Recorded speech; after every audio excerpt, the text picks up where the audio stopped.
Judge, that's the hard part, but the first name's Mani. That's because I know so many Armenians.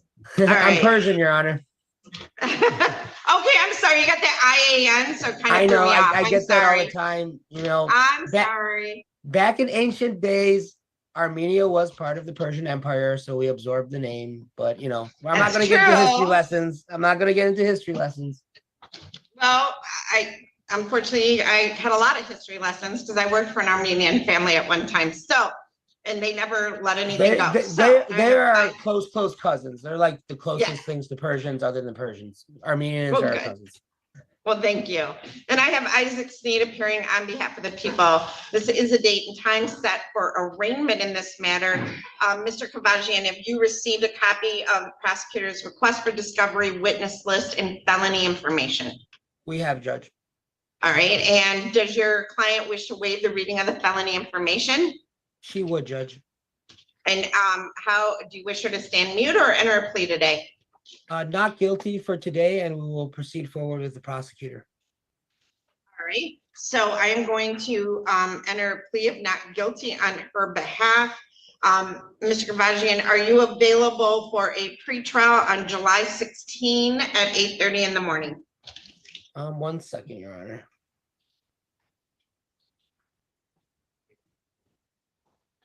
And Ms. Adams, I'll need a notice of hearing from Ms. Hernandez. So July 16th, Judge? 16. I am wide open. We can do that on the 16th. So we'll set this for July 16 at 8:30 in the morning, and that'll be via Zoom. Do you want to use Zoom? Yeah, that's fine. That'd be better. Okay. Do you have my Zoom instructions? Yep, I got it. All right, excellent. And then Ms. Adams is going to get you a notice of hearing, and we'll mail a copy to you, sir. So you have a seat right behind us, and Ms. Adams will get you a notice and you go on your way. Thank you. So that way, if you're at work, you just need to take a break. Yeah, that's awesome. You know. Okay. All right. So thank you, counsel, and you have a good day. Thank you so much, Judge. Thank you. Take care. All right. So you too. Thank you. Miss Underwood. I think she's with her. Yeah, I'm sorry. Yeah. All right, Miss Underwood, let me get your people from the jail. Mr. Sneed, I believe Allison Arnold is on Israel Vila. Hello. I'm filling in for her, Your Honor. She's out today. So I am ready for Israel Vila and I am ready for Angel Rosas. Okay, we can get that around for you. Awesome, thank you. Yeah, no problem. Your Honor. All right. Okay.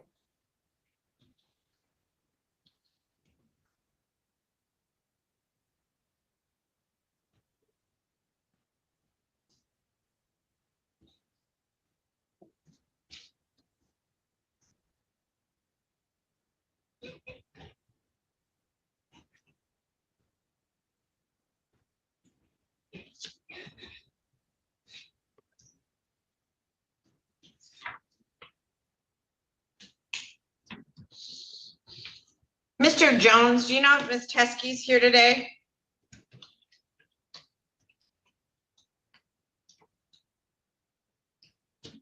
She's not in the office, but she's working today. Do we need to get in touch with her? I sent her a message. Okay.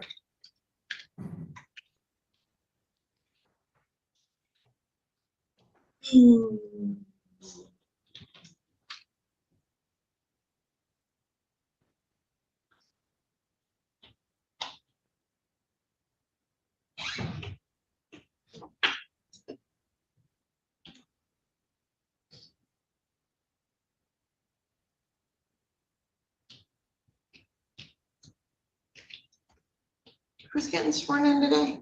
Is it an attorney? Ileana. Is she going to be local? I don't know. Okay. Mr. Vila, hold on a second. Mr. Sneed, you're filling in for Allison Arnold? That's correct, Your Honor. I believe the people wish to be heard on bond in this case. Yeah, I also need Sarah Teskey. It was what I was looking for, but Mr. Jones might be able to fill in. So, Mr. Vila, I'm going to grab your file. I'm coming in, Your Honor. You don't want to Zoom? Okay.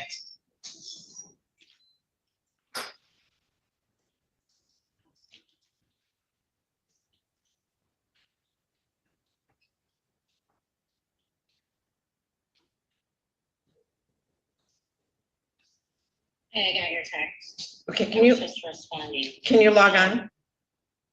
Yeah, I can log on. Thank you. Uh-huh. Okay. All right, so, hold on 1 second. Ms. Underwood,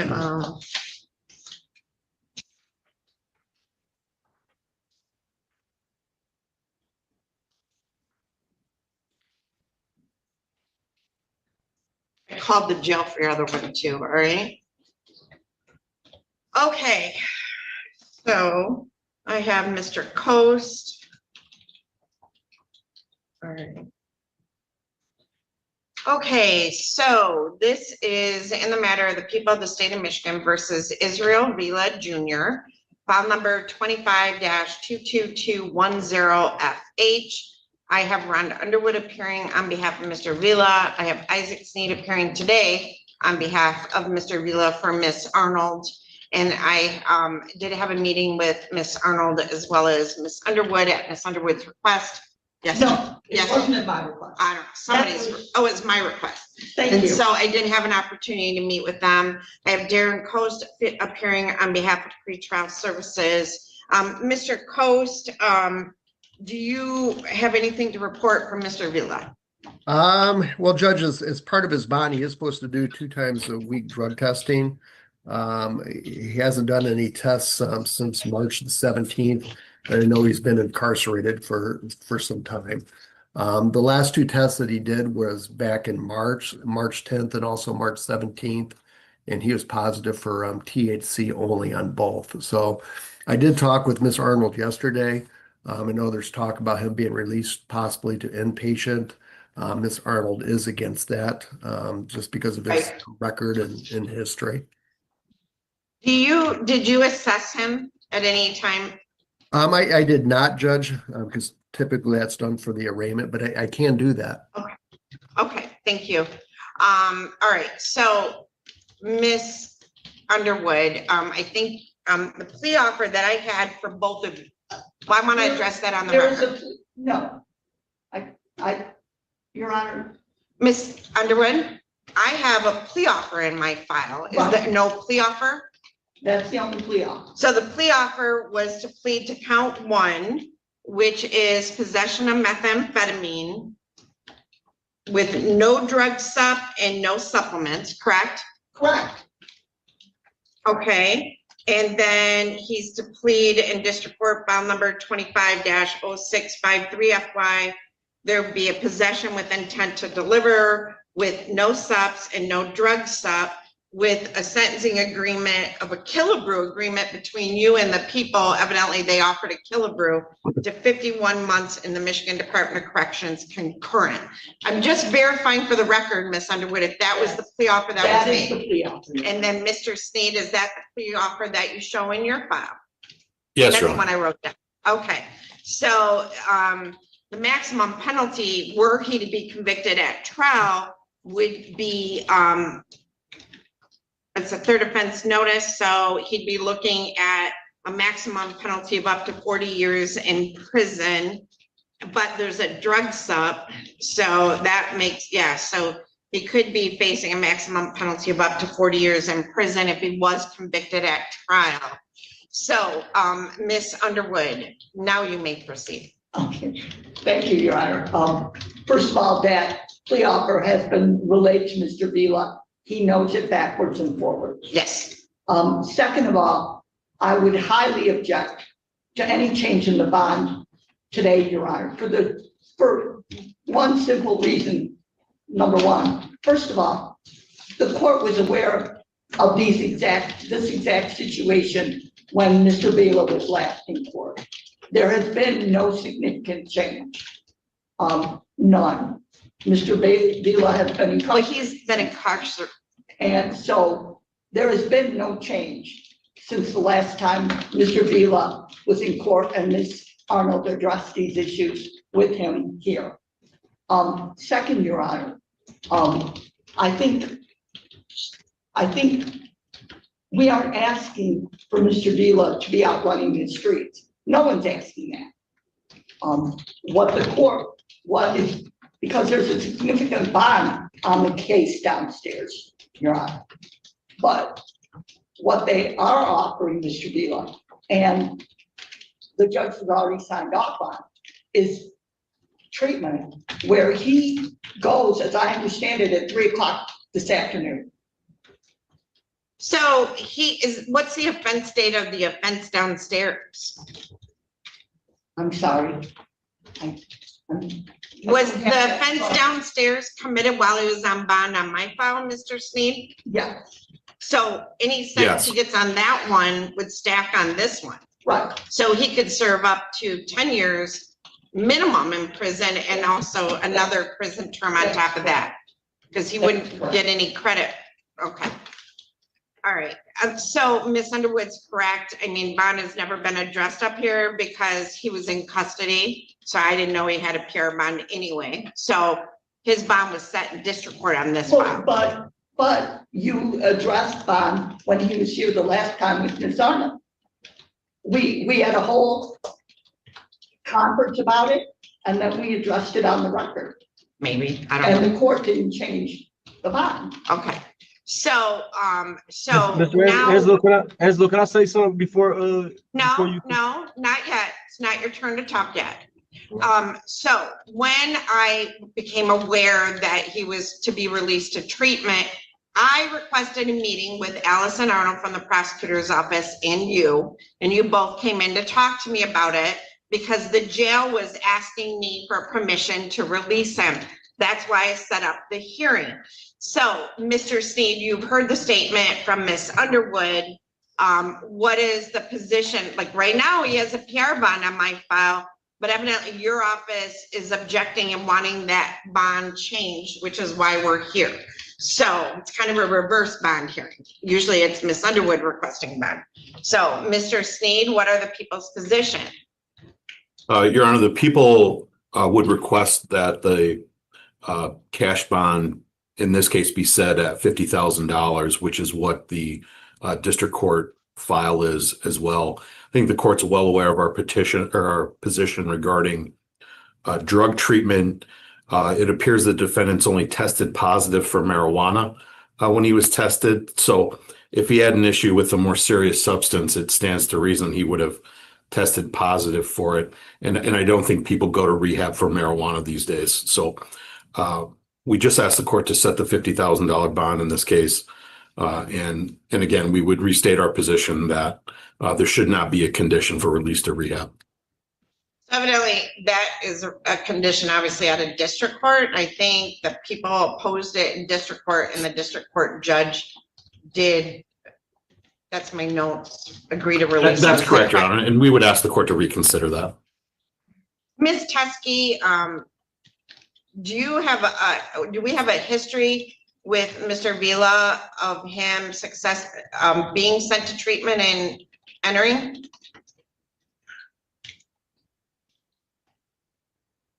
I don't have audio, Ms. Teskey. For some reason, I can't hear you.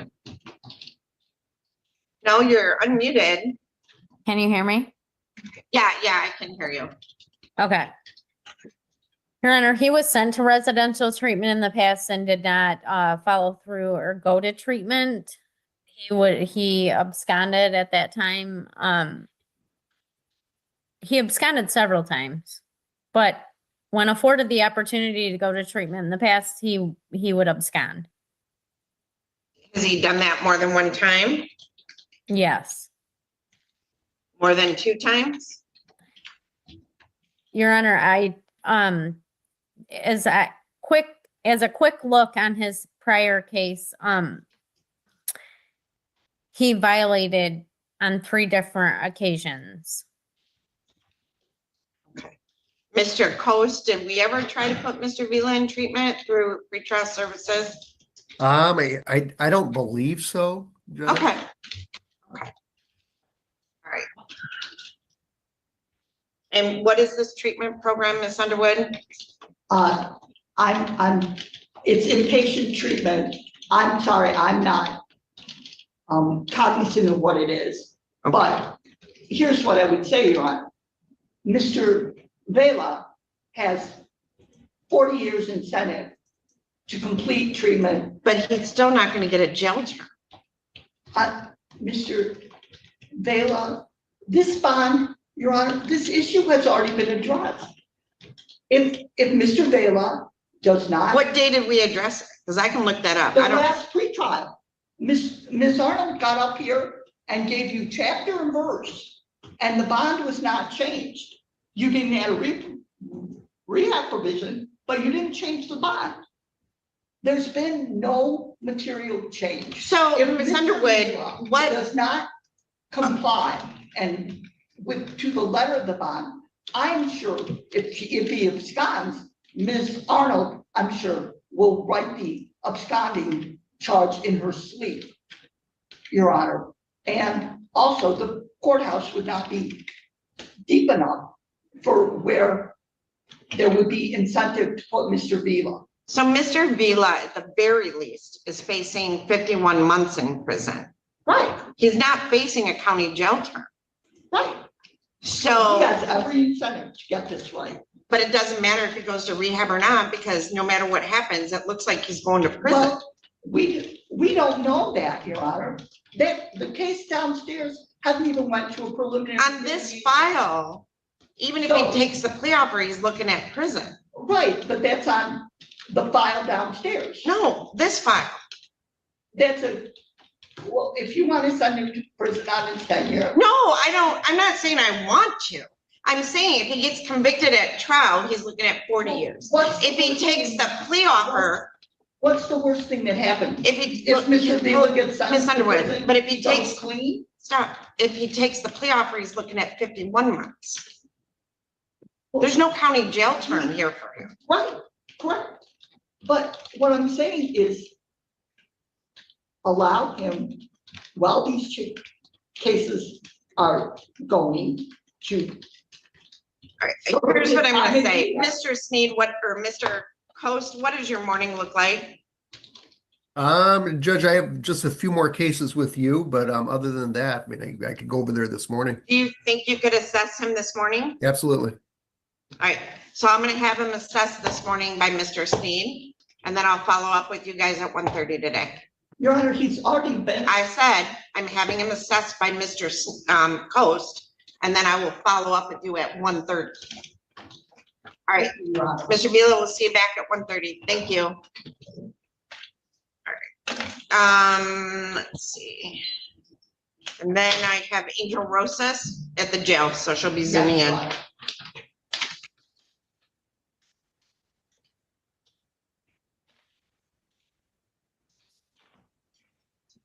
In the matter of the people of the state of Michigan versus Emmanuel Simmons, file number 24-22052 FH and 24-22051. This is the date and time set for a show cause against Mr. Simmons.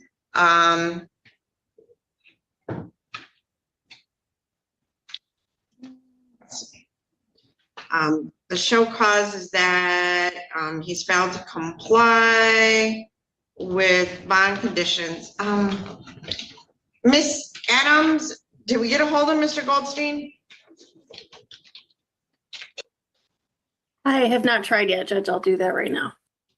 This is bond conditions, and he does have an attorney. All right.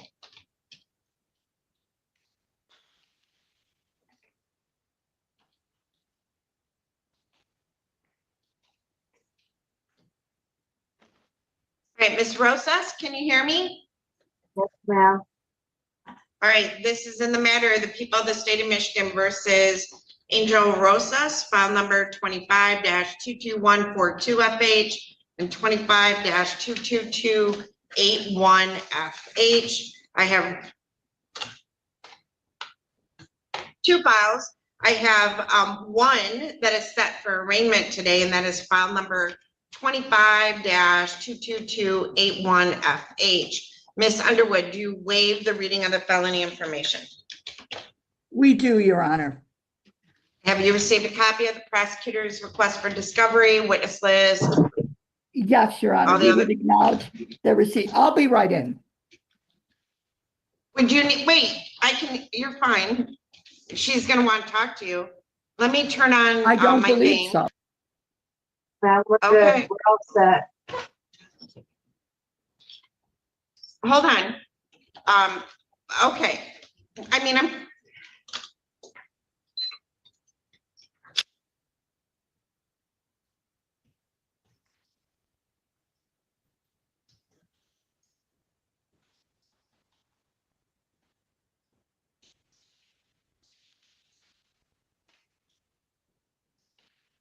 all right, so, do you waive the reading of the felony information, Ms. Underwood? I'm sorry, we do. We acknowledge its receipt and the receipt of the witness list. And we would ask the court to enter a not guilty plea on Ms. Rosas' behalf. Okay, so the court will enter a not guilty plea on her behalf and her bond's continued. So with regard to the pretrial, Ms. Underwood, on file number 25-22142 FH, are you on that file as well, Mr. Bayanetto? I am, Your Honor, yes. How do you wish to proceed on that file? Your Honor, I would present to the court a signed plea agreement by Ms. Rosas. And also, if the court, Ms. Rosas did file some certificates of completion, Your Honor, but I believe I can submit those prior. That can go to probation. Yep. And I have, as you can see, I have reviewed that document in person with Ms. Rosas since she could not read it on the Zoom the last time, Your Honor. I believe she's already also signed a advice of rights. Okay, so we will get that advice of rights from her. All right, so the plea agreement, as I see, is that, okay, that she will plead guilty on file number 25-22142 FH to count 1 and count 5. She also has contempt of court and a bond violation. Your Honor, on the contempt of court, Ms. Rosas will plead guilty to that. Okay, that's a bond violation. Well, she failed to appear for pretrial on March 19. Right. That's a contempt of court. And then she has a bond violation because she was in contact with the alleged victim in this case, and that's the felonious assault charge that's being dismissed, right? The plea will be delivered to a HIDA, Your Honor, and also the matter. Oh, and there is a restitution to the count to the city of Adrian of $900 some, Your Honor. So is she pleading to the bond violation? Yes, Ms. Rosas will plead to the bond violation. All right, so she's gonna plead to the contempt of court, plead to the bond violation, plead guilty to count 1 and count 5. The other charges will be dismissed. The new felony file number will also be dismissed. But she will admit to count 2 in that new file? She will admit only for the purposes of restitution. Okay. Your Honor. And this is a HIDA plea, and there is also a restitution on that issue is to be determined at a hearing if he submits any. And the restitution to the count to the city of Adrian, I believe it's listed. It's $986.37. Right? Okay. Okay, so is restitution still to be determined on the new file though? Correct. Okay. Yes, Your So, Honor. Mr. Bayanetto, is that a correct recitation of all the pleas in this matter? It is, Your Honor. All right, so Ms. Rosas, you want to raise your right hand for me? The other right one. There you go. Sorry. It's okay. Do you solemnly swear or affirm to tell the truth, the whole truth, and nothing but the truth? Yes, ma'am. All right, will you state your full name for the record, please? Angel Marie Rosa. Okay, good. All right, so you can put your hand down. Let me get rid of these other jail rooms real quick. All right, so Ms. Rosas, you have heard the statement of your attorney. Is it your intention to plead guilty on file number 25-22142FH to count 1, malicious destruction of fire or police property, which carries a maximum penalty of up to 4 years in prison, and count 5, domestic violence, which carries a maximum penalty of up to 93 days in jail? Yes, ma'am. Okay, and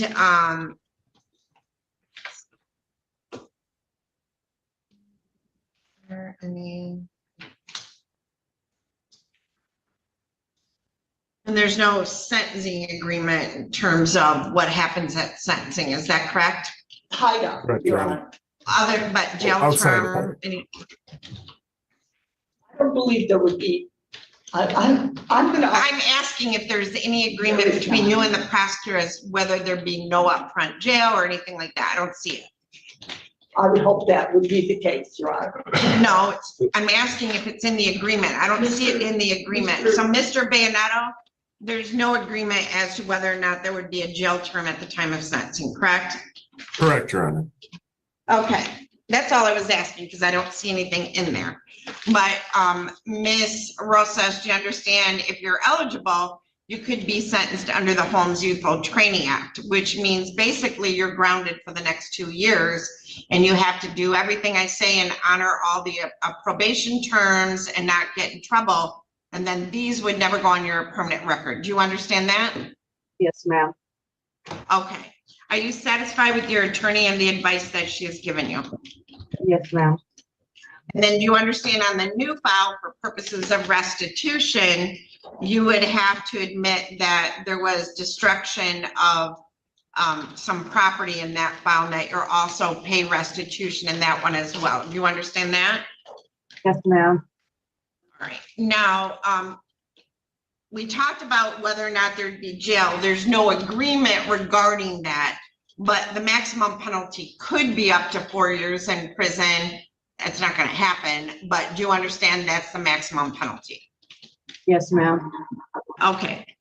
Neither the prosecutor, the defendant, nor anyone on the defendant's behalf has discussed any other possible sentence with the court. Is that correct, Ms. Underwood? It is, Your Honor. Is that correct, Mr. Bayonetto? That's correct, Your Honor. And Ms. Rosas, is that correct as far as you're aware? Yes, ma'am. All right, if a guilty plea is accepted, there will be no trial. Can you hear me? Are you having a hard time hearing me? Yeah. Okay, do you have a hard time hearing to begin with? Yes, ma'am. But I can read your lips a little bit. So I'm going to ask you to knock on the door. We have closed captioning available, and you just need to turn that on your device. So let's see if someone will come in. I can't hear them. Just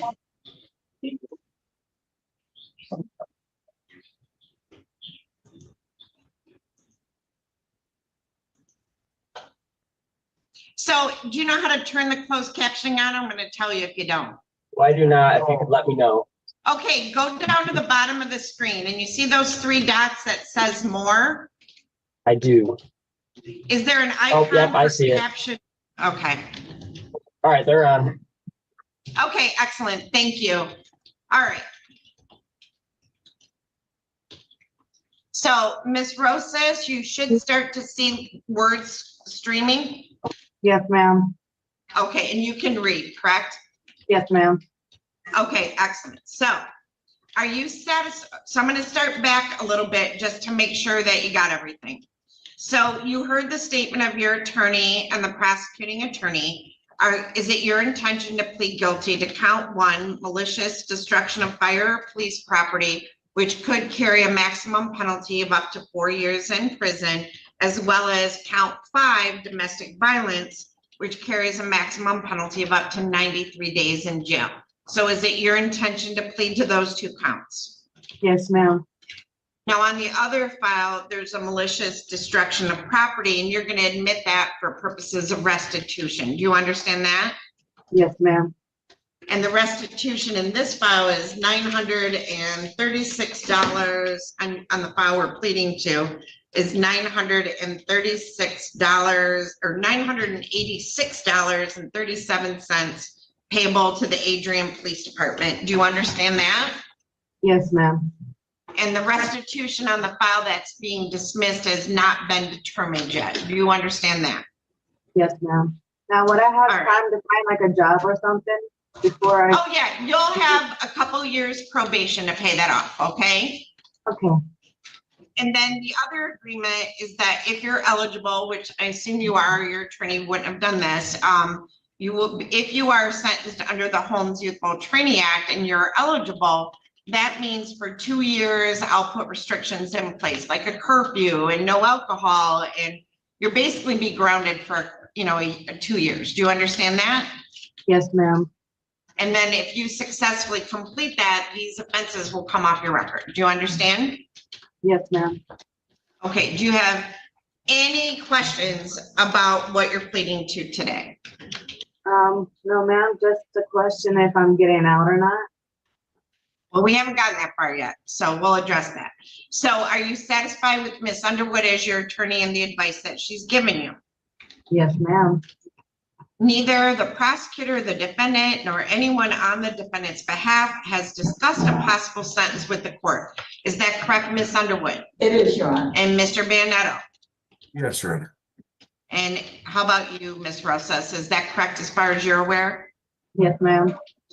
If a guilty plea is accepted, there will be no trial. This means that you will be giving up rights you would have had at trial. I'm going to explain those rights to you now to make sure that you understand them. You have a right to a speedy public trial by jury. You may ask for a non-jury trial, and if the prosecutor and court agree, you can have a non-jury trial. You have the right to be presumed innocent until proven guilty beyond a reasonable doubt. You have the right to have the prosecuting attorney prove beyond a reasonable doubt that you are guilty, and you do not have to prove anything. You have the right to be present at trial and have witnesses against you appear at your trial and to ask those witnesses questions. You have the right to have the court order any witnesses you have for your defense to appear at the trial. You have the right to remain silent during your trial, not to have your silence used against you. However, you also have the right to testify at your trial if you want to testify. Do you understand that if your plea is accepted, you may be giving up the right to appeal issues that would otherwise be appealable if you were convicted at trial? Do you understand that? Yes, ma'am. Do you understand that any appeal from the conviction and sentence pursuant to the plea will be by application for leave to appeal and not by right? Do you understand that? Yes, ma'am.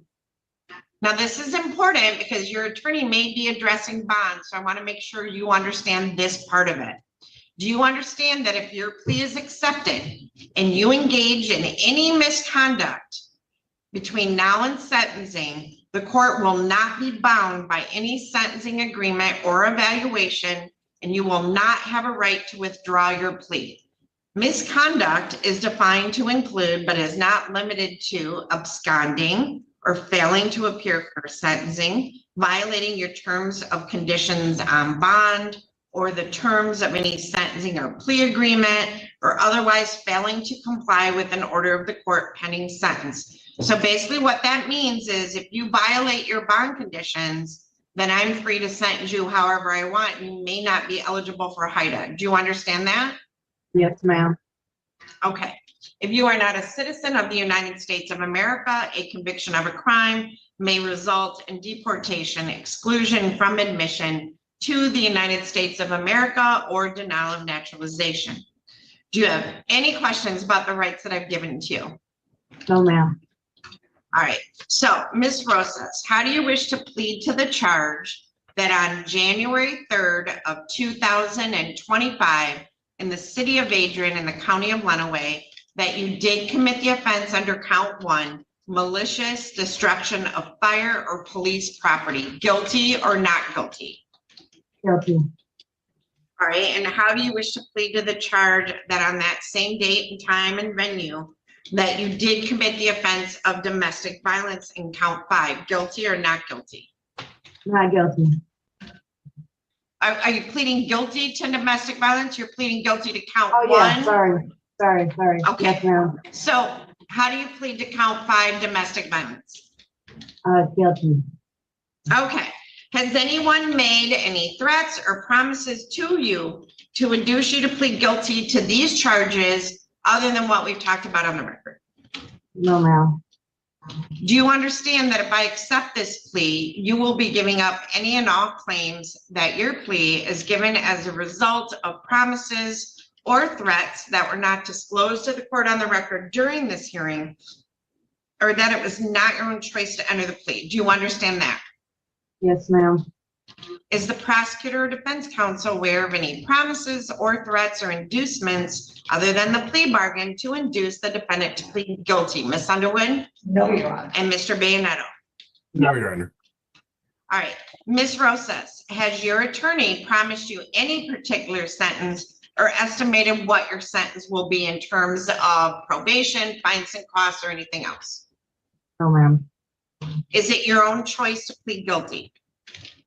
Yes, ma'am. All right, so Ms. Rosas, on January 3rd of 2025, we're in the city of Adrian in the county of Lenawee. Yes, ma'am. Okay, so at some point you came in contact with an Adrian police car, is that correct? Yes, ma'am. And did you destroy it or damage that Adrian police car? Yes, ma'am. What did you do? I broke the handlebars off the doors. On both sides. And I don't remember what else, but I was kind of blacking out at the same time. Okay. Are you satisfied, Mr. Bayonetto? Yes, Your Honor. All right, and then were you in the company of the Miguel Rivera? Yes, ma'am. And was it your boyfriend, a sibling? Who is he to you? An ex-boyfriend. Okay, and you also injured or damaged him as well? Yes, ma'am. What did you do to him? We were fighting, but he didn't go to the hospital or anything like that. Only I have. What did you do? Did you kick him, punch him, knee him? I punched him, I choked him. Okay, okay. Are you satisfied, Mr. Bayonetto? Yes, Your Honor. All right. Has the court complied with MCR 6.302 B, C, and D? Ms. Underwood? It has, Your Honor. Mr. Bayonetto? It has, Your Honor. Okay, so now I'm gonna pause and I'm gonna grab your other file. So Ms. Rosas, you're obviously not pleading guilty on this file, but on May 9th of 25, we're in the city of Adrian in the county of Lenawee. Yes, ma'am. And did you destroy a cell phone, a fish tank, a fish, which belonged to Miguel Rivera? Yes, ma'am. Okay, you understand that you're gonna be responsible for restitution on that, and it will be somewhere, is it somewhere between 200 and 1,000, I'm assuming, Mr. Bayonetto? I would guess, Your Honor, that would be the case. Okay, all right. I accept the plea. It's been given understandably, voluntarily, and accurately. The defendant has full knowledge of her rights. She does have competent counsel. This court has made no agreement regarding the possibility of a plea or possible sentence in this case with the prosecutor, the defense attorney, the defendant, or anyone acting in the interest of either of them. I'm going to refer this matter to the probation department for a pre-sentence investigation. I am going to set sentencing for July 16 at 8:30 in the morning. Are you available that day? That's fine. Yes. All right. So before we proceed any further, are you addressing bond? Yes. All right. So go ahead and address bond. Your Honor, Ms. Rosas has been in jail since May 9th. Ms. Rosas understands at this point, and I think has come to the brutal reality that this is just a toxic relationship and they cannot be around each other. She knows that. The last thing she's going to do is go back to Mr. Rivera. When he is not involved, Your Honor, Ms. Rosas is not a violent person. She's not. I think it's a domestic situation that goes both ways. It's toxic. Ms. Rosas has used her time in jail wisely. She's completed parenting while incarcerated, anger management, and houses of healing. I know Ms. Rosas is going to reach out to Catherine Cobb, Your Honor, at this point. I think she's got a hefty restitution to pay. I think it would only benefit everyone, including Ms. Rosas, to, while she's awaiting sentencing, to let her out, let her get a job, housing, and stabilize herself, Your Honor. Because as soon as she does that, the better. All right.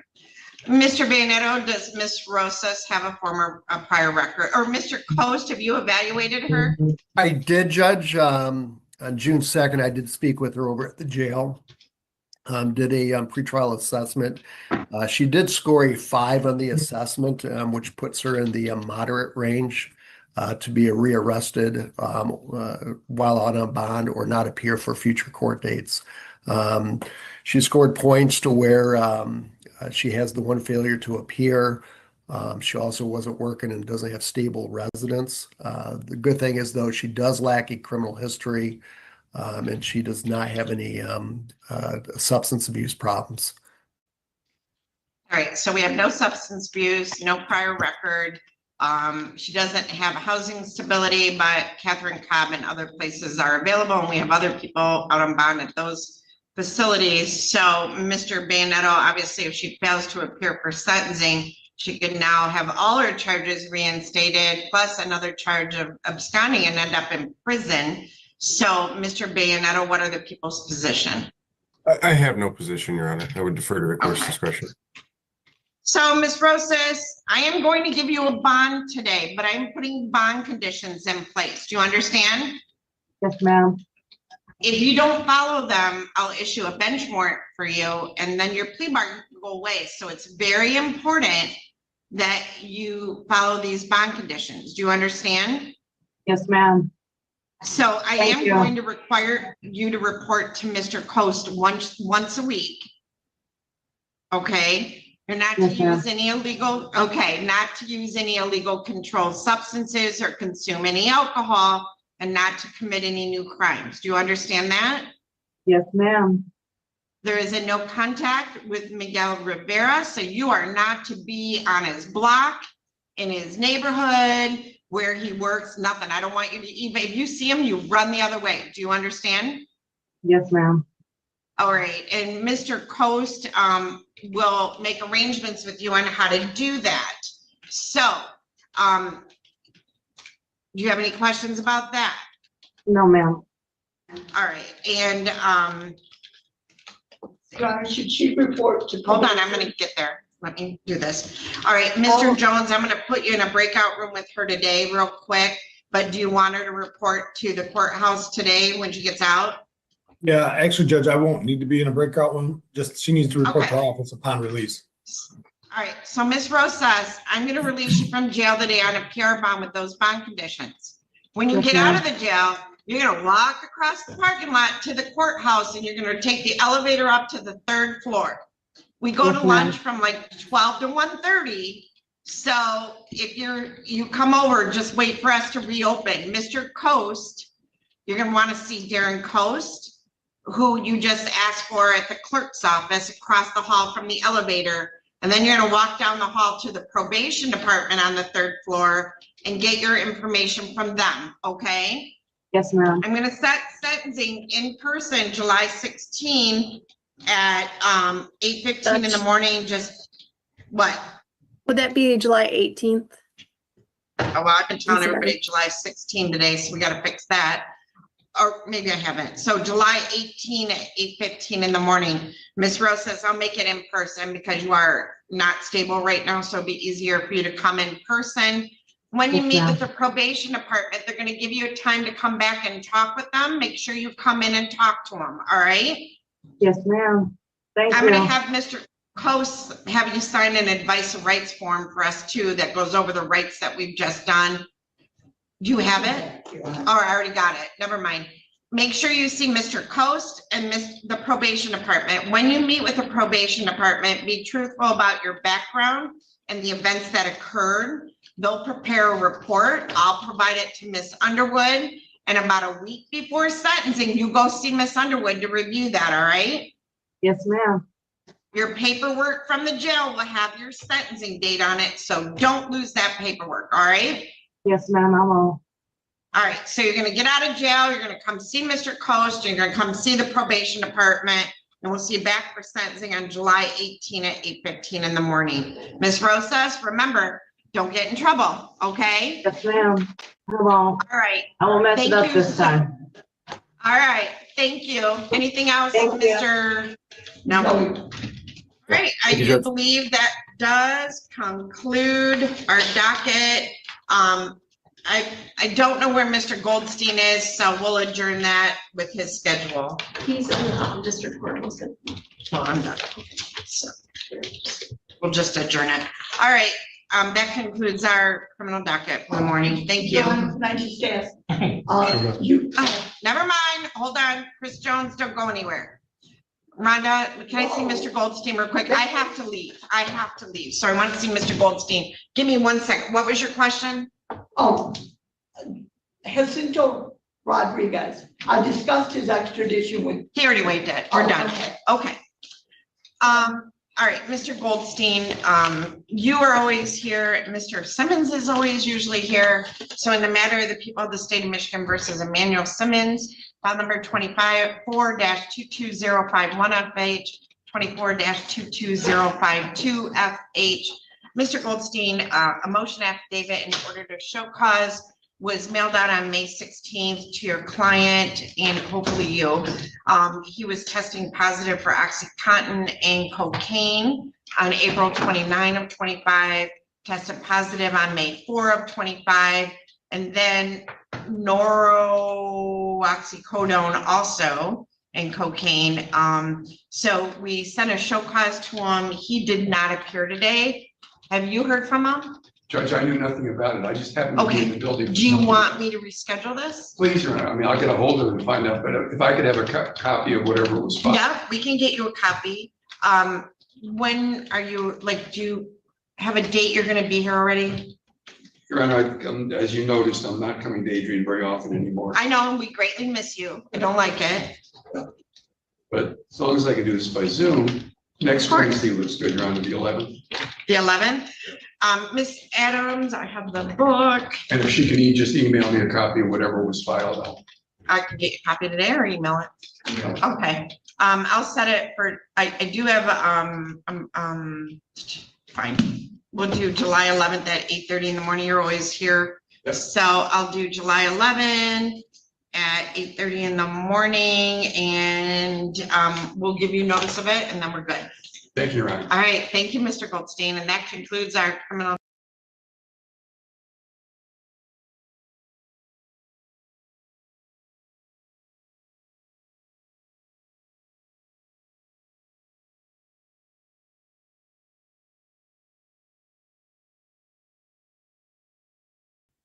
All right. Mr. Johnson, where's he? Come on. Oh.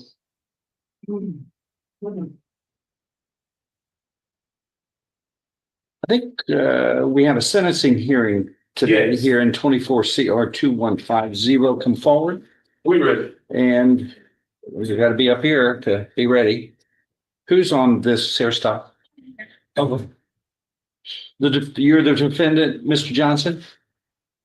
Yes. Correct? Yes. Okay, and Langston Adams is your attorney, Mhm. and the state's attorney is here. Earlier, you pleaded guilty to, I think it was just paragraph 1 of this indictment, right? That's correct, Your Honor. Which was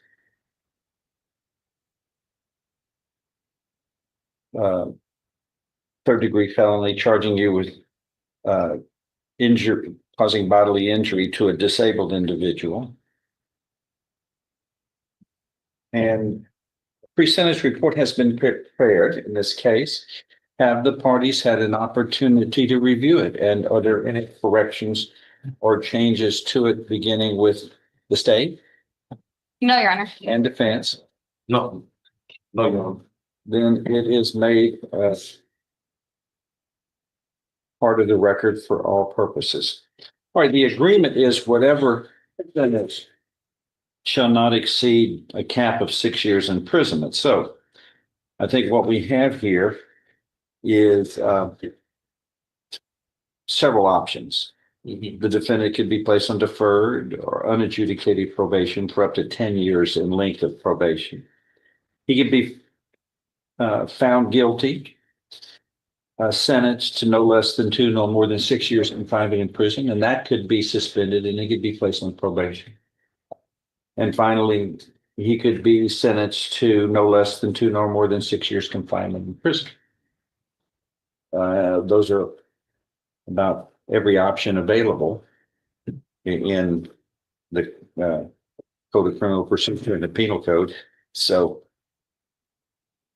is the defense ready? Yes, Your Honor. Go ahead. Your Honor, with this particular case, what it really stems from, and I know you've read the police version of it, but let me give you a little bit more into that.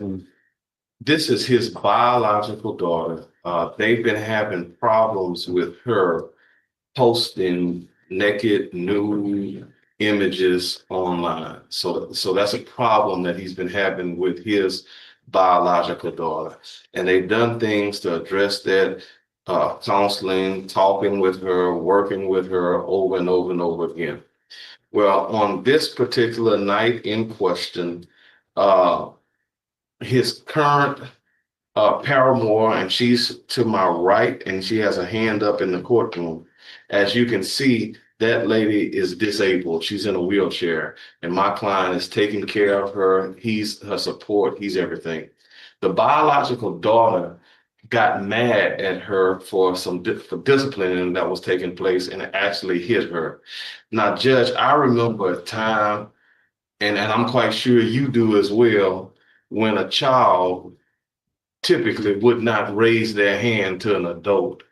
And I'm not justifying my client's actions, but when the child with a history with the promiscuity that was going on, and then the child assaults a disabled lady, my client did take her into I believe the adjoining room and discipline the child by spanking.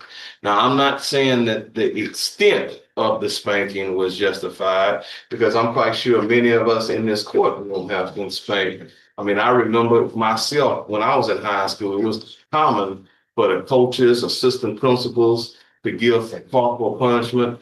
And I'm quite sure even when you was in school, Judge, you dealt with corporal punishment to an extent.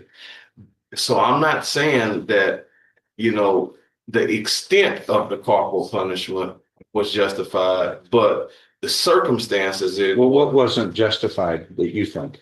The lashes and the butt, the thing went too far. I mean, I know I've got corporal, and I'm quite sure you have too, but I haven't been hit like that. And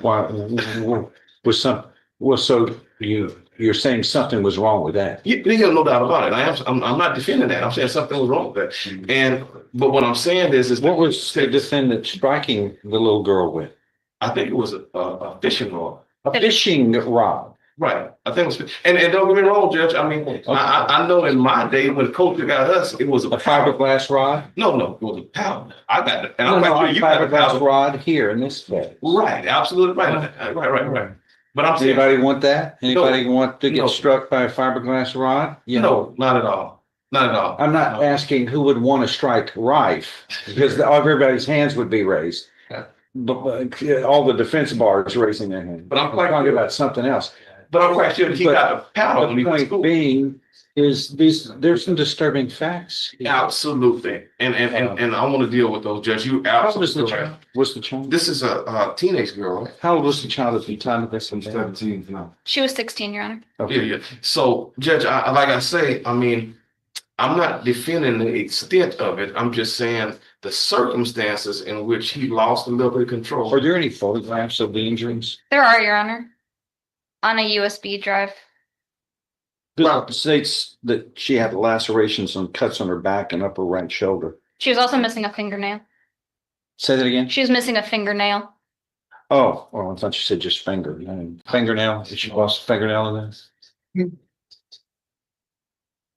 Now, my client is gonna say that had nothing. This fingernail had nothing to do with him. That's a separate. That had nothing to do with the spanking. That's the least of my Right. concerns on this. Yeah. Right. Whether let's put the fingernail out. Right. Let's just take that out of the equation. Right. And It's still disturbing. no, it's no doubt about it. Oh, okay. And where I'm going with this, Judge, is that corporal punishment should not go to that extent. The only reason I just brought it up is that many of us in this courtroom have had corporal punishment.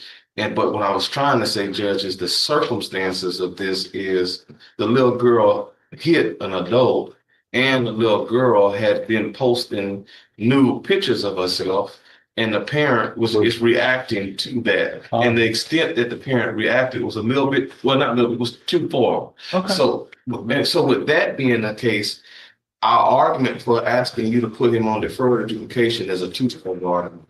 The first argument, and I had Mrs. Whitmore as a, yeah, I'm sorry, Whitmere as a Whitware. witness. W. Yes, as a witness, and she wanted to talk to you directly. I know she's in a wheelchair, she's not be wheeled up, but what she's asking you for is just to have sympathy for her particularly. That's the caregiver. She's in a wheelchair. The only reason she's in court today is because he drove her here. I mean, if he was to be put in jail today, she doesn't even have a ride home. I mean, he's taking care of groceries, taking care of this, taking care of that, and she wants to talk to you directly. So what's the point? The point is that she's gonna beg you to put him on probation and to have mercy on him, and that'll be the point of her. So, and she wants to talk to you directly. Okay. Well, but you're saying he needs to be put on probation so he can take care of her? That's one. Is that an important reason? Well, for a lady that is not mobile, yes. For her, it's super important because she can't get around. Okay. And do you feel as though that's necessary here in this circumstance? Well, in this particular circumstance, what I was asking in addition to that is that he went too far in disciplining his child. But we're talking about, I mean, the grand jury indicted and apparently the defense is admitting liability here, culpability. The question is, what do we do and what message do we send out? And what I would suggest that you do is put him on the intensive supervision program, get him the anger management, order that he takes parenting classes, order that he takes the battery intervention classes, order him to take classes that help him to cope better with those circumstances. But at the end of the day, I think that this was a situation where he went over the edge because the little girl hit the disabled lady and the little girl was posting naked pictures online. And I think as the father, he overreacted. I mean, that's the only way I can describe it. He overreacted in the discipline of her. Now, I'm not saying corporal punishment is bad. I got corporal punishment when I was young, and I'm quite sure you got it too. But never did, but I can understand how you would get it regularly. Well, you probably got it at school. No, we all. I think we all. Yeah. So should. Everybody makes mistakes. True. And especially children have to learn from mistakes. And right. But how you deal with it? I never had a fishing rod slapped on me, and I have back and my buttocks. I've never had that. It's a deadly weapon because in the manner of its use, it can cause serious bodily injury. That is correct, Judge, and that's why I'm not defending it. That's a problem. That's the issue. That's the aggravating factor here. Absolutely. And to address that, what he's telling me now is that I believe, you know, in your bond orders, you have no contact with the victim. That's typically what you do. Yeah. When I talked to him before, he's telling me, now I'm only going by what he's telling us. He's telling me that he's not having contact with the girl. And with her being 17 years old and she's fitting to be an adult, at least according to what Ms. Where she lives? What, you know where she lives. I don't know. The grandmother. Somewhere else. She's with her grandmother. She lives with the grandmother. So there's not going to be a danger to the child because he's not around her. And in one more year, she's going to be an adult, 18, No, doing whatever. he's not a danger. He's not a danger to the child unless he gets around. That's the statement. I mean, I Right, he can won't be order around. this. I can order this, but And he didn't defy your order by going around her, at least to my knowledge, and talking to him. And that's why I was asking Judge that if he gets that treatment, and I know your probation is high success, he's gonna be successful on that probation. He's not a danger to the child. And this was just a parent that just went over the edge with his little girl that was posting naked pictures online, and the little girl who hit a disabled person. The discipline went it went too far, but to put him in jail for 6 years, I don't think is the solution to this. I think the solution is to get him the help with the classes, the treatments, the battle program, the anger management program, conflict resolution program, have him check in with you. And that's part of one of the reasons, I had talked to him about, and he wanted to do this cap because he knew that the cap would be totally in your hands. And I said, hey, talk to Judge Stevens, talk to him yourself, and he would be open. I can't tell you what he's going to do, but he'll be open to what you got to say. So I'll leave it with him. And she just wanted, and if you don't mind, Judge, she's in a wheelchair. Do you mind if she just says one word from there? what is she going to say? Yeah, we can't control outbursts, but what is she going to say? I anticipate that she's going to beg you to allow him to have probation. Is that right? Yes. Okay, that's conveyed to me. That's what I appreciate and anticipate understand that she's this. going to say. Okay. And then as far as him, I don't want to put any words into his mouth. I'll let him speak to you directly. Oh, Let me ask. Hold on. The defendant was convicted in 2014 of burglary of a home. that's true. What was the sentence? 4 years TDC.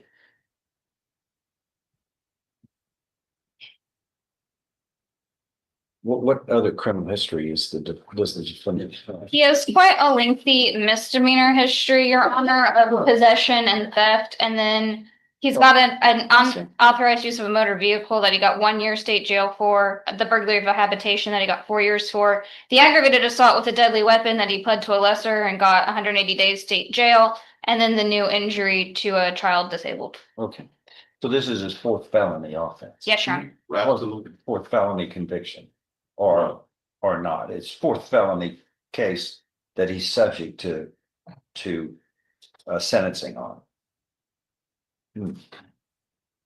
Okay. And this goes back over for 30 years. Mhm. Misdemeanor is a 96 case. Mhm.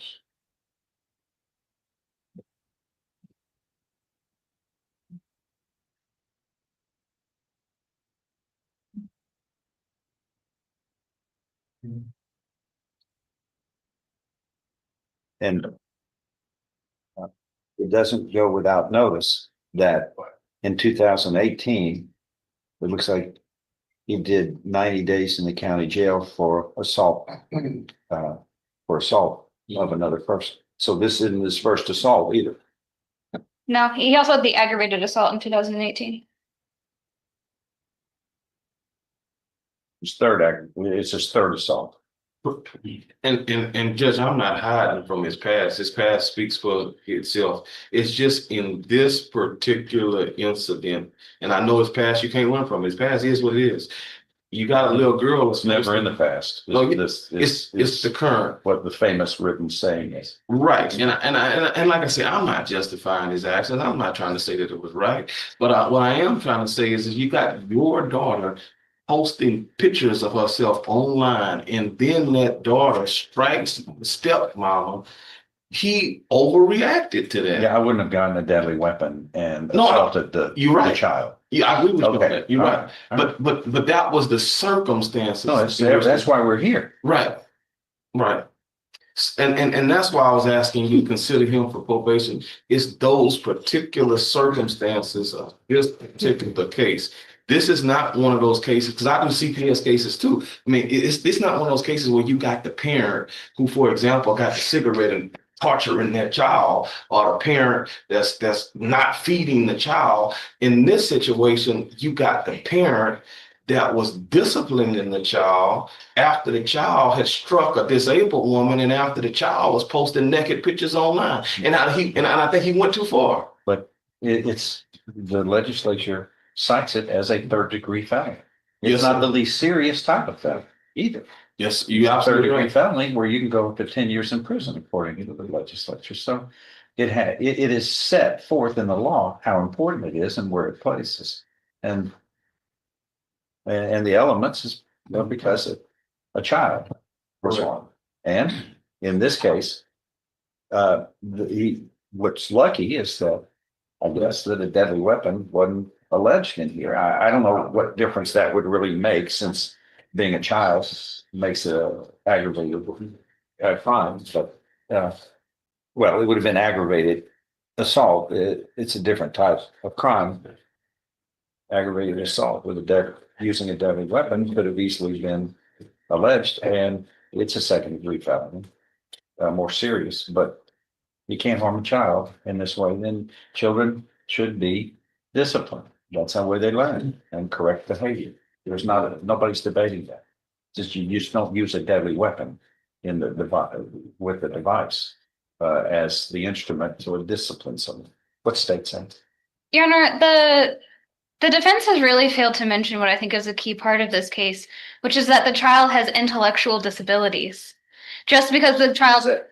Tell me exactly in this case what we're talking about. The child suffers from... She is mentally slow. She had a hard time talking to police. This is why it's a third-degree felony, was because of her intellectual Does she go to a disabilities. special program in school? Does she attend a special program? Or She was supposed to be. I don't know if she is now. what about that, Langston? Do you know anything about that? With your daughter, because he know better than me. Are you aware about any kind of intellectual? They're saying that she you address that. You can address that yourself. I mean, it's your kid. You know better than me. With my daughter, I got her like February 22nd or February 28th of 2022. My daughter was. Say that again. He said February 22nd or February 28th. Of 2022.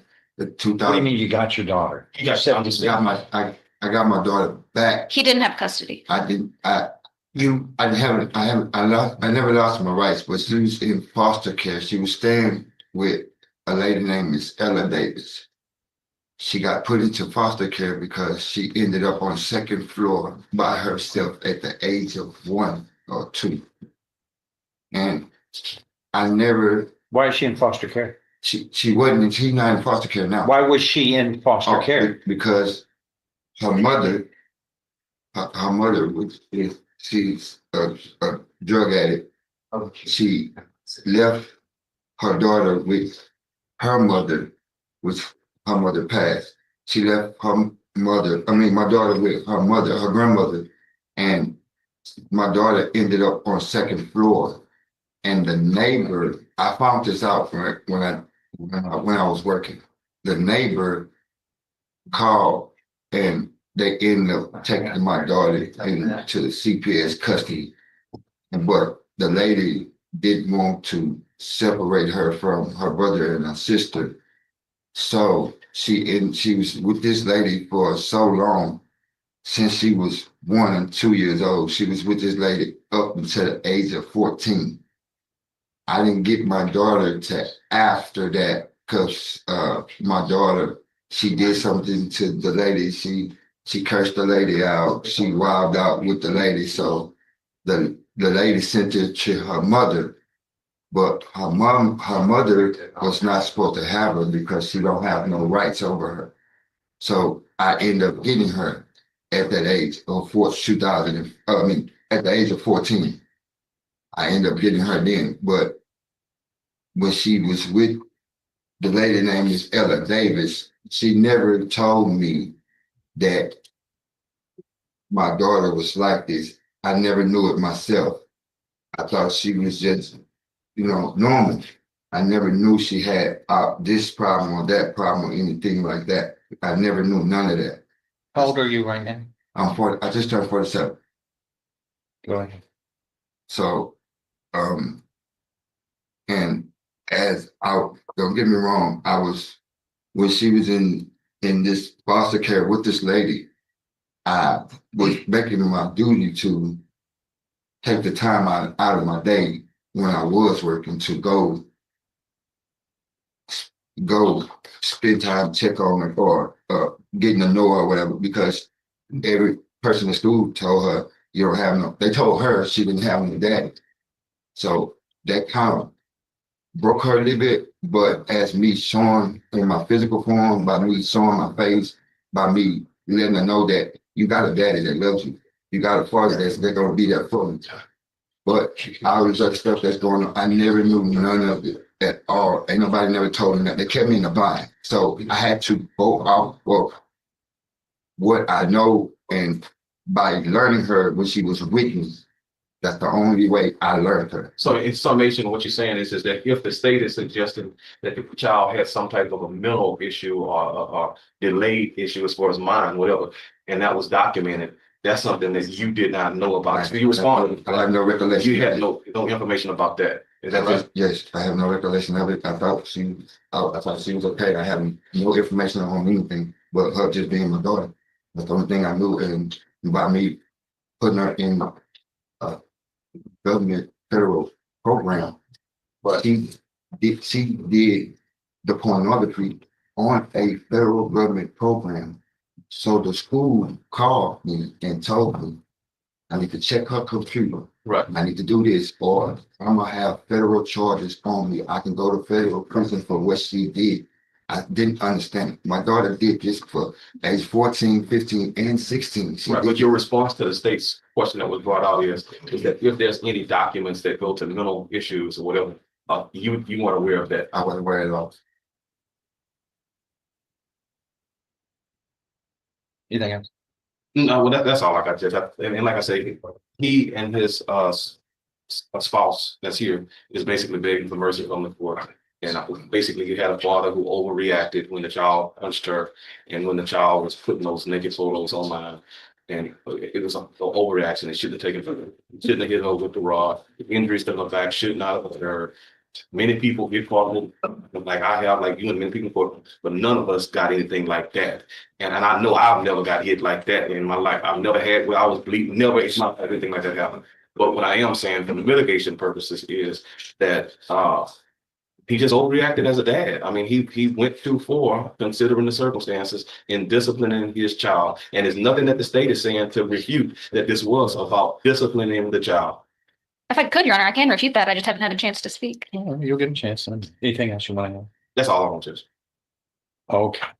By the way, the pre-sentence report had been tendered. Were there any corrections or changes to it? No, other than that, then it's made a part of the record for all purposes for the sentencing. Okay, stay. Your Honor, I would like to point out what the victim said about this case to police when she ran to a restaurant to ask for help because her father had beaten her 30 times with a fishing rod, is that they had believed that she had stolen some popcorn from a corner store. Not that she had assaulted her stepmother or that she had done anything with any pornographic videos, but that she had made popcorn and that he had saw a juice box in her room. And that's what caused him to beat her.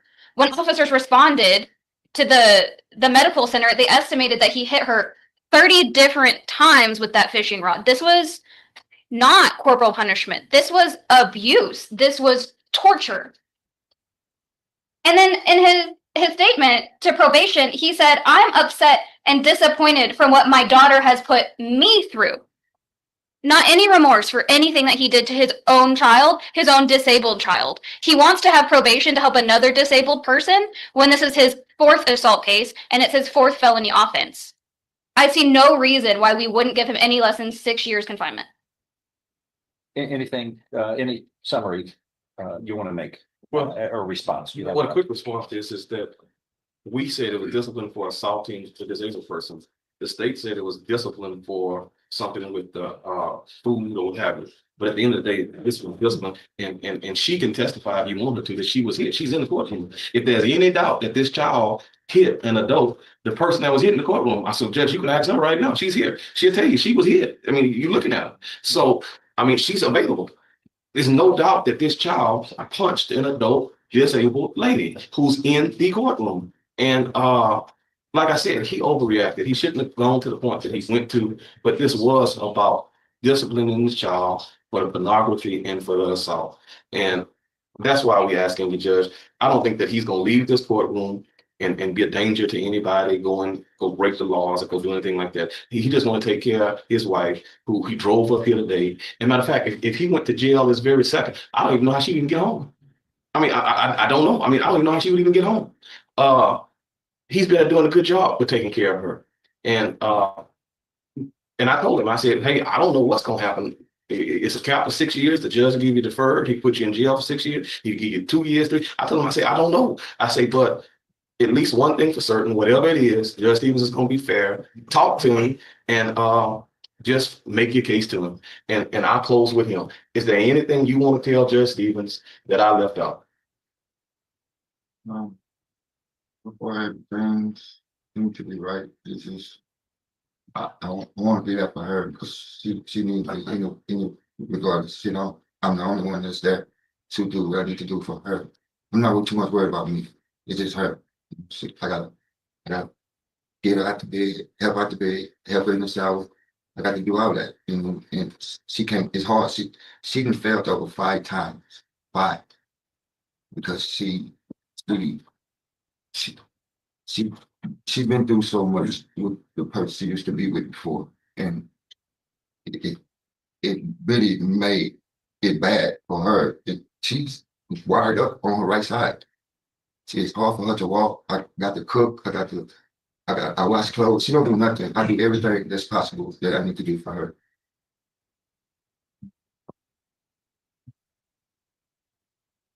All right, I'm gonna ask you just a couple of questions. How many misdemeanor convictions do you have?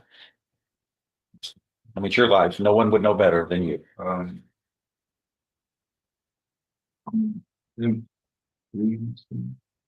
Three, 4, I'm not sure. 3 or 4, you think? It's been so long. I don't keep up with it. But it was as recent as 2018. But you were 3 or 4? I think it's 3 or 4. I'm not 10. 10. There are 10 of them. And let's see. Most of them drug offenses, and then there's assault causing bodily injury was the last. Oh, what about felony offenses? How many felony convictions do you have? See how close you are to the correct answer, guessing your life's history. Possession, burglary, habitation. What does that say that you don't even know the answer? What does that say about you? I tell you how many I have. I mean, that would be an impact in me, because that should be a major part of your life. But I got about 4, Judge. I have 3, and then this one. So 3 convictions. But the point is that that's 13 convictions in courts of law, non-Class C misdemeanors and courts of record. But that's far too many for anyone. But there's so many you can't even remember. And in this case, the defense, you don't give a lot for your attorney to help you on in these circumstances, because nobody finds injuries to a child amusing, much less appropriate.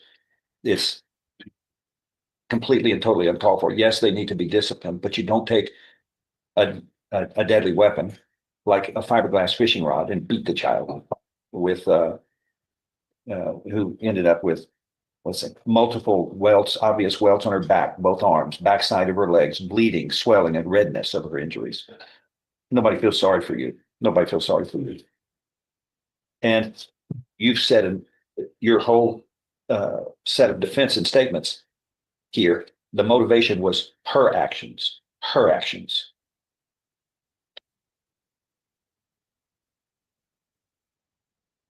the pre-sentence report that's in evidence. You're 45 years old, 44? Yeah. You were a daily synthetic marijuana user for over a decade until just a few years ago, according to you. Synthetic marijuana makes anybody out of their mind. So that's the role modeling that child had to deal with from you. Multiple years of synthetic marijuana, cocaine, weekly cocaine use for 8 years until you were 30. You admitted using LSD, ecstasy, marijuana, monthly since you were 18 years old until a month ago, according to the pre-sentence report. Diagnosed with depression, symptoms of anxiety, attempted suicide. You participated in patient treatment for mental issues at Ben Tom. What kind of role modeling is that for the poor child? I have children, and they're going to emulate what their parents' examples are. At the very least, you get poor parenting of the year. You're a terrible parent, and so it's the child's fault that she wasn't acting appropriate, and so you beat her. You've got to see how bizarre that is and how missed of the mark you are. You got it backwards. You were responsible. Not. I feel sorry for the child. The child really didn't have much of a chance because role modeling is the most important influence on a child from the parents. Yeah, and now you're saying you want to do something that is humane for the lady that you're taking care of, you're living with, and that's your get out of jail free card. You can assault a child after all these years and years of abuse to yourself as well as to the child, and then you want to be able to say, I got to get out of jail free card. I got to take care of somebody. Now you are practicing humanitarianism. You hadn't done it to your own child. Your own child doesn't get it. Your own blood. My goodness, why would you be so worried about someone else? The creator gave you the child. You chose a partner, which is okay. But how did you do with what gift the creator gave to you? You abused the child and self-abused yourself with narcotics years and years and years and years, which didn't give the child any hope or role modeling opportunity to make wise choices. This all explained. All right. Yeah, you were in jail for 7 days here in this, according to this record, in accordance with this case. When you were in jail, who was taking care of the lady? No, there was nobody there. So she's able to take care of herself when you're in jail. Well, there she is, and you were in jail for 7 days. How did she survive? My neighbor came and checked on her, but my neighbor works, so my neighbor was able to check on her or whatever. But when she needed somebody to check on her, okay, so I had to have my neighbor to check on her. If nothing further, the court's going to find the defendant has pleaded guilty here to this third-degree felony of injury to a child. Voluntarily, knowingly, intelligently, there was sufficient evidence supporting the guilty plea to find you guilty beyond a reason, based upon State's Exhibit 1 that was introduced into evidence. I now find you guilty beyond a reasonable doubt of this third-degree felony of injury to a child. I am following this agreement. You were hereby sentenced to confinement in the institutional division of the Texas Department of Criminal Justice to serve a term of 6 years. That is one of the options that the court has. I want that just to sink in for just a moment. So you go to prison for 6 years. Your paramour, the lady you're taking care of, she's stuck without anybody to take care of. The child, father's in prison again. And then all you're doing is making a mess. Another chapter in the same book of here I am making a mess. The court's going to do this. Okay, I'm going to suspend the 6 years, place you on probation for 10 years. There will be terms and conditions of probation that you sorely need for dealing with other humans, as well as your family that you seem to disrespect and not have a humane attention in dealing with. Here's the probation orders. There needs to be some kind of program that a moral recognition therapy, some comes into mind. Parenting class comes to mind, which you've wisely, the probation has already offered to place in your mental health services through Spindletop, enter in successfully completing the battering intervention and prevention program. You're going to submit to a substance abuse assessment because it's hard to believe anyone with years and years and years of chronic abuse to drugs telling us the truth and being forthright. Seldom does that ever happen. And there will be other terms and conditions of probation which you need to follow, which ironically are in your best interest and to help you be a better person. Why you haven't done this yourself. And you had to come into this court as a defendant assaulting your child. For strangers to have to fix the mess in your life is inexcusable, but it happens all the time in here. That's what we do.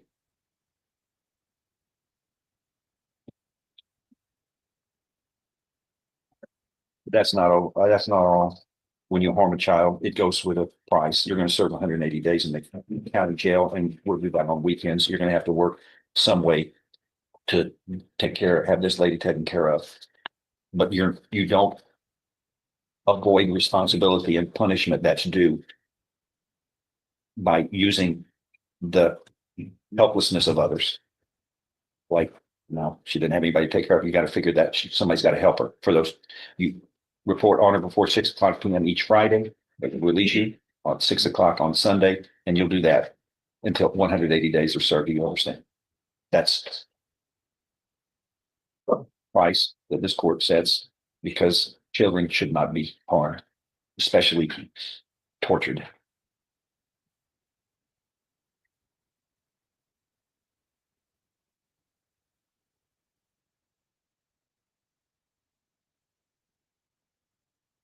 And then if you have the tendency that one of them does. All right. You understand what has happened today, so yes.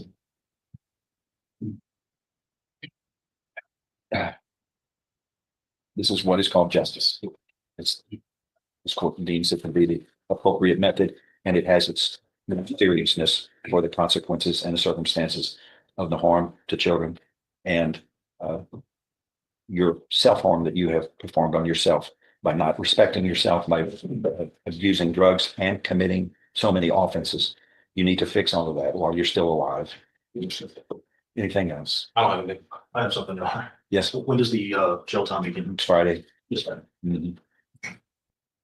So you've got 48 hours to figure out a care method for the lady for those 2 days. Do you understand?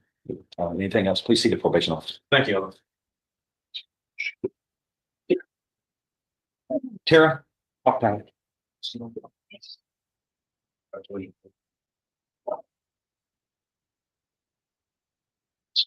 be on your town. We'll be back.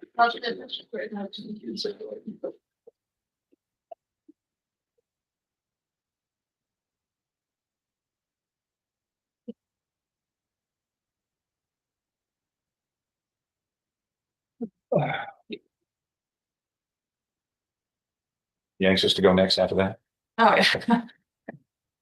24-577 is called the state of Texas versus Tara.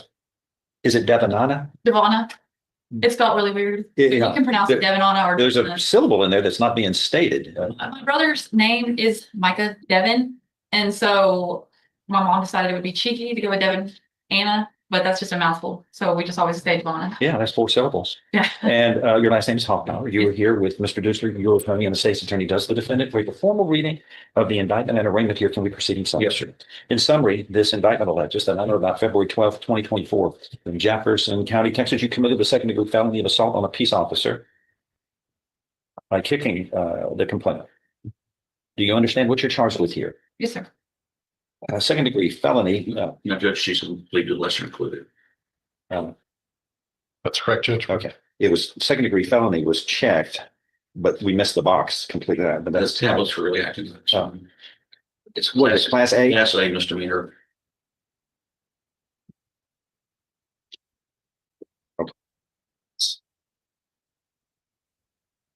I'll write this in. I didn't miss that. It was just. He did. I wrote over it trying to add in the fine, Judge, and I can confirm that that's a fine. You understand you're charged here with the indictment of a second degree felony of assault on a peace officer. You understand that? Yes. Sorry. There's an agreement that's been reached where you would be pleading guilty to the lesser included class A misdemeanor of assault, which is within the elements of this indictment where it is alleged you intentionally, knowingly, and recklessly caused bodily injury to another person. That constitutes, if found true, a class A misdemeanor.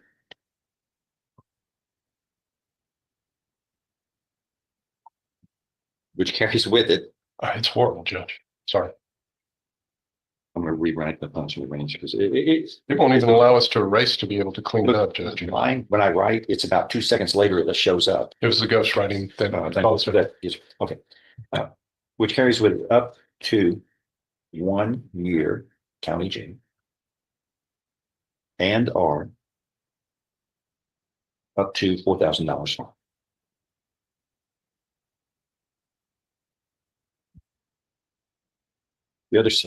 You understand the punishment range for class A misdemeanor? Yes. An agreement's been reached in your case where you would be pleading guilty and placed on deferred or unadjudicated probation, which will be up to 1 year. And you will be fined $200, and there will be terms and conditions of probation normal and customary for class A misdemeanor assaults. Is that your understanding of the plan? Yes, sir. If I follow this, you have no right of appeal. Do you understand? Yes, sir. How do you plead to this lesser included class A misdemeanor? Guilty or not guilty? Yes, sir. Are you pleading guilty voluntarily and because you're guilty? Yes, sir. Yes, Show you what's marked as State's Exhibit 1. Did you sign that document voluntarily? Understand it? Discuss it with your attorney?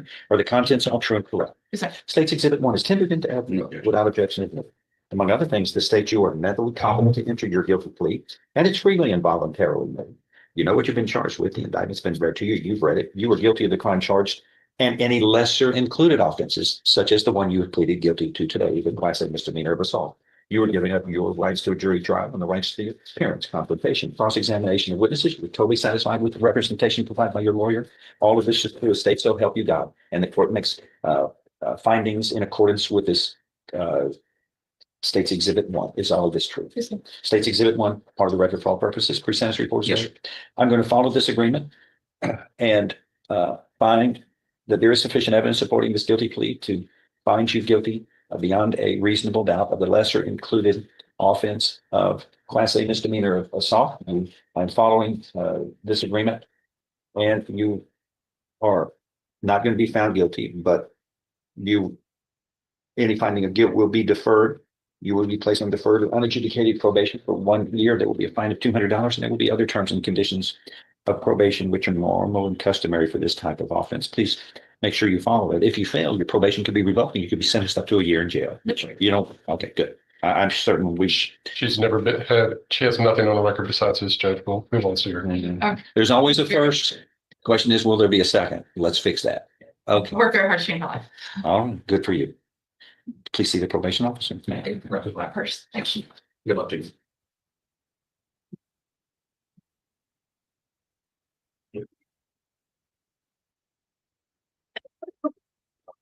Look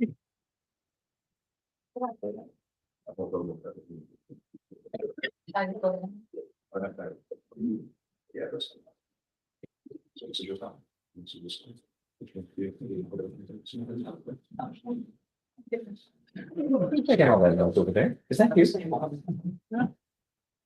All here on dust. It's coming. They say, and it's not good. It's going to sting a little. It's going to cause people to have problems. Yep. Okay. That one. You doing something?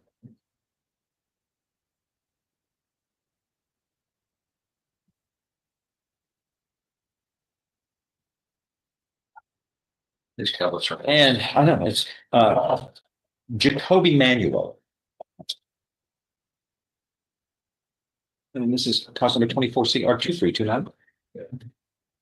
What are we doing? He says that he's not guilty, he'd like to be sent to trial, and he'd also like to be resolved as soon as possible, so he's asking for a declaration.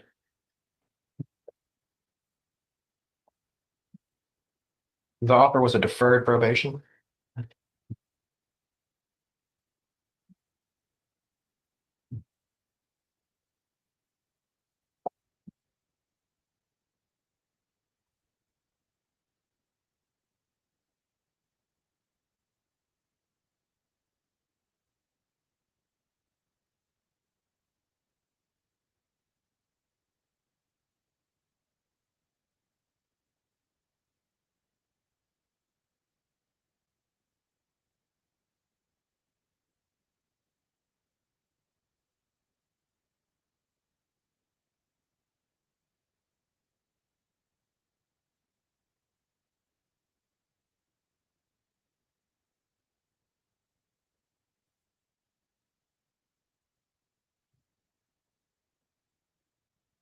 Where's this vehicle now? He has it. He owns the vehicle, it's his.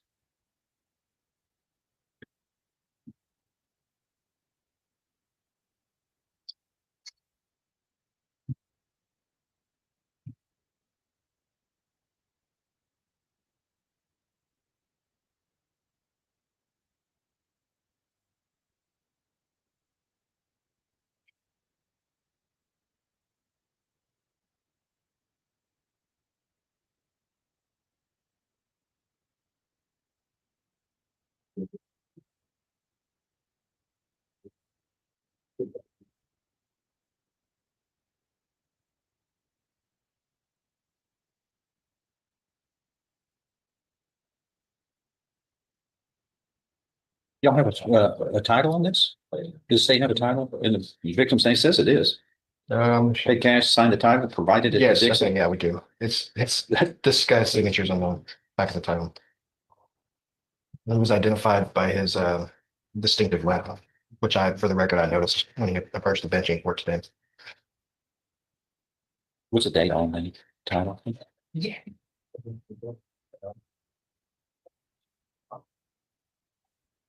3/8/24.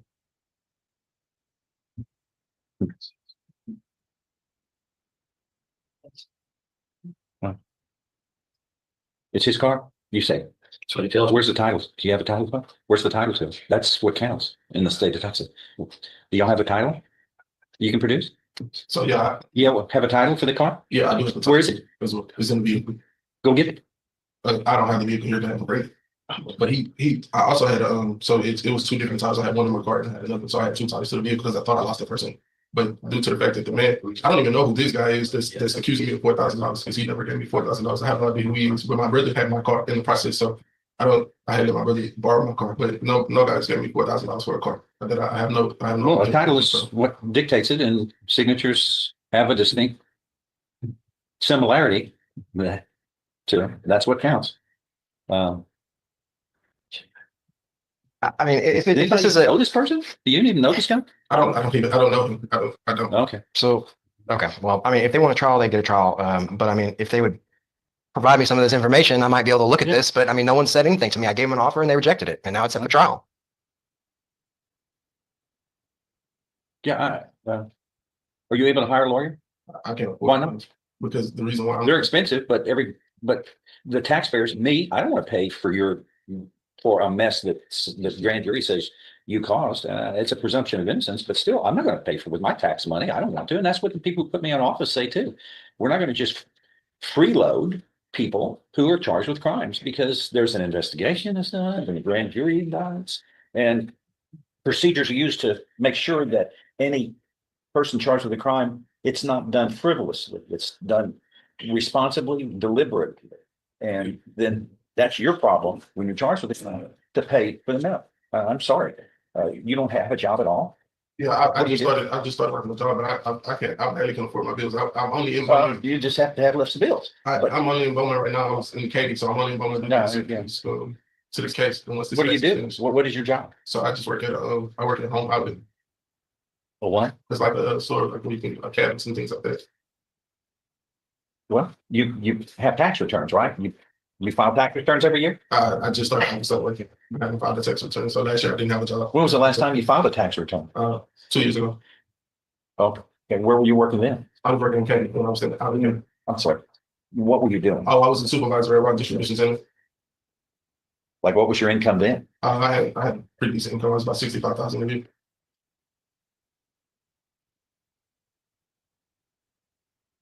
Well, this is resolvable because of the methodology that is required in having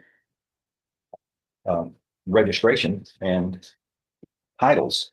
And I'm going to reset this a couple of weeks for review. Why don't y'all see if y'all can get that, whatever it is, to the DA's office so that they can have a decision of whether they go forward or not. If you have a title and it's a worthy title, that's what counts. But if you don't, the state says they've got a title that has the signatures that are similar, that represent you and somebody else. And I mean, I don't see what the fact issues is on that unless somebody forged somebody's name yet with their using their handwriting, which is not easy. Right. Either there's a crime here or a crime in the forgery of the title. I mean, one has to be true. Something is just, if there's no other title. And if there is another title, there shouldn't be two titles. And I was never paid any, absolutely no penny, absolutely nothing. So I can't sell my car and not get paid for my car. Yes, sir. Okay. Well, let's get the title and let's figure out and get it over to the DA's office so that they can try to resolve this. Okay. Where's the vehicle right now? It's on pinchback. It's not even much operable right now. But it's in my possession. Yes, sir. Yes, sir. Okay. All right. 2 weeks. Okay. Thanks. I'll be back and get some dissolved without sign a recent and jury for something. Submitted a dismissal on or I'm sorry, Toby Mahone? yes, Dante Mahone. Dante Mahone. Yes, they provided me. Dismissed.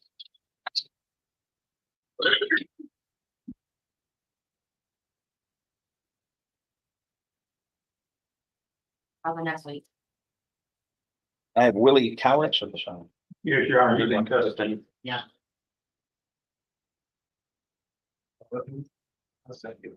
Where's Mr. Cowich?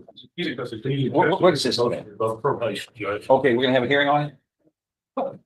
I think so. Judge. Okay, well, let me get this other stuff out of the way, okay, and we can get back to that. What are we gonna do on Dante Mahone? Dante Mahone, which case was just dismissed. Tell everyone. You're right. I thought that was the familiar name. About the day. Ernest Thomas, 2 cases. Ernest Thomas is present. What are we gonna do? There's an announcement, obstruction or retaliation, sex offender registration failure.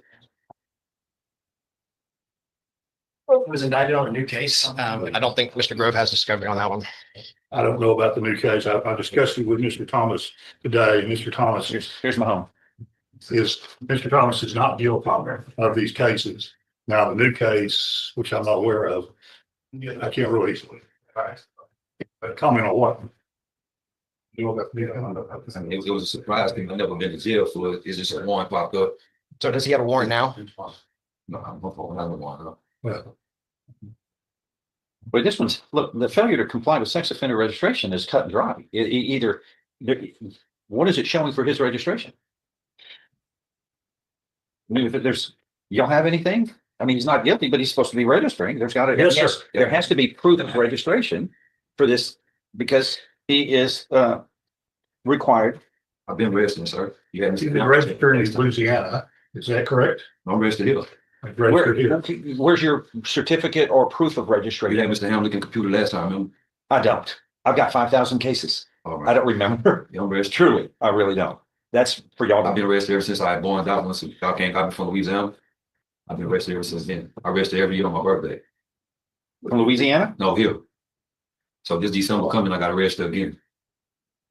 So what's the date? This is October 27th of 2022 is when you Yes, sir. failed. That was going on 3 years now.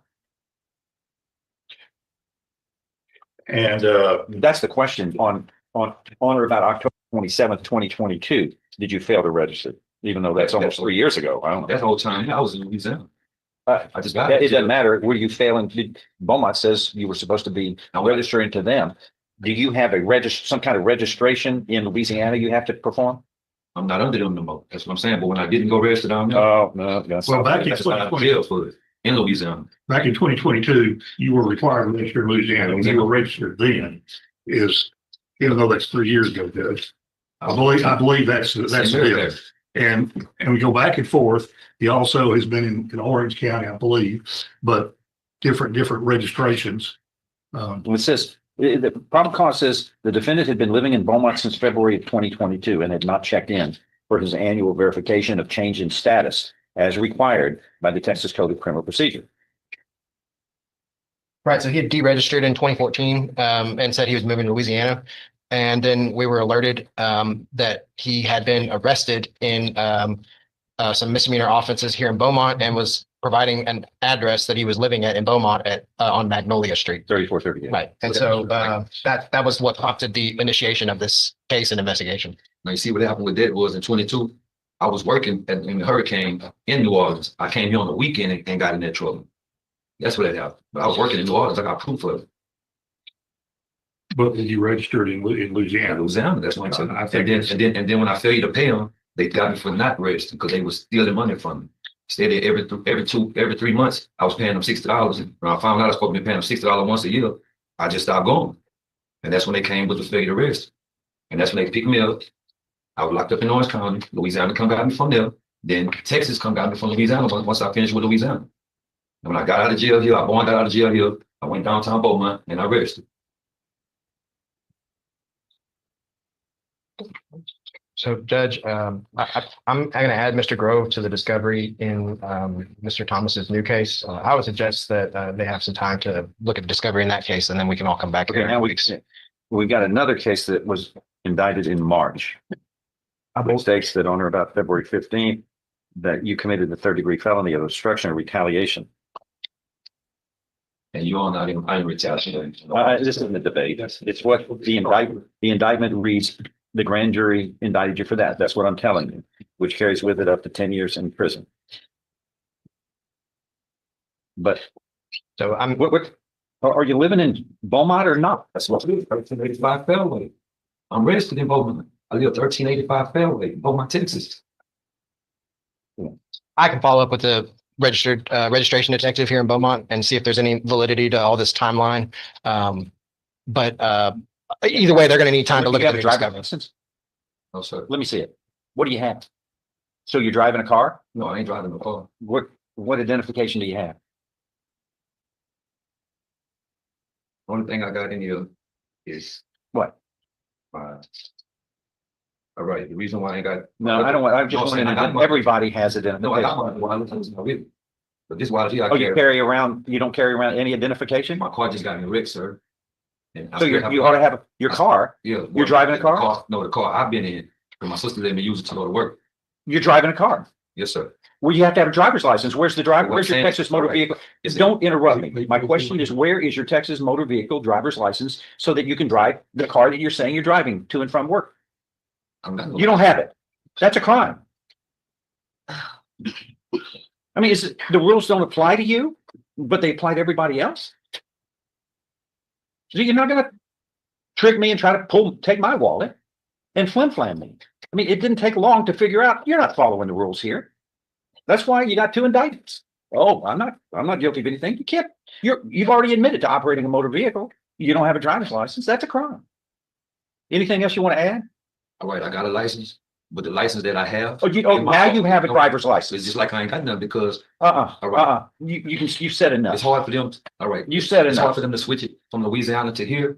It's always somebody else's excuse. I just asked you, do you have a driver's license? You said no. But it's not. Now you don't. Now you do. Okay. It just miraculously appeared with me. It's in the red car enough. I'm supposed to go there today. Why did you say you didn't have a driver's license a minute ago? Because if you're going to want a Texas one, I don't have no Texas one. You're on. Sit over there. Sit over there. Yes, sir.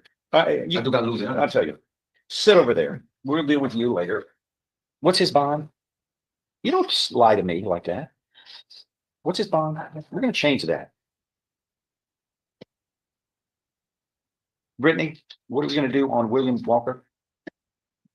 Where'd she go? Okay, well, where's Rife?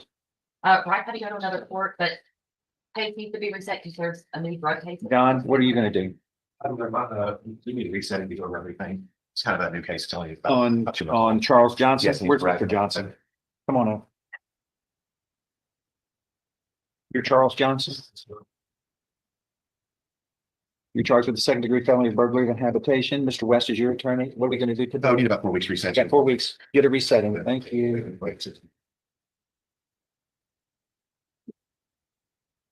And Wright went somewhere and Brittany went somewhere. Rife said he was gonna need a reset on his. They have a new drug case that just got indicted, so he's gonna need, yes, sir. So he's gonna need more time anyway. Who's his lawyer? Who's his lawyer? He needs one. Sheena Miller, come on out.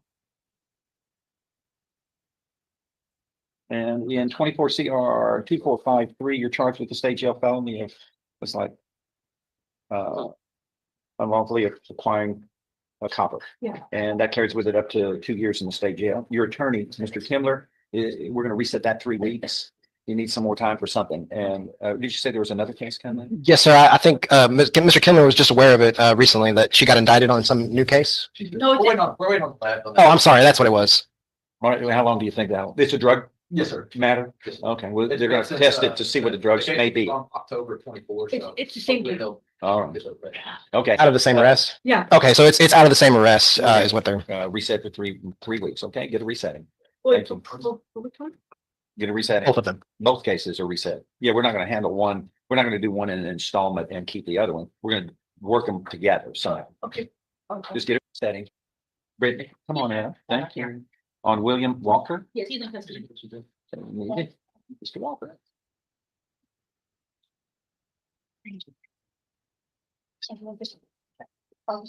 Yeah, there you go.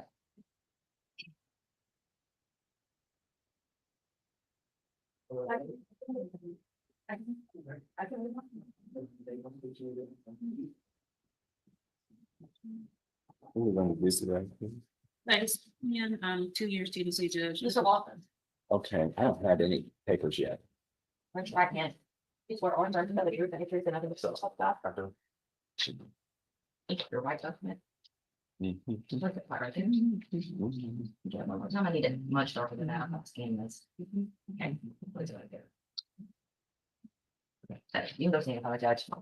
Come forward, please. 23 CR 2056 is called. You were William O'Neill Walker. With Ms. Holmes, your attorney, and the state's attorney does the defendant waive a formal reading of the indictment and arraignment here. Can we proceed in summary? Yes, you. In summary, sir, this indictment alleges that on or about October 31st, 2022 in Jefferson County, Texas, you committed a second degree felony of aggravated assault with a deadly weapon, namely a motor vehicle. Do you understand? Or an automobile? Do you understand what you're charged with here? Yes, sir. If convicted, you face a term of not more than 20 years or less than 2 years in prison. In addition, a fine will be assessed not to exceed $10,000. Do you understand? Yes, sir. An agreement's been reached in your case where you would be pleading guilty and sentenced to 2 years in prison, and you would be given credit for all time served. Is that your understanding of the agreement? Yes, sir. By follow this, you have no right of appeal of your case. Do you understand? Yes, sir. Is there any restitution here? No, Your Honor. Says cause bodily injury to somebody else by ramming. Yeah, if you recall, I don't remember. this is one where the complainant is his wife. They actually got married after this incident occurred. Oh, the complainant is this man's wife now? Yes.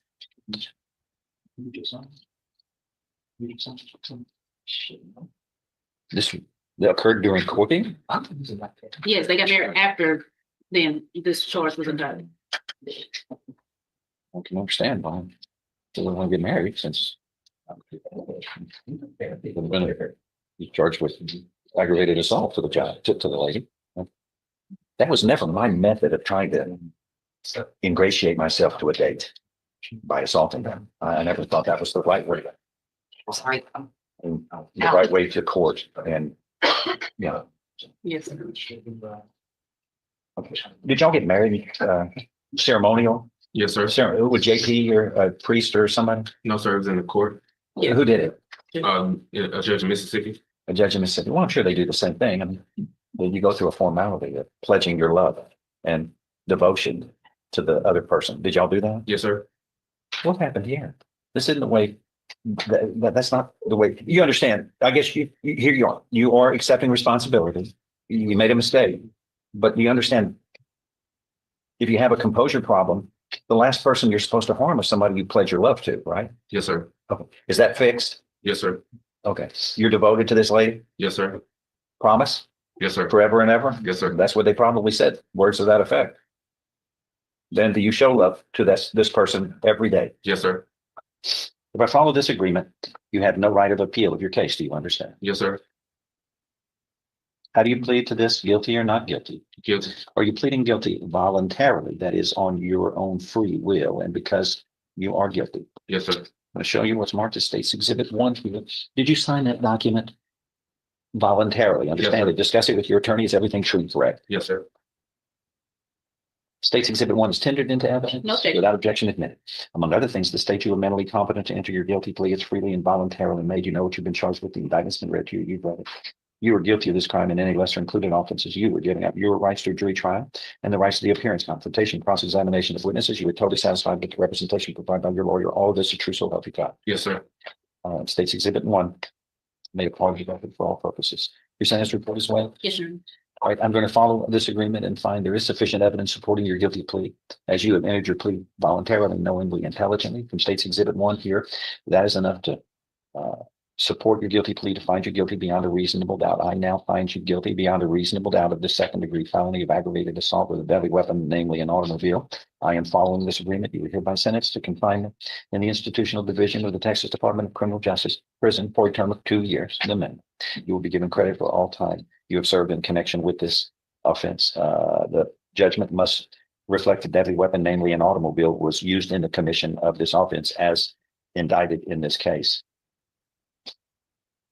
I don't know how many thousands of cases I've resolved and presided over here in this job, 18 and a half years. This is a first to sentence a defendant for assaulting a person who later he marries. And it's possible that this could happen. But the point is you're capable of making mistakes like we all are. This is just a very disturbing one because a 4,000-pound metal missile can do a lot of damage to a human body. Somehow y'all must have fixed all of this and then fallen in love and now you're married. But hopefully this is far behind you. Yes, sir. And distances you from the future because you're supposed to treat that person with respect, with love, with compassion. Do you? Yes, sir. Well, Your Honor, I believe they're just filed for divorce, but they did get married after this, after the incident. That was when they. Okay. So y'all are in the process of a divorce now? I'm not sure if you've been served with that or not, but that's just my understanding. Well, does the lady see you? Do you communicate with her regularly? I directed him to stop communicating until we Uh-huh. got this resolved. Okay, well, y'all can work this out. I want people to be happy, but most importantly, to understand what is a relationship that you profess love for. And love is not harm has nothing to do with love. It's completely opposite. And respect. That's part of a proper relationship. And that has to be displayed 24 hours a day for a relationship to work properly. All right, anything else? No, you're right. Thank you. Thank you. Okay. Back to Ernest Thomas. Is that right? You know what this thing showed? Power failure. We need it anymore.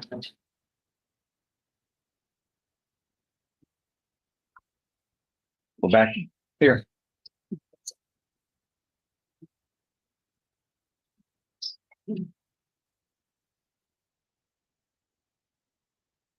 And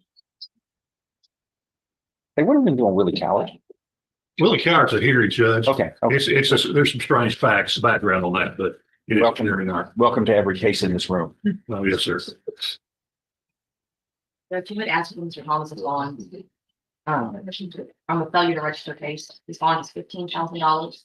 And on the obstruction or retaliation case, it's $8,500.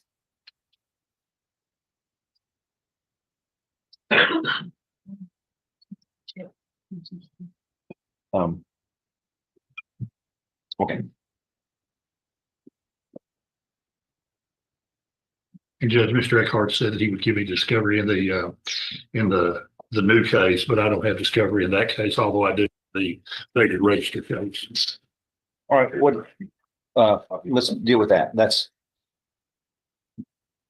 to me, the issue, the defendant, whether he failed in the past, as reflected in the indictment to register, that's one issue that really isn't timely right now.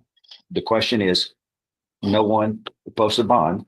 The bond, the first element of requirements of bond is don't commit a crime. Every moment he has failed to comply with sex offender registration is a crime. And I want to know what proof is it that supports, after what I've heard here, that supports he has complied with sex offender registration. Until I can see that, his bond is full. He stays in jail. So you're not going to continue. You have a continuing duty, according to the information this court has, to comply with bond, comply with sex offender registration. And you're not walking out of this room without proof that you are complying at this time. Judge, I think that when he made bond in that sex offender registration case, that from that point forward, he was properly registered in Beaumont. Just to give him a birthday, do something come. So I think since he's made bond in that case, he has properly registered here where he's been. Okay, the state's comfortable with the information you have that supports that statement, or you wouldn't have made it. Yes. And we're talking 2014, I believe. Doesn't matter, David. He has a continuing duty. Yes, sir. I understand. But after talking to him, the message I got, the information I got after English language here was he wasn't registered. But you have to carry around proof of it when it's asked of you. Yes, sir. So you have to figure out how to get that. That's your business. You got to carry around like a driver's license. And then your driver's license, was it your driver's license that was an issue too? I've been trying to get a Texas one, but every time I go down there to the place, they say they need 3 and 4 proofs of identification. And one of my bodies got stolen with my social security card. And you can't operate a motor vehicle on my watch. Again, if you're operating a motor vehicle without a driver's license, a valid driver's license, that's a crime. That's condition 1 of your bond. You got to follow the rules, like we all have to. I got to follow the rules too, but I'll be darned if I'm going to follow them and you're not. Everybody's in the boat together. That's the law.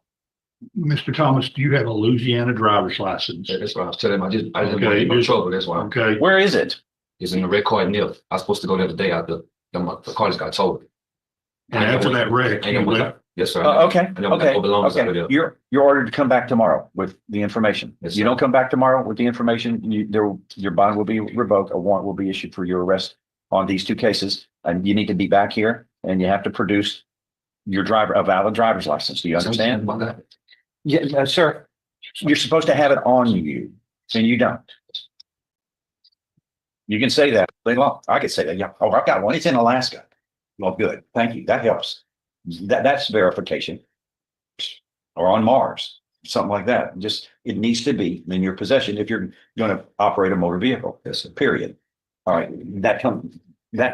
We'll see you back tomorrow on tomorrow. Okay. What else? MTRP with Willie Coward. All right. Is Mr. Coward? Judge, you need to get some information about this guy. Which guy? Coward.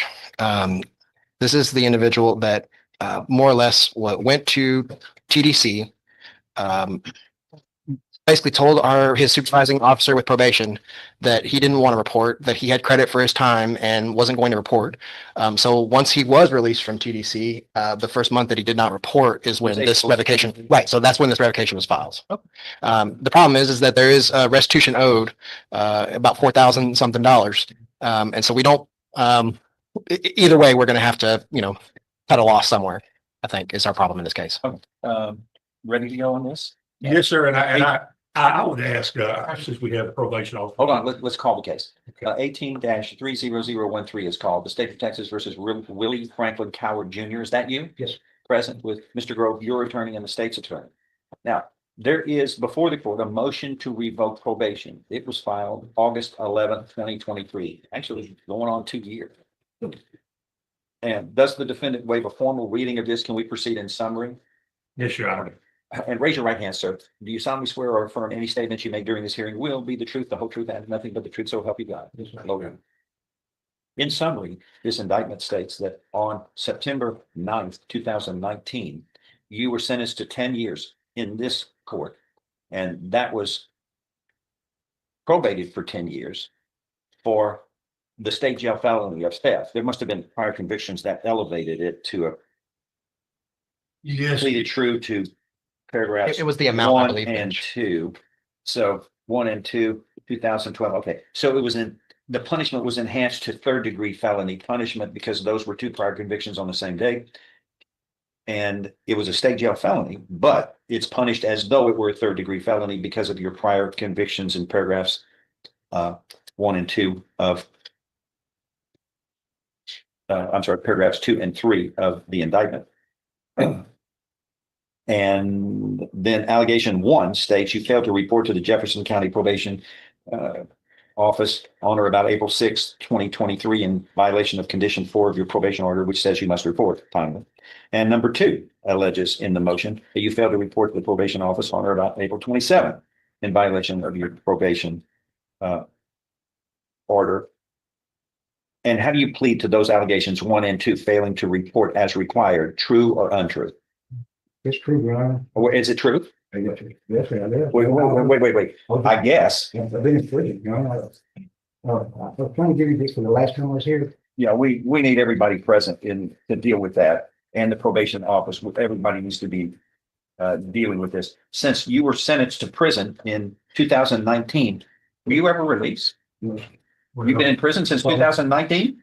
You're under oath. You're under oath, sir. 1 month I was out, everybody didn't know. Which month was that? Your Honor, Mr. Cowart was paroled April 6th of 2023. He was sent a letter of correspondence to his last known address at that time in which. Were you paroled on that in April of 2023? So you were released from prison? Yes. And for how long were you released? I was, what were you, I said for the half. For how long were you? I don't know. Your Honor. A year? No, it was a month. 1 month? 2 months? About a month and a half, 2 months. About a month and a half. And it was in April? I went to see my family and went to turn myself in. Okay, what you required to condition 4 is of your probation order. Okay. Judge, I'm not. Hold on, David. Let me get to something here so we can put it on the record.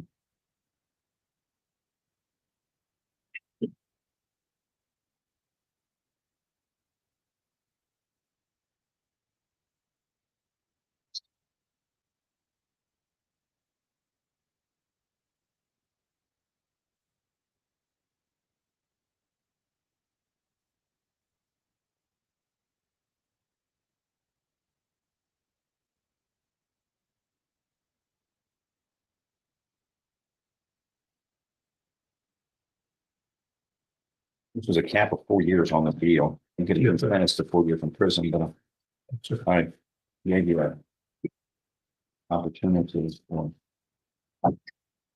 prevention on this. In spite of what I'm looking at, your 1, 2, 3, 4-page criminal history and the public safety report that the court is reviewing in the file.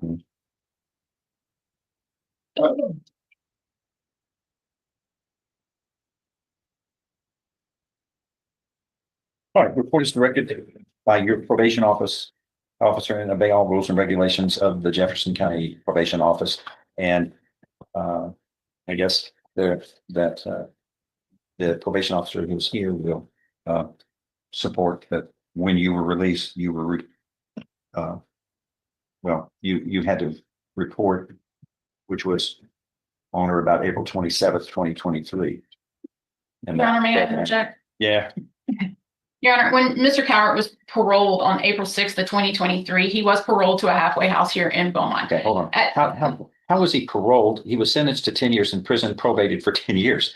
On a different case. When he was placed on probation, he went from Jefferson County to Hardin County to Orange County to TDCJ. Okay, 2 other jurisdictions dealt with him on cases, and then he was sentenced to prison on 2 other cases from 2 other jurisdictions. Yes, sir. But meanwhile, his probation was still pending and valid here in Jefferson County for him to serve when he was released from prison from those other 2 cases. Yes, sir. Okay. And at that point in time, after his probation, Mr. Cowart sent numerous correspondence to the court asking for revocation. However, we had no violations because he's been incarcerated. Yeah, we to got that one time. now. Yes, sir. And when I learned of his parole, he was sent a letter on April the 10th, which prompted a telephone what call. day? I'm sorry, April 10th of 2023. Good. It prompted a telephone call from Mr. Cowart on April 25th of 2023, in which he informed me he had no intention to comply with probation nor parole. And we discussed the fact that we had no violations, and he advised that he would not show up. Therefore, we set an administrative hearing. I advised him of the hearing over the phone. And that was 2 days later? Yes, sir. It was set for April 27th of 2023. He failed to appear for that hearing. The hearing was sent to the court and the motion was filed. He was arrested on April the 3rd of 2023 on a parole violation, Hold on. which sent him back to TDCJ. April 3rd? Are you sure? I'm sorry, May 3rd. Oh, okay. I'm sorry, my apologies. He was arrested May 3rd of 2023 on his parole It violation. looks like the week after Yes, sir. the 27th that he was to report. Yes, sir. And so is that why he had a bench warrant to get him here for these hearings? I don't know. That's 23. This is 25. Where have you been from? He's been incarcerated On That which makes charge? sense. Those ones out of on the out of paroles. other districts? Yes, sir. That was a retainer on me from Yeah, February. now that makes sense, Judge, because I think one issue that was raised in the last time we were here was that 77 days, correct? right, that he was brought here on a bench warrant, which didn't track with him, not reporting and being able to actually report like he was supposed to. But now that makes through Jeannie's evidence in her discussions with the defendant. right. But I'm saying last time we were confused about whether Yeah. or not he had ever been released, or how long he had been. So now that makes sense. From probation's calculations, how long had he been a free man, released from prison and was out April. and about? April 6th of 2023 until May 3rd of 2023, roughly Almost a month. almost a month, 30 days, 27 days. And he has 270 something days credit. 17. In 2019, when I went in front of the Orange County judge, I talked to my lawyer, asking to five sentenced me to 5 years. I asked him, was it? Wait, that. And I'm sure that's an interesting story, but I don't think it has anything to do with me I know. in this case. That's all we're worried about is what would that have to do with this? What Judge Stevens. Yeah, that's something with y'all. And what is it about this case that I put you on probation for and the terms of probation that you were supposed to follow that allegedly you failed to do? That's all that's relevant. How much is restitution on this? Your Honor, the restitution amount is $4,280.12. And it goes to whom? The complainant. We were just talking about that. It's not an insurance company. It's a. What was the circumstances? I have the PSI report, Your Honor. Let me see. I'm looking. I've got it all.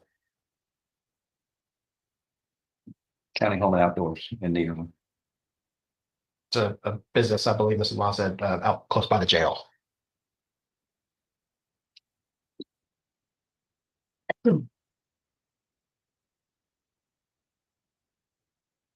It says Cowart and McDaniel admitted they were responsible for taking those items. I don't think he's ever had a problem with admitting his responsibility, but making amends for it is a whole nother story. Are you clear from those other districts right now? Have you finished serving those sentences? Yes. Judge, basically, as I understand it, besides the possible 1 month or so that he has been out under some terms, he's been incarcerated since he was placed on probation back in 2019. And he's been in the whole time. Now, one of the things in past conversations, and I did not get brought into this until relatively recently. And in fact, because we were talking about 2019, that was after 7 years, the file that I had from back when I represented him back in 2018 and 2019 was destroyed. The dog didn't eat your homework. What? The dog didn't eat your homework. No, sir, it was destroyed because it was 7 years and under. But we can put all that together. But anyway, so trying to reconstruct this has been difficult. I think Ms. Law understands it because she's had to deal with it. It seems clear now. After listening to her, we know where we are on things. My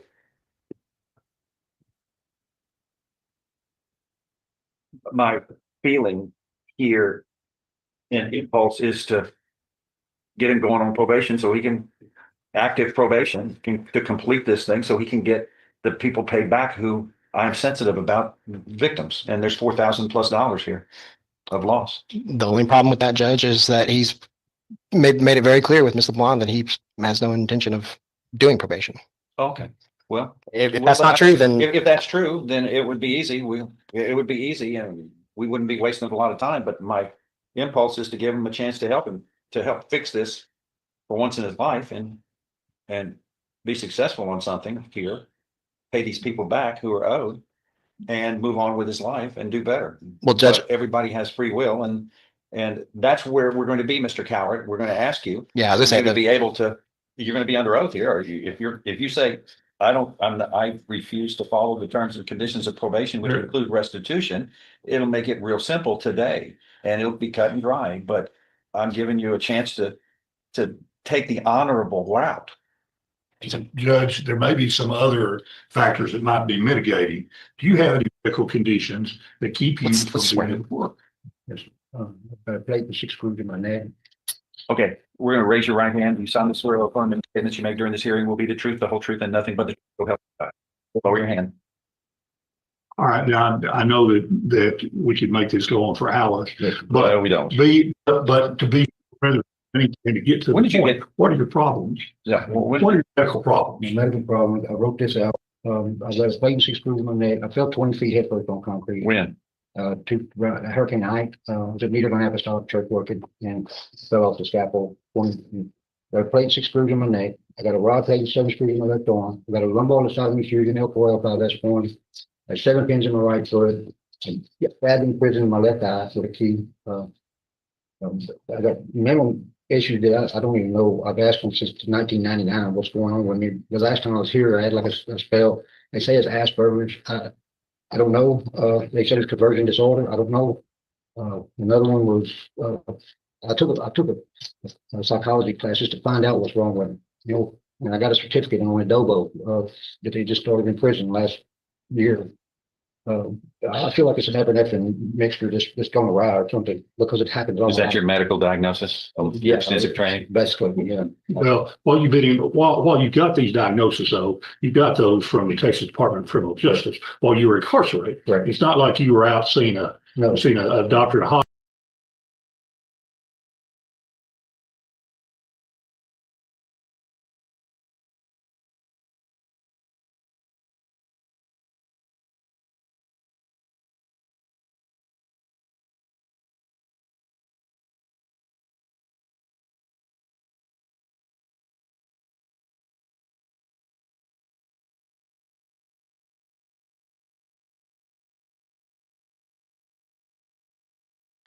I know, I'm very short. Sorry, Your Honor. No. Good morning, Your Honor. Ashley Lonnie. that. Ashley Lonnie for the people. Your Honor, this time people waive any conflict to this honorable court in the office of public defender. People do not believe that any conflict exists, make way for the avoidance spelled out. Of course, if you had gotten behind the podium, I would have said, huh? Anyway, go ahead. This is the public defender, Dan, Your Honor, on behalf of the public defender's office. Likewise, Your Honor, our office does not believe a conflict exists between this honorable court and our office, but no arising way such conflict. All right. Court for its part also does not believe that a conflict exists either in the Michigan court rules or the cases decided thereunder. To the extent a conflict does exist, given the waivers, the court will consent to hear the matters. Court does call the case of the people versus Timothy Hess. Senator Siller on behalf of Pittsfield Township. Good morning, Your Honor. Christina Barrett, requesting permission to practice pursuant to Michigan Court Rule 8.120. Prosecuting Attorney Ashley Lonnie. We didn't have enough stuff we had to say. Permission to practice. Thank you, Your Honor. Christina Barrett, for the people. For the record, I have no objection. Generous. I guess I should have asked.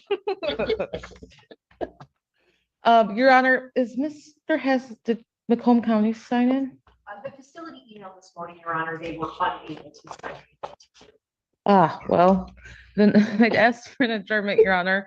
I was able to actually meet with him this time. I'm sorry? Did you put your appearance on or just? Well, no. Oh, well. You did not. I don't even know who you are. There was a lot of chatter coming from that side, so There's it a lot of distracted me. stuff being said. Good morning, Your Honor. Apologies. Assistant Public Defender Lauren Perny on behalf of Mr. Haslam. I would ask for an adjournment, I suppose. I did speak with him. We were ready to go today. So you did speak with him, but. I did. That was the facility. Yeah. Did they say, where is he?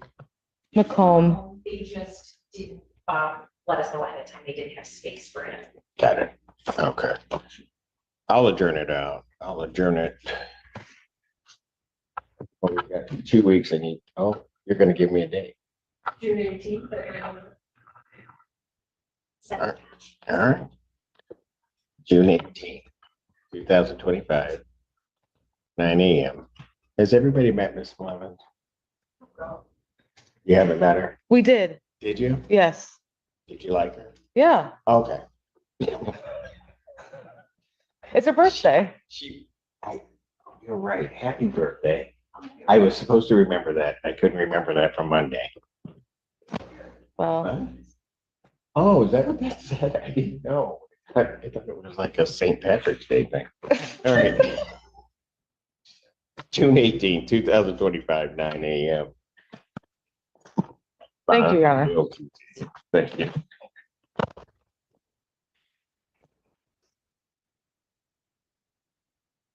What's funny is all of that was said, like 80 people spoke, and Simon said nothing.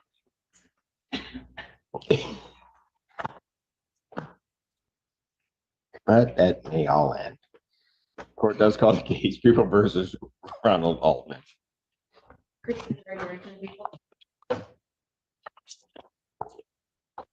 morning, Your Honor. Don Smith on behalf of Mr. Altman, appearing by Zoom. All right. Mr. Altman, can you state your name, please? Ronald Altman. Thank you. All right, what are we doing on this case? Your Honor, this Okay. is set for a pretrial today. I'm sorry. Go ahead. What are we doing? Oh, this is set for a pretrial today. I emailed Miss Londi back on April 25th with some additional evidence. I did not hear back from her, so I was expecting a conversation with her this morning. This morning? She said she ain't got time for that. I mean, no, she didn't say that. I said that. Well, if you're by Zoom and she's here, I don't know how that conversation is going to happen.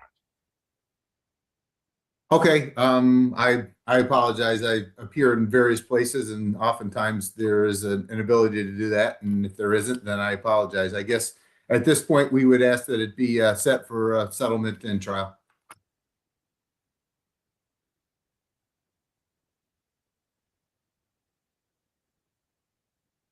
Jury final settlement conference will be set for.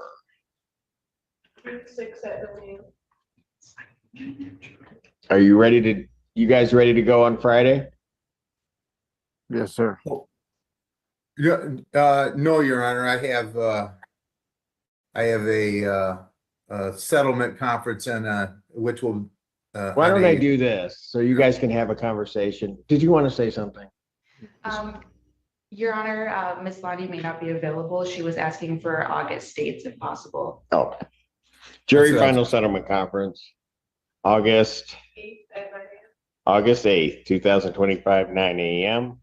Jury selection, if necessary, will be August 11. 11 at 8:30. August 11, 2025 at 8:30. Both of those proceedings are in person. Bond with its conditions will continue. Thank you. Thank you. Court calls the case of the People versus Ali. Is it Gary? Ashton Lonnie for the people. Joe Simon on behalf of the defendant. What? Crazy. Push or pull?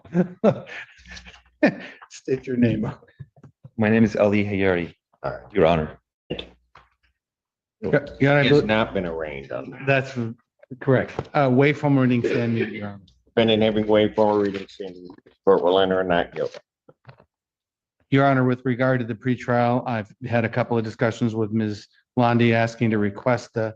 You actually talked to her? I did. Okay. Sure. Actually, asking to adjourn the pretrial just a couple of weeks. All right. Pretrial in this matter will be adjourned June 18th, 2025, 9 a.m. As to bond. People are requesting no contact with the named victim, Davion Priester. Okay. As well as all standard bond conditions. We are not making a monetary request related to our bond. Okay. And a no firearms condition, Your Honor. Yes. All that's acceptable, Your Honor. My client has no prior history, has no reason to ever be in contact with this person. They were strangers to one another. All right. Bond will be set in the amount of a $10,000 personal recognizance bond. I'll order standard conditions, including no assaultive behavior or possession of any weapons or ammunition or anything fashioned to be a weapon. There is to be no possession or consumption of any alcohol, recreational marijuana, or any illegal drugs. I will order no contact with Davion Priester in this matter. I think that's all I'm going to order at this time. You indicated they were strangers, so the location isn't an issue. That's correct. All right, very good. All right. Hey, Your Honor. Thank you. Thank you, Your Honor.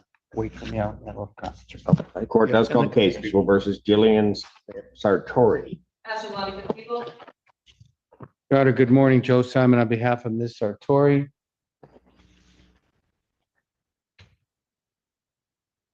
Jillian, when you get up here, state your name.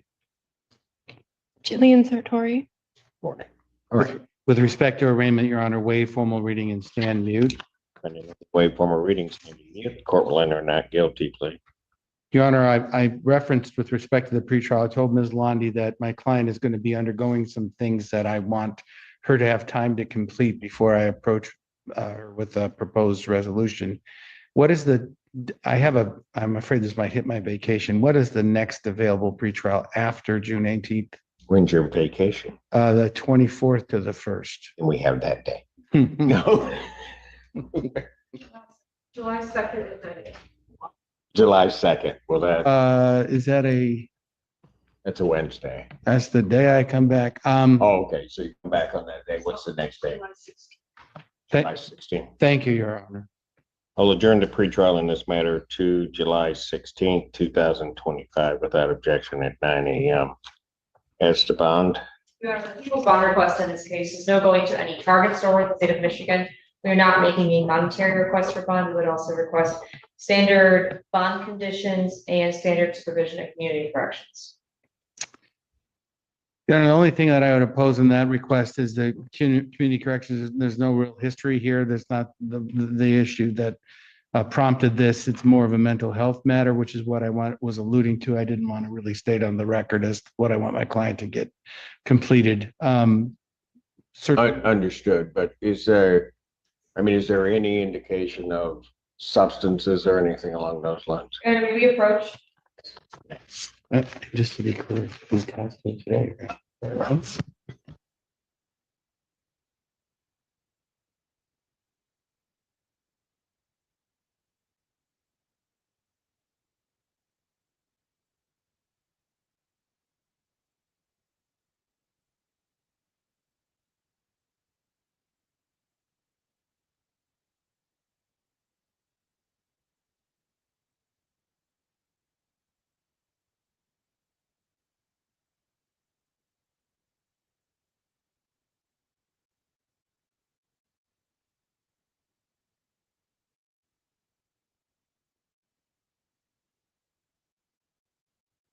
All right, record should reflect we've had a bench conference in this case. What I will do regarding bond is I'll set our bond at a $5,000 personal recognizance bond.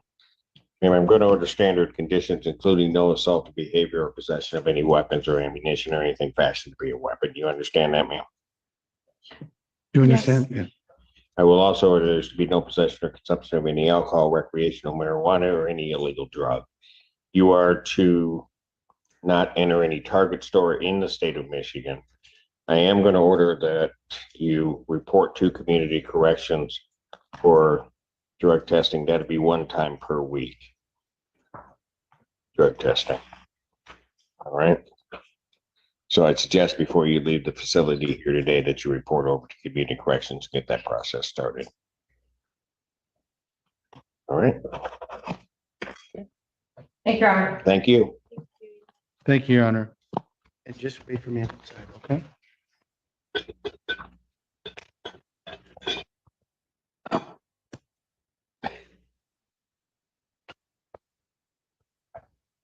No, I'm not talking to you. Just.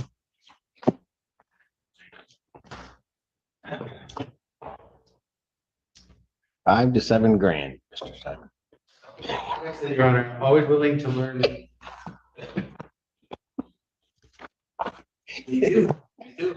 Oh, yeah. You have no idea what you're saying, me too. And you know. You know? Oh, yeah. All right. I like learning new things too, Your Honor. You know what, guys? I'm done.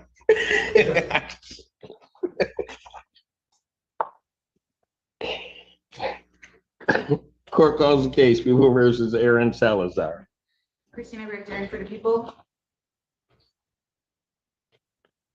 Good morning, Your Honor. David Shan on behalf of Aaron Salazar.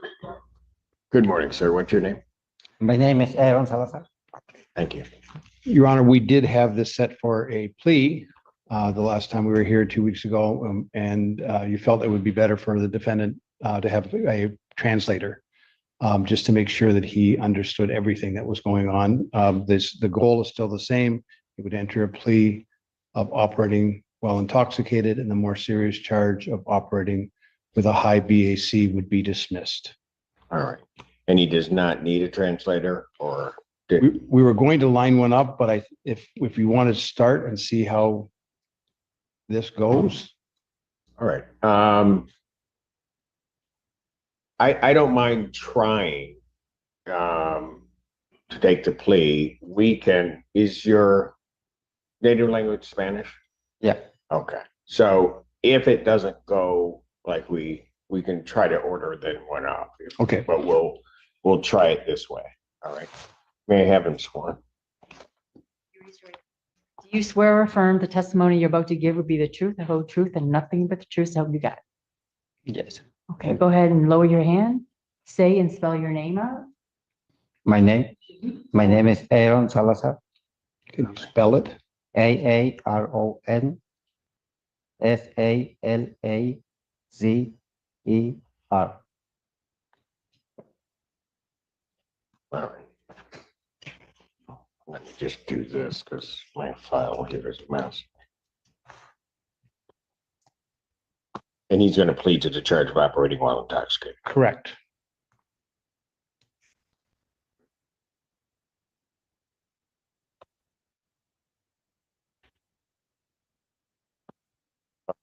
Sir, it is this court's understanding that you are going to be pleading guilty to the charge of operating while intoxicated.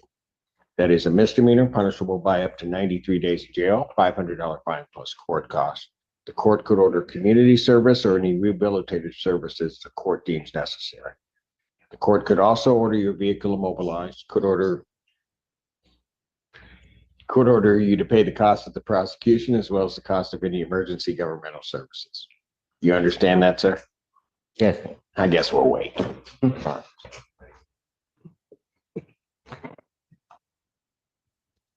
Yes, sir. Okay. You understand all of those maximum penalties, sir? Yes, I am. All right. Understanding that, how do you wish to plead? Plead guilty. You want to plead guilty or not guilty to? I am guilty. Pardon? I am guilty. Guilty? Yeah. All right. Now you understand that by pleading guilty, you will not have a trial of any kind. No trial. Not right. All right. You signed an advice of rights form. Is that correct? Mm-hmm. Yes. Correct. Yes. All right. Do you have any questions regarding any of those rights? No, I don't have questions. All right. On the podium, I need you to look at paragraph 5. Now, those are your rights which are part of a trial. You understand that by pleading guilty, you'll be giving up those rights as well as all the rights on that form. Understand all that? We went through this. Yes, I understand. All right. You understand you're giving up those rights? Mm-hmm. Yes. All right. You understand that you're giving up your right to appeal of right. What that means is that if you don't like the fact that you have a conviction or your sentence, you have to ask permission of the higher court to hear your appeal or your complaint. You're giving that up. Yes, we want to do that. Yes. All right. Are you on probation or parole? Let me ask it this way. Are you under the jurisdiction of any other court? No. This is his first interaction ever. Ever. Okay. And so you're not on parole. You've never been to prison for longer than a year. No, never. All right. Has anybody promised you anything other than what's been stated here today to get you to plead to this charge? Nobody's promised you anything except the plea deal. Yeah, yeah. So nobody's promised you anything except this plea deal. Oh, yeah. That's Is that correct? Has anybody threatened you or coerced you or forced you in any way to enter this plea? But he threatened you to get you to enter this plea, to threaten to harm you. Nobody's threatening you to get No, you. no, but Okay. You're doing this voluntarily and of your own free will? yes, I do. Okay. And you're also doing it because you believe that you're guilty of this offense? Yeah. Okay.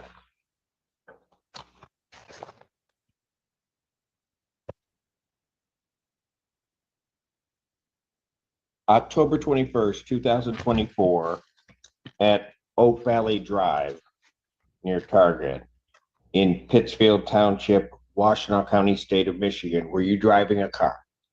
Yes, I will. Okay. Before you drove the car, had you drank alcohol?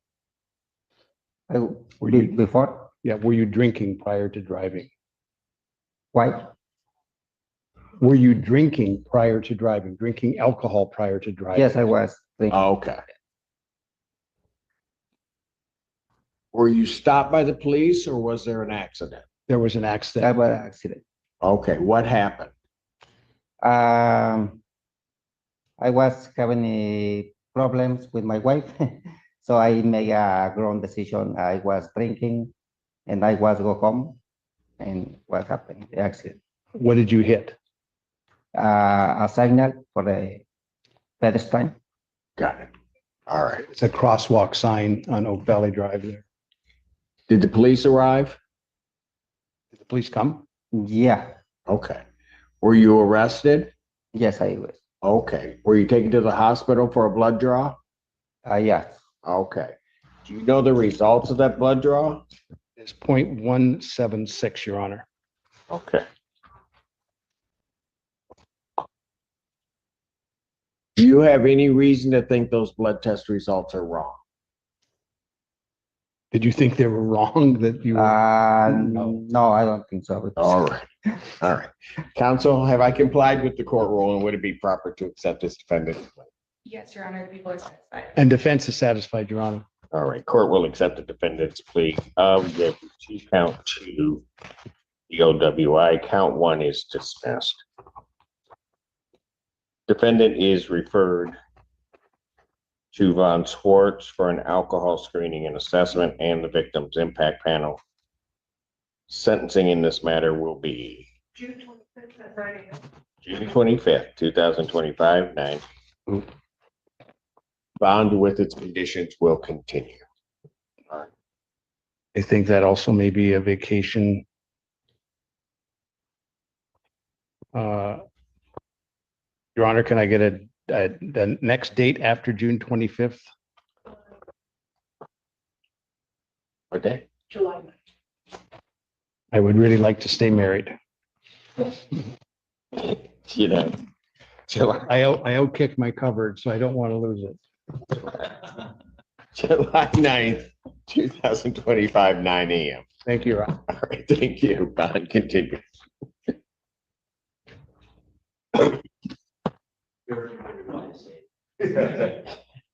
Court calls the case, People versus Mohammed Aldel Haber.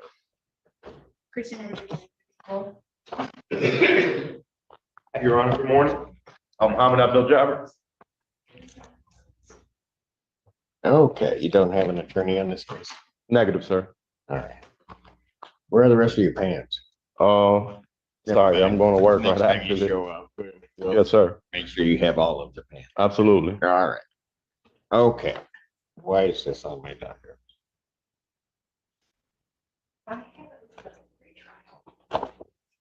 The last thing I have on here is he warranted. Did you turn yourself in, sir? Yes, sir. All right. And then you went before the magistrate. No, I came to the court and I got a letter in the mail saying to appear today. I got pulled over. The cop told me how to warrant, so I came the next day to address it. He filed a warrant. Okay, got it. Okay, so you're here on a pretrial. Yes, sir. All right, and it's a driving while license suspended. Yes, sir. And I did have a brief monologue with Miss Landy, and I think we came to terms about the prosecutor. Yes, Your Honor, we had a conversation with him before. Okay. We'd just like to ask if he has a valid license. License is valid. It's currently valid, but restricted, Your Honor. Restricted, yeah. Yes, sir. Yeah, he does have a valid license, but it is restricted. Up until August of this year, Your Honor. August 27th. Hang on a second. Let me just check it. Make sure. What's the restriction for? Just no moving violations. That's the only restriction. And I currently don't have any. So. Hold on a second.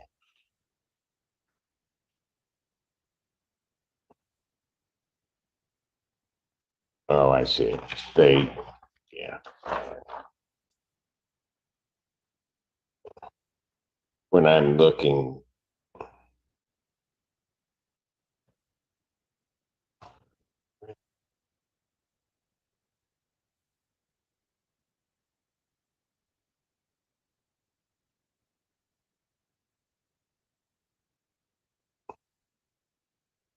Oops.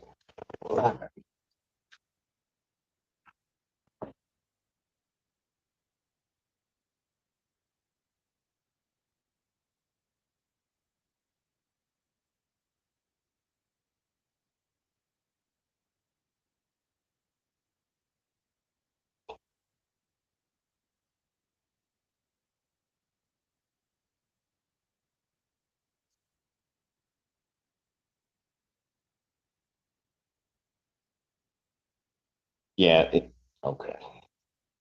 His only restrictions, if you don't see it, are that he can't drive a vehicle requiring a commercial driver's license and no moving violations. But that's the only restriction. Okay, okay. Your Honor, given that his license is valid, people move to dismiss. Right, he did that all by himself? Sorry? He did that all by himself? Yes, sir. I did. Governor County, he did that all by himself and only had half his pants. All right. I'll tell you what, like I do watch a lot of your videos, so I was educated before I came in here, definitely. All right. This case is dismissed. You have a great day. I appreciate it, Your Honor. Thank you. Take care. Court calls the case People versus Abdallah Bader.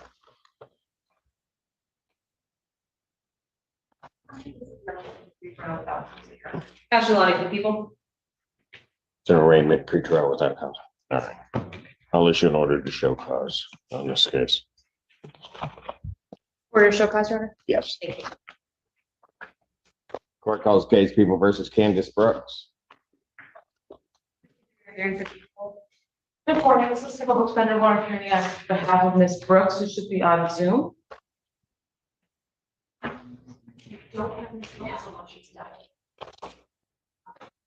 Oh, no. Candace Brooks. Well, Miss Perroni. Well, Your Honor, we had a resolution today. I had to speak with her and yesterday, and she was planning on being here. I don't have an explanation for the failure to appear, unfortunately.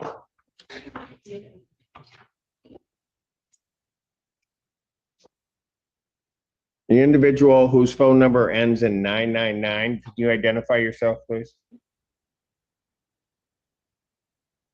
Jared Robertson. Not her. For the record, I don't. Bench warrant will issue for defendant's failure to appear. Bond is set in amount of 5,000. Give a 10% for. Jared Robertson. I got you. We don't have your case yet. That warrant on this case will issue immediately. Court does call the case People versus Ashton Ebler. Ashley Lonnie. Ashton Neebler. Thank you. Sorry, Your Honor. Assistant Public Defender Natalie Pate with and on behalf of Mr. Ebler, who is present via Zoom and has already stated his name. Your Honor, I'm respectfully requesting one last adjournment. The people did provide me with an offer yesterday afternoon that I do need to discuss with the client. There is an also other potential resolution that I still need to discuss with the people as well. That's correct, Your Honor. There's a few moving parts here. We're looking for a little bit more time, please. June 18th, 2025, 9 a.m. Thank you, Your Honor. On continued. Thank you, sir. Thank you.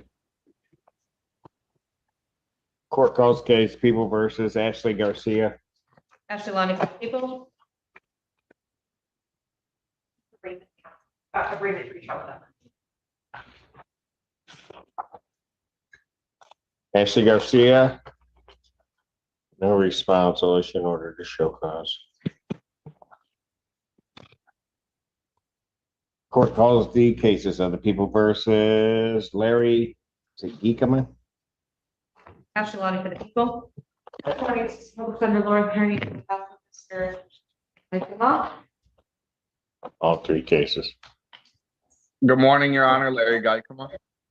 There he is. Okay, thank you. All right, what are we doing?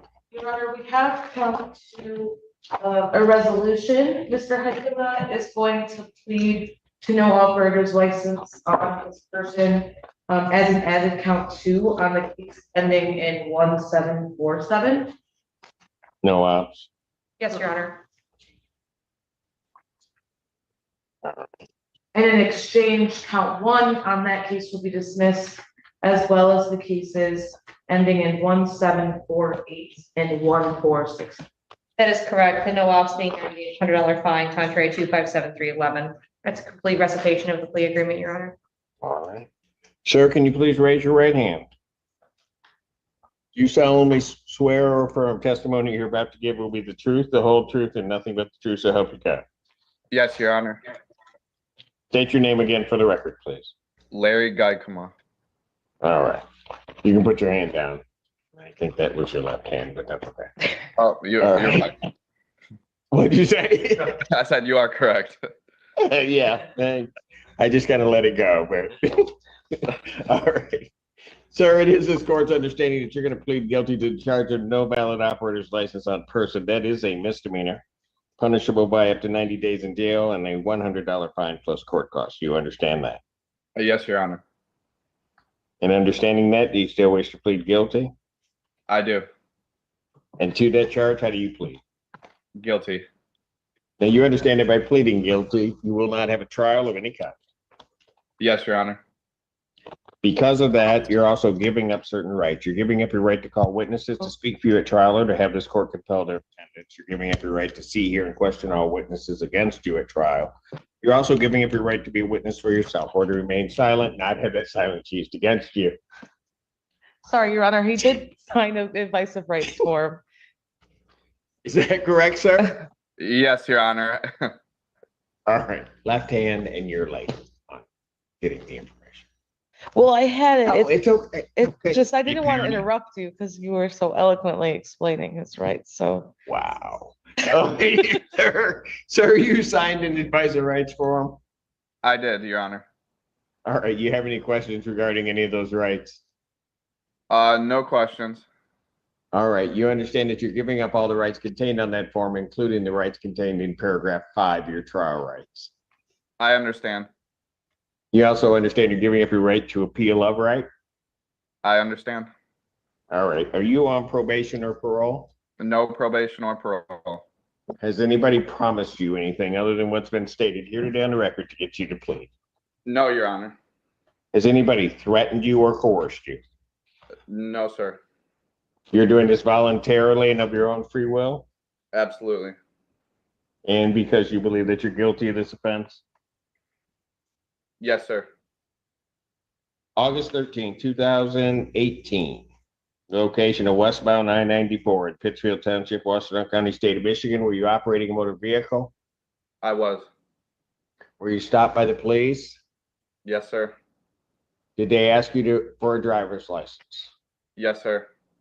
Were you unable to give them a valid license? That is correct, Your Honor.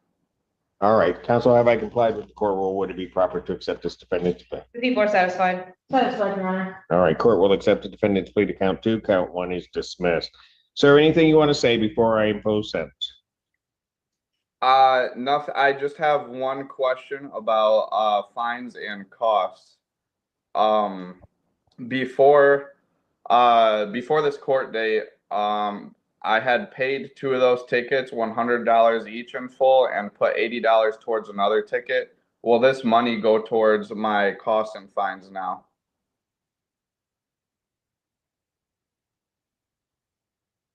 You paid. So I looked up the cases in JAS, and that does reflect that he's paid about $280.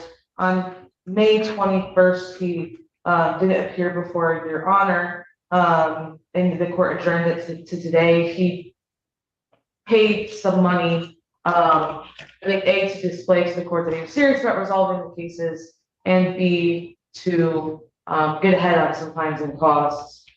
Hold on a second. He.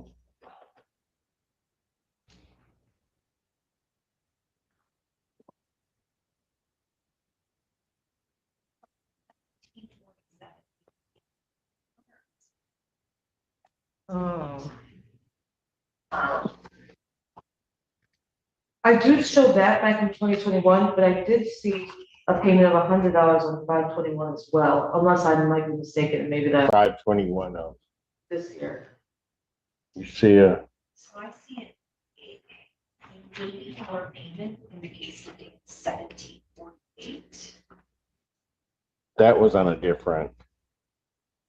I see what I think what he might be asking is he paid money on the cases that have been dismissed as part of this. Correct.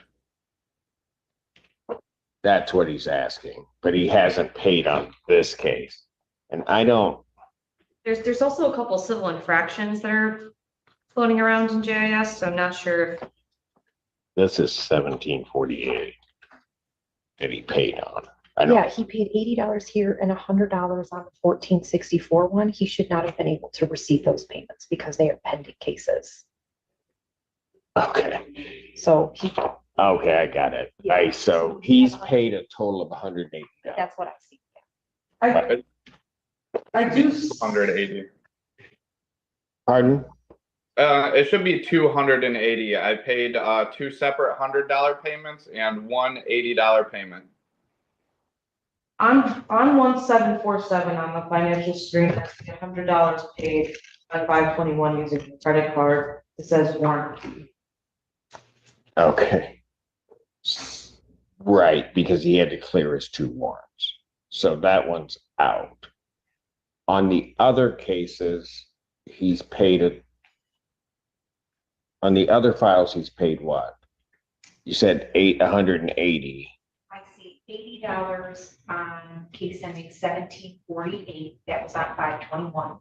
And what was? That went towards state things. Really? Yeah. $80? Okay. $80. All right. And then in the 2019 case, he paid $100, but again, that went towards warrant fees. So the 100 on the one went to warrant fees to clear the warrants. So $80 is what I see. But they weren't in. They were in, I know the 1747 was in warrant status. But they weren't in warrant status at this last court date. Right. Because he was set before for a pretrial before Your Honor. His last court date was, well, I have May 12th, but it may have been the 21st. Alan was having an issue. Yeah, May 21st, and he did not appear, but because he had a valid license, Your Honor adjourned it to this day. And continued his bond, but when did he pay? It's, sorry, I don't know. No, go ahead. It says the warrant was canceled on 4/11, bench warrant requested granted by the judge, warrant canceled, previous bond reinstated. So I don't know if, because those warrants existed, So here's the thing.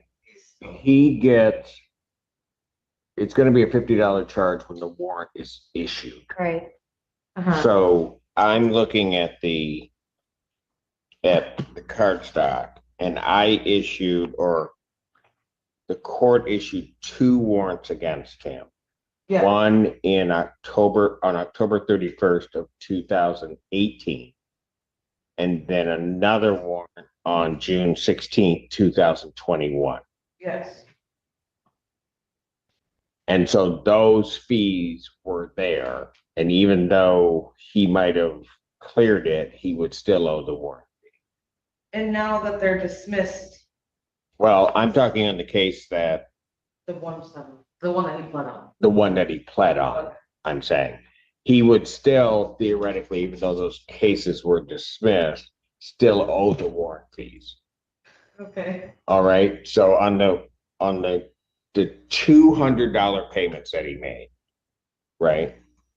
And normally we would waive those. So I hear what, I think, right, once, right, that's what I would have done. But they were paid as warrant fees, not payments. Okay, that's on that case. On the 1748, which I still don't understand how this happened. You think? There are, on that case as well, $100 in warrant fees assessed that are not paid. Okay.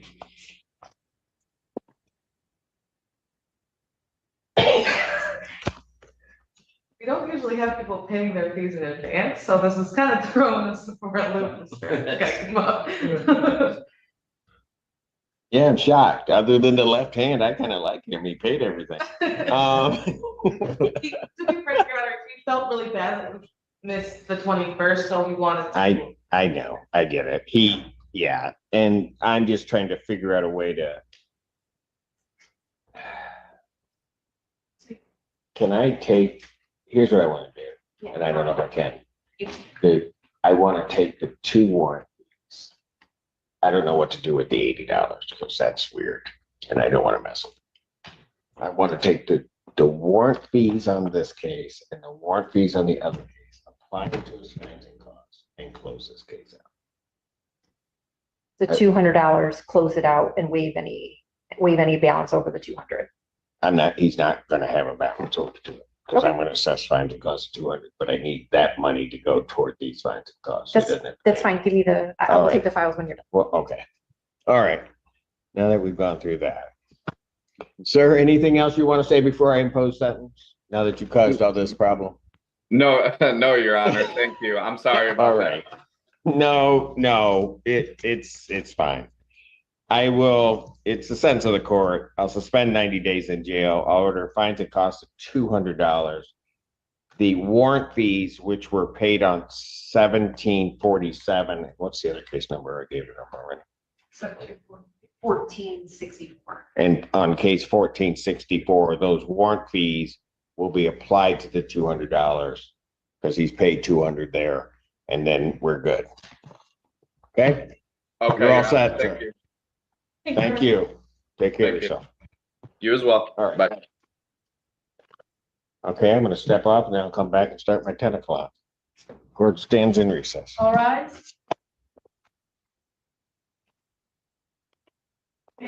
We're just doing no talking. I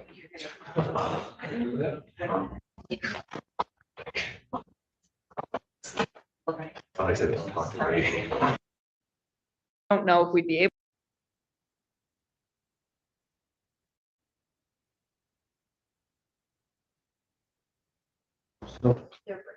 They're bringing him.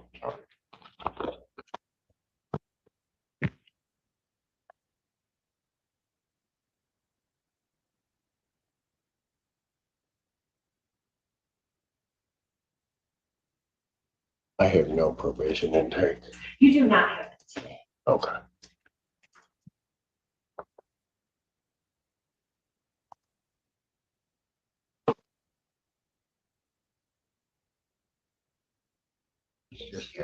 His paper is here. Oh, he's. Oh, here it is. Mr. Lonnie, for the people in the Artuso matter. Court does call the case of People versus Artuso.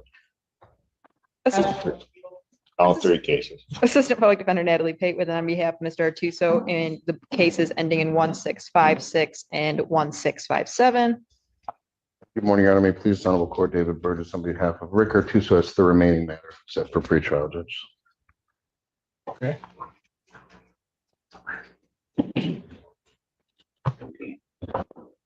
Your name, sir? Rick Artuso? Thank you. All right, what are we doing?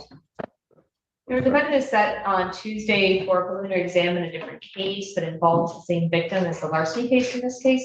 So the people and defense are requesting to adjourn this matter to allow the preliminary examination to go first.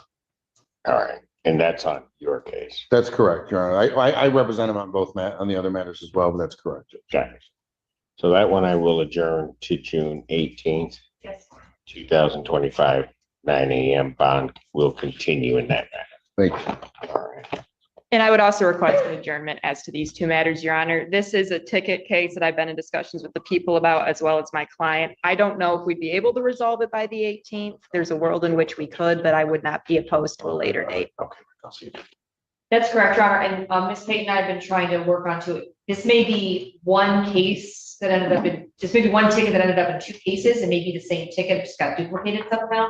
So we're working on that as well.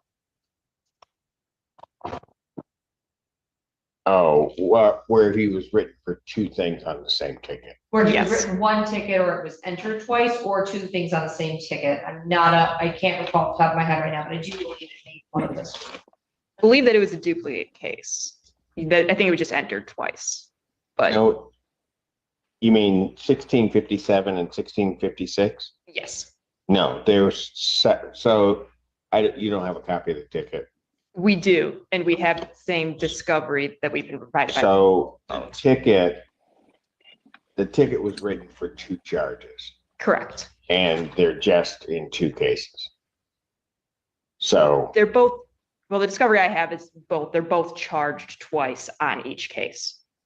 But regardless, I have been discussing. so you have it. So I don't. What do you have? Hold on. I have that both cases are charged for DWLS and operating unregistered vehicle. I don't know where you're picking that up from. When I'm looking at the JAS printout, the card stock in the case and everything else, I have 1656 as a DWLS, which is the first charge on that ticket. Mm-hmm. And then 1657 is the no insurance. Oh, I see. Thank you. Okay, thank you. That's probably correct. So yeah. they're not duplicated. They just come out of the same ticket. Thank you, Your Honor. Very helpful. So are you looking to try to have him potentially in a position of clearing his, I mean, how much time? Potentially, my client thought he did have a valid license. I was able to run his driving record on my end. I show that it's currently suspended. He's right. Oh. Yeah, he has a valid license. That's great. Yeah. So let me just make sure when that was run. As we received our response, SOS response on May 28th, just a few days ago. Okay. And his NCL he's valid. Perfect. He's got a He valid. was right. I believed him. I must have run it incorrectly or entered the wrong date of birth from Mr. So he's got a valid license. I don't know if that helps. Your Honor, the people would offer if there is a plea to the unregistered vehicle, we would just discharge The other ticket. So if he pleads to 1657. Yes. Thank you, Your Honor. And thank you, Ms. Londy. All right. So what does he want to do? Do you want me to adjourn it? I would ask for a brief adjournment to discuss this with him again. So I'll adjourn both cases out then to the 18th, 9 a.m. and hopefully we'll be able to get it resolved then. Thank you, Your Honor. All right. Thank you. Thank you, Your Honor. Continue.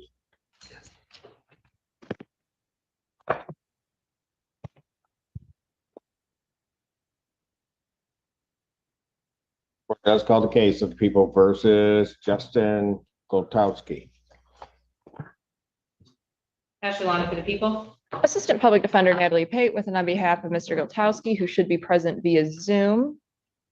Sir, can you please unmute and state your name for the record? Justin Goltowski.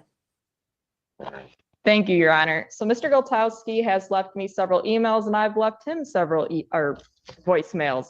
That being said, we have missed each other on all of those communications. I'd respectfully request a brief adjournment so I can discuss what he would like to do with this case and next steps. June 18th, 2025, 9 a.m. Bond continued. Thank you, Your Honor. Thank you, Mr. Giltowski. You're all set for today. We'll make Thank you. contact successfully before next time. Okay, thank you.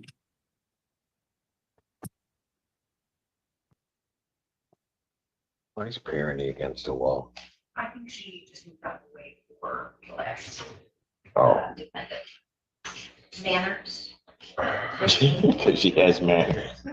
Court calls the cases of the people versus Vincent Dunlap. Ashley Lonnie for the people. Conrad Solar on behalf of Pittsburgh Township.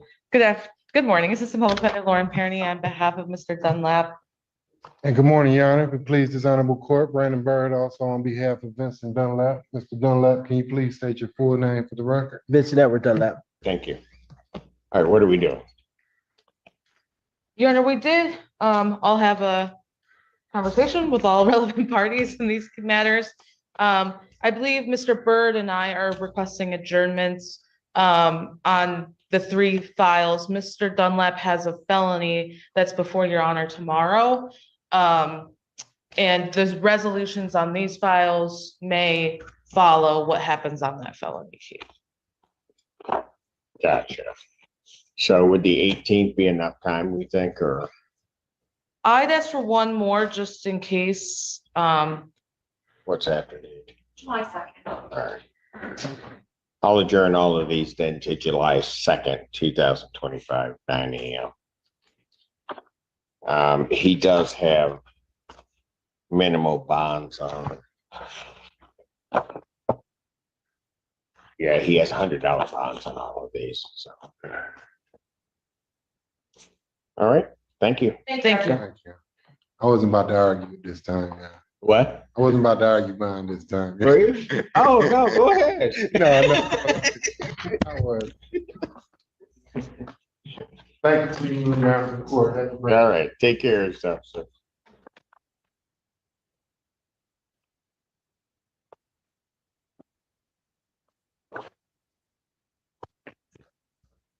Let's call the case of the people versus Christopher Holt. Ashley Lonnie for the people.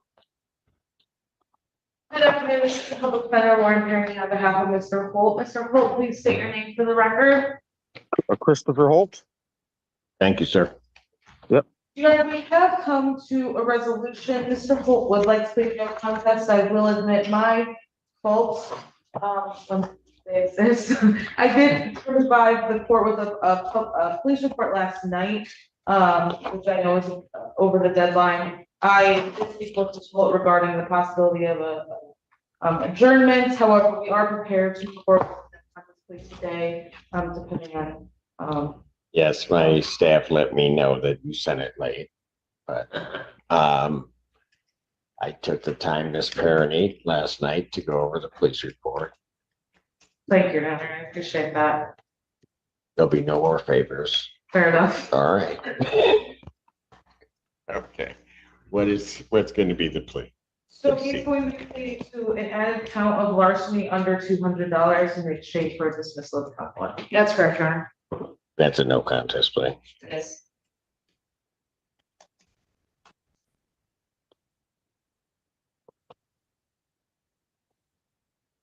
Sir, can you please raise your right hand? Do you solemnly swear or affirm testimony you're about to give will be the truth, the whole truth, and nothing but the truth so help you God? Yes, sir. State your name, please. Christopher Holt. All right, you can put your hand down. Sir, it is this court's understanding that you are going to be pleading no contest to the charge of larceny under $200. That's a misdemeanor, punishable by up to 93 days in jail, $500 fine plus court costs. The fine could be increased to 3 times the value of the property taken. If that's greater than $500, that would become the maximum fine. You understand that? Yes, sir. All right. Do you understand what a no contest plea is? Yes, I do. All right, two things about it I have to make sure that you understand. The first thing is that it means that you're not further desirous or wanting to contest this charge. You understand that? Yes, Your Honor. Second thing you need to understand is that for purposes of sentencing, the court's going to treat you the same as though you had pled guilty to the charge. You understand that? Yes, Your Honor. All right. So understanding all of that and the basis for the no contest plea. Judge civil liability, Your Honor. All right. So, sir, understanding all of that to the charge of larceny under 200, how do you plead? Plead no contest. All right. Now you understand that by pleading no contest, you will not have a trial of any kind. Yes, Your Honor. You signed an advice of rights form. Is that correct? Yep. Any questions regarding any of those rights? No, Your Honor. Under paragraph 5, those are your rights which are part of a trial. You understand that by pleading no contest, you're giving up those rights as well as all the rights on that form. Yes, Your Honor.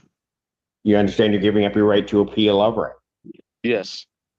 Are you on probation or parole? No, I'm not. Has anybody promised you anything other than what's been stated here today to get you to plead? Nope. Anybody threaten you or coerce you? Nope. You're doing this voluntarily Yes, sir. and of your own free will. Yes. All right. As indicated, the court has been provided, albeit late, Pittsfield Township Department of Public Safety report for their case number 252506. Any objection to the court having reviewed that report? No, Your Honor. No, Your Honor. Based upon a review of that report, the court does find that there's a sufficient factual basis in which the court could determine the defendant's guilt of this offense. Counsel, have I complied with the court rule? People are satisfied. Satisfied, Judge. All right, court will accept the defendant's plea of no contest to count 2. Count 1 is dismissed. Defendant is referred to probation for pre-sentence investigation and report. Sentencing in this matter will be June 25th, 2025, 9 a.m. Bond will continue. All right, I don't have probation intake on the screen, so you'll have to call over and make an appointment with our probation department. Okay, sir? Yes, Your Honor. All right, thank you. Thank you. You have a good day. You too. Bye. Court calls the case, People versus Jacqueline Murray. I'm Red Silver on behalf of Pittsfield Township. And now she'll want to people. Assistant Public Defender Natalie Pate, with and on behalf of Ms. Murray on the case ending in 1190. And Kyle Burrell on behalf of Miss Murray and the 2 other matters. Hey, what are we doing? Mine might be the quickest one, Your Honor. I have discussed this matter with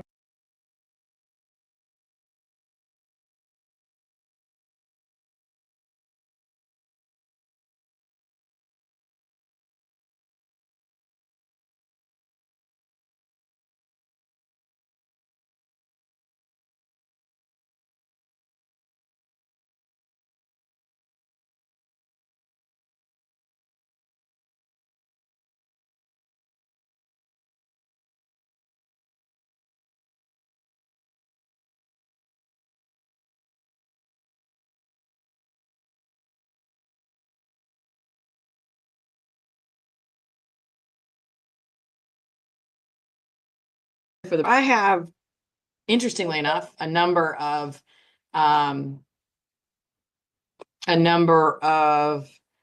emergency matters that were all sort of put on the calendar one after the other for today.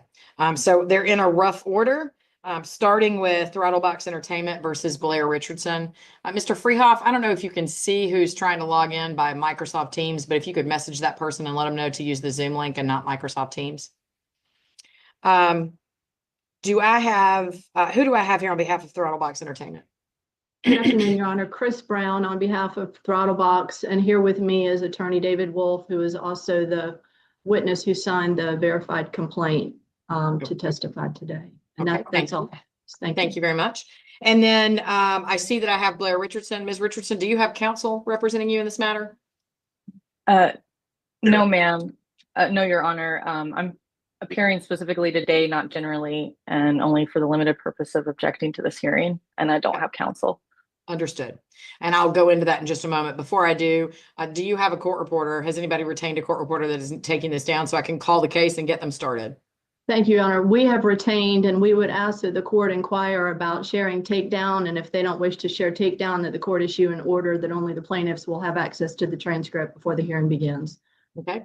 Ms. Richardson, that I'll put it on the record in a moment, but right now, just generally, the request that was made by Ms. Brown was that the court reporter, who I assume is that Reed Hicks, are you my court reporter? Okay. She's going to take down this hearing, however long or short it may be, Ms. Richardson.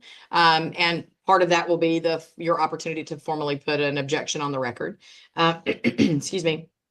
But there's a cost involved in having her take down the transcript, and typically that cost is shared by the parties. And so the question that's been asked by Ms. Brown is whether or not you wish to share in the takedown cost. And if you do not wish to share in the takedown cost, then Ms. Brown has asked that I limit the transcript availability to only the people who paid for its takedown. Do you understand that request, Ms. Richardson? Yes, Your Honor. Okay. Do you have an answer for that as you sit now? As I said, I'm going to make a record of all this in just a moment. I just want to make sure we're all on the same page before we start. I would prefer not to pay for it. Understood. Okay, fair enough. So just in case for those of you that are involved in this hearing, the two individuals just walked in my office are interns. They're rising second-year law students, Isabel Rogers and James Robertson, who will be observing. So just show them some good lawyering when we can. And now, madam, we will go ahead and go on the record for the court reporter. This is going to be an emergency hearing in the matter of Throttlebox Entertainment, LLC versus Blair Richardson. Case number 25 CV 007060. I'll note for the record that I have Chris Brown here on behalf of the plaintiff Throttlebox Entertainment, and that she has with her a person that signed the verified complaint and that is available as a witness should that be necessary, and that is Attorney David Wolf. And I also have present Blair Richardson, who is the named defendant. And in a moment, Ms. Richardson, I'm going to let you put any objection that you might have to the proceeding. At this time, Ms. Richardson has indicated she does not have counsel. I'll also note that this is a case of very recent origin. It was filed on May the 22nd and immediately Throttlebox reached out and requested an emergency hearing for the possibility of temporary and or long-term emergency relief. The reason I mention that is just to make sure everybody knows our process when that request is made in Fulton County is that we require that you reach out to the opposing party and do anything you can to make sure they're aware of it. Ms. Brown, are you ready to proceed on behalf of Throttlebox for the emergency relief that you've requested? I am, Your Honor. And before I do, though, and I know Your Honor has acknowledged that Ms. Richardson is not sharing in the takedown, but there is a case, I think it's Davenport versus Davenport, that requires me to ask for an affirmative discussion on the court and acknowledgement from the defendant that she doesn't wish to share and takedown, and then the court's order that only I would have or the plaintiff would have access to the transcript, and the case establishes that that would have to be put on before the hearing begins. So even though we sort of talked about that before we went on the record, I would ask that the court sort of revisit that issue and establish that only the plaintiff would have access because Ms. Richardson, who I hope will affirmatively state what she previously indicated for the record. Okay. And I'm going to call on her to do that in a moment. I'm happy to put that on the record, Ms. Brown. I think you're right. I will say, I think that from a lot of those cases are targeted at situations where it is the court's reporter that is taking it down. And that's not, I mean, we have a private reporter here who I've never known a private reporter ever to voluntarily file a transcript or provide it to a party who has not paid for it. But you're not wrong in your request. And so I don't mind advising the court reporter that to the extent that there is any question that you would provide the transcript, an official version or unofficial version of that transcript to anyone other than the court and or the party who paid for it. In this case, Throttlebox Entertainment. That I am prohibiting you from doing so unless and until any other party pays for their share of the takedown. Does that satisfy your concern, Ms. Brown? There's one more, Your Honor. The case that I'm referring to, and I actually did have this happen with a private reporter in DeKalb County. Interesting. Is that the court would ask the defendant on the record if she wants to share and take down, and then advise her that if she does, and then she would affirmatively say she doesn't want to share, and then the court would establish what you just did about not having access. But that colloquy, if you will, has to happen on the record, according to this problem I had in another court. Fair enough, Ms. Brown. I'm always happy to get advice to make sure that I don't get reversed on something relatively minor. That's perfectly fine. Ms. Richardson, to Ms. Brown's point, as before we went on the record, we discussed the fact that Throttlebox is paying the court reporter to be here and will pay a fee for them to take down this transcript for this hearing, however long or short it may be. Ms. Brown has indicated that they believe they're entitled to an order that prohibits the court reporter from paying you, or excuse me, from providing you with a copy of the transcript unless and until you pay your share of the takedown. And before we went on the record, you indicated that you were at this time not inclined to participate in the cost of the takedown of this hearing. Is that correct, Ms. Richardson? Yes, Your Honor. And I was just wondering if I could make a request as well. You can. Let me just ask you one other question. You understand that as I just said a moment ago, if you do not participate in the takedown, unless and until you participate in the takedown, you would not be entitled to obtain a copy of this transcript from the court reporter. Do you understand that? Yes, Your Honor. Okay. So now I called on Ms. Brown to ask if she was ready to proceed with this hearing. So now I'm going to ask you the same question, Ms. Richardson. Are you ready to proceed with this hearing on your own, as you've indicated to me that you do not have counsel this time? Yes, I would love to make a request, though, if that's possible. Yes, ma'am. I would respectfully like to ask that this hearing be postponed because I have yet to be properly served and I haven't been given time to get a Georgia attorney. I was given an email that I didn't consent to over the weekend. I'm not even in the state, haven't been for a while. And I would just like to humbly request a continuance if that's possible. Okay. Ms. Brown, what is your response to that request for a continuance? And I will just, for Ms. Richardson's benefit, reiterate that she has indicated she is appearing specially and not generally submitting herself to the jurisdiction of the court, which she stated before we went on record. Ms. Brown. Understood. Thank you, Your Honor. And I appreciate your indulging me with the transcript issue. Before we get into that, and we object to the request, and I'll explain why in just a moment, but there's something else that I want to disclose in terms of representation of Ms. Richardson. I do want to ask, because there are some other people who I don't know who are on the Zoom, and I don't know if they're testifying related to the case. I don't recognize Ms. Conta or Ms. Conta. Forgive me for interrupting. I can save you some trouble. Mr. Alexander and Ms. Conta are here for the second hearing that I will have after this one. Okay. Mr. Robertson is the intern I mentioned a moment ago, but I do not know who Jolanda Boone Campbell, the person identified as Tenon and the person identified as iPhone, who those people are. Are any of you here for the Throttlebox Entertainment versus Blair Richardson matter? Your Honor, this is Jolanda Boone Campbell. I am here for Ms. Conte. Okay, thank you, ma'am. If you'll just remute and continue to be patient. Thank you. Mr. Freehoff, if you will remove iPhone or Tenon, whoever that person is. Sir, were you unmuted? Are you here for the Throttlebox versus Blair Richardson matter? Mr. Freehoff, if you will please remove Tenon and iPhone 4 to a breakout room and inquire with them if they are, what matter they're here for.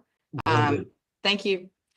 Ms. Brown, please continue. Thank you, Your Honor. And so with that, we'll invoke the rule of sequestration. The other thing I wanted to confirm is that I believe the court standing order of Fulton County, as well as your individual case management order, says that these proceedings are not to be recorded by any party. It's only the official court reporter proceeding. Is my understanding correct? You are correct. Now, full disclosure, this matter is being live streamed onto YouTube, and there is, as a function of YouTube, a recording made that is, I'm the only person that has access to it.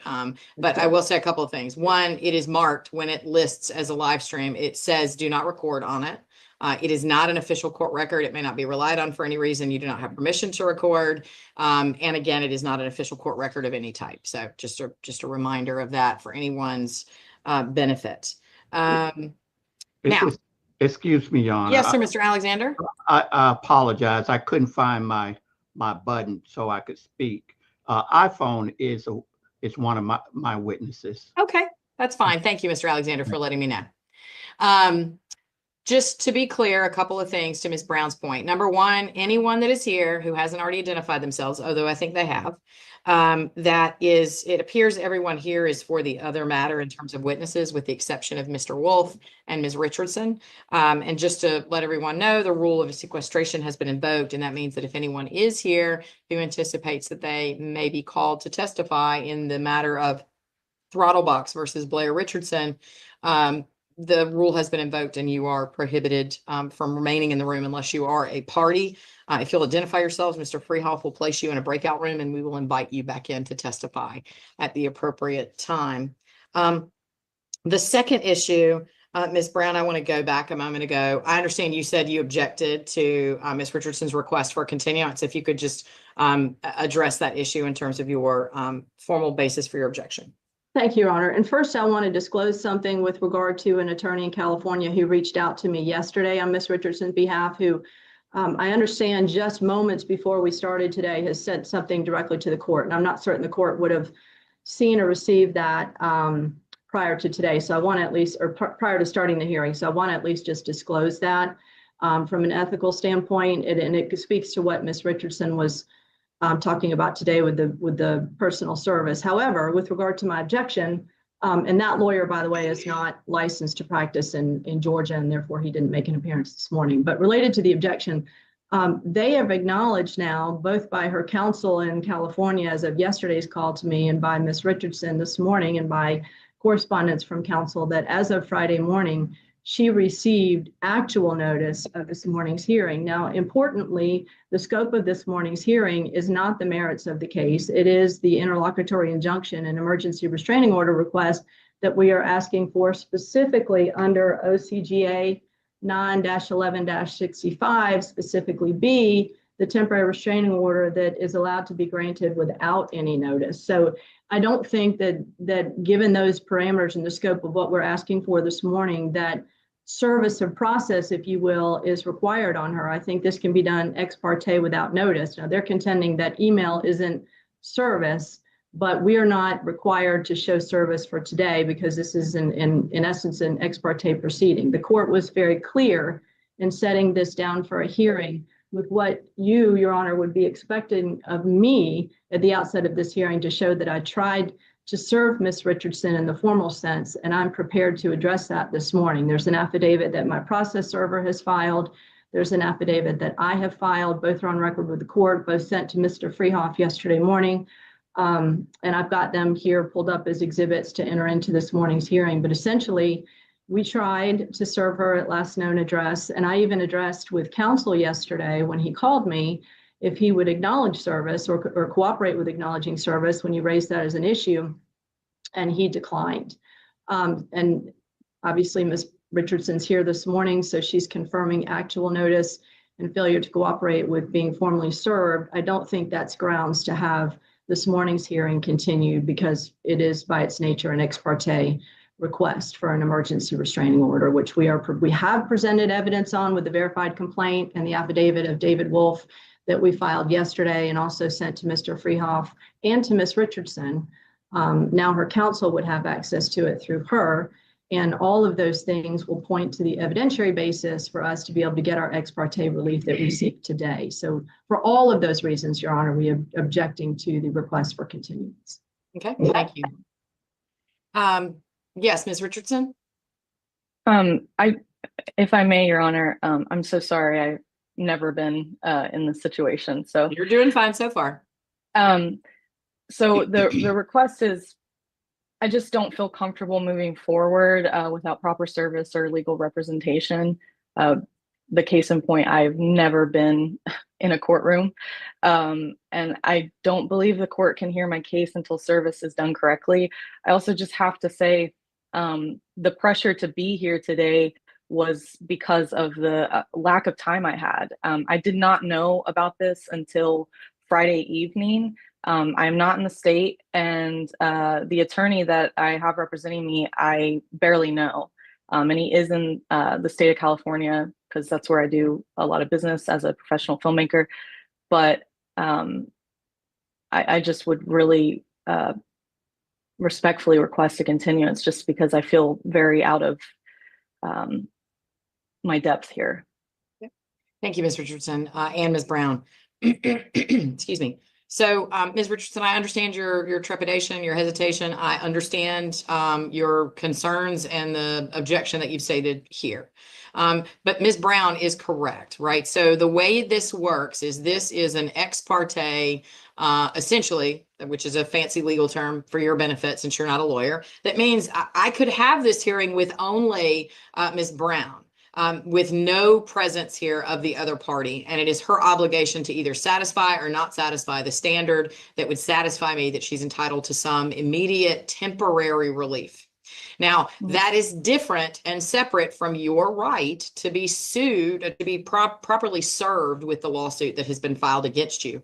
And that is a different matter that I'm sure that Ms. Brown is undertaking to effectuate proper service on you in whatever manner is appropriate. And the reason that we're doing it this way, the reason that you receive notice at all is that it is the policy and procedure of Fulton County that when someone requests ex parte relief, we often, if we give ex parte relief where no one is here and no one is on the other side, we will just have to do it all over again in about a week and a half or 2 weeks. And so instead of doing that, we have a procedure like this where the party who's seeking the interlocutory relief will either get notice to the other party so that the other party can be here, or will satisfy this court that they've undertaken every reasonable effort to ensure that person's presence or to make sure that they were known, that the person knew that the hearing was going to take place.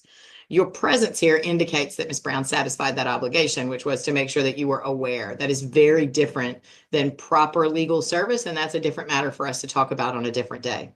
For today, however, notwithstanding your objection, the hearing can go forward.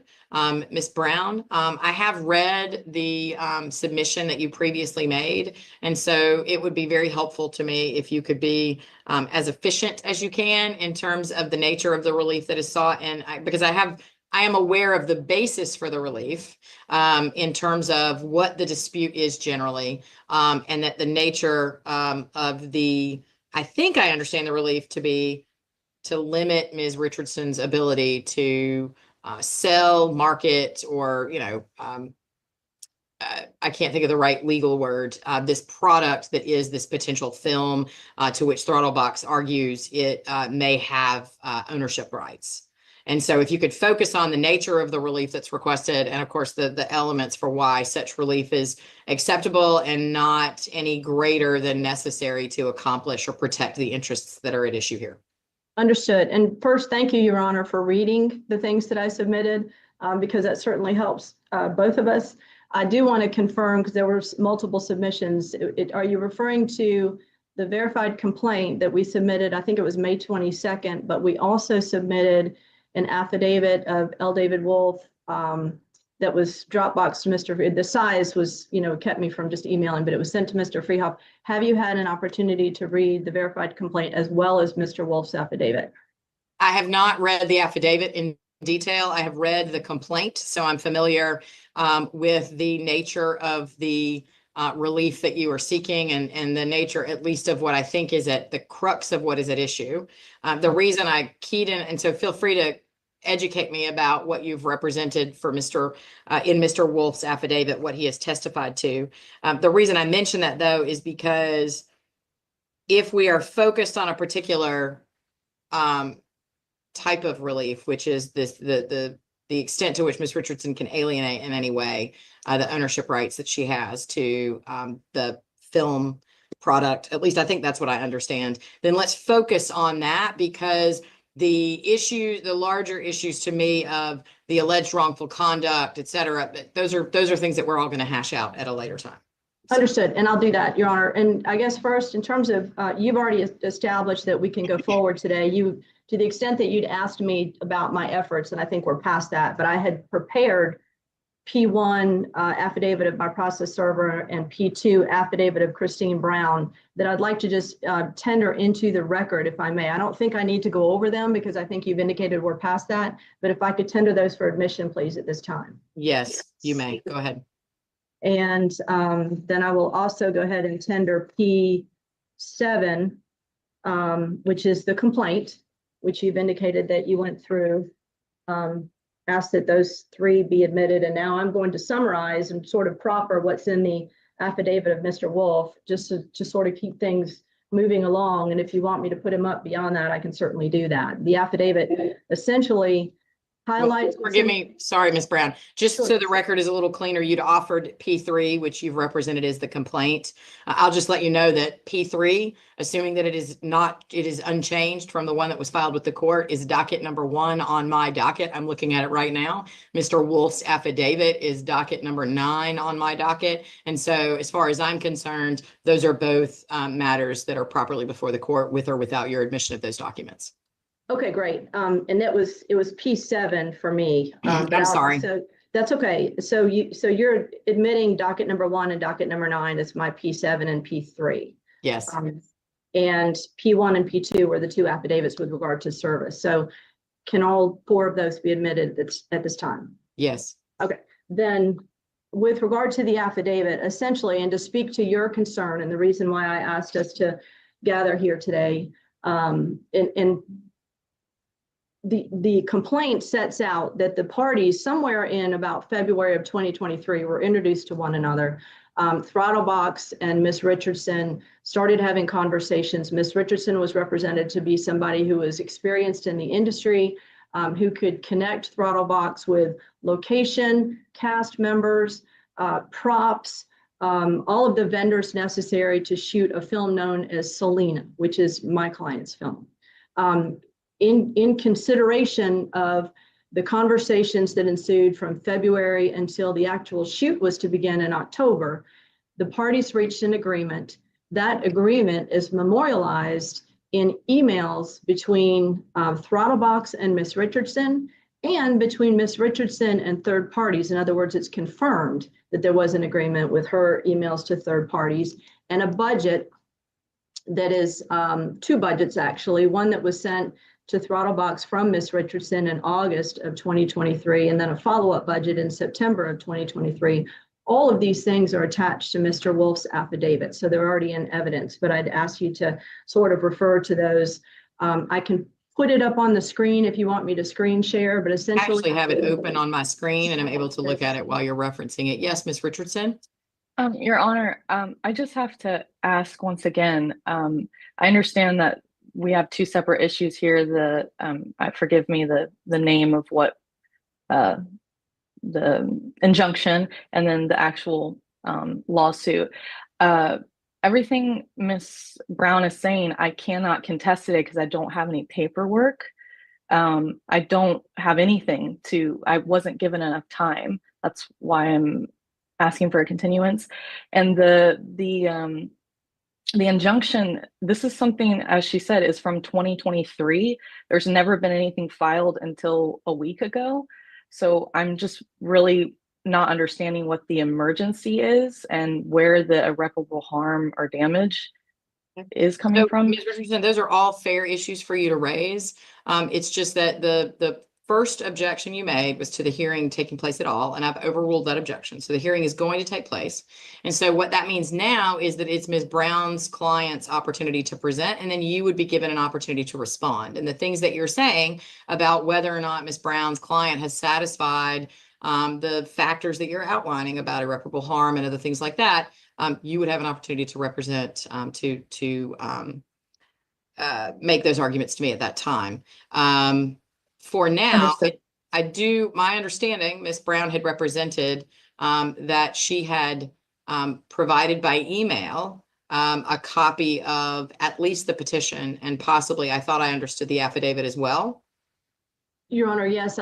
Last Friday, the date that Ms. Richardson acknowledges through testimony today and through her counsel to me yesterday, and again by letter last evening from her lawyer, as of May 30th, she received the email that I sent to her, which included all the filed pleadings as of that time. It was the verified complaint. It was my certification of counsel as originally written for the injunctive relief. It was the request for the ex parte hearing. It was your notice of hearing.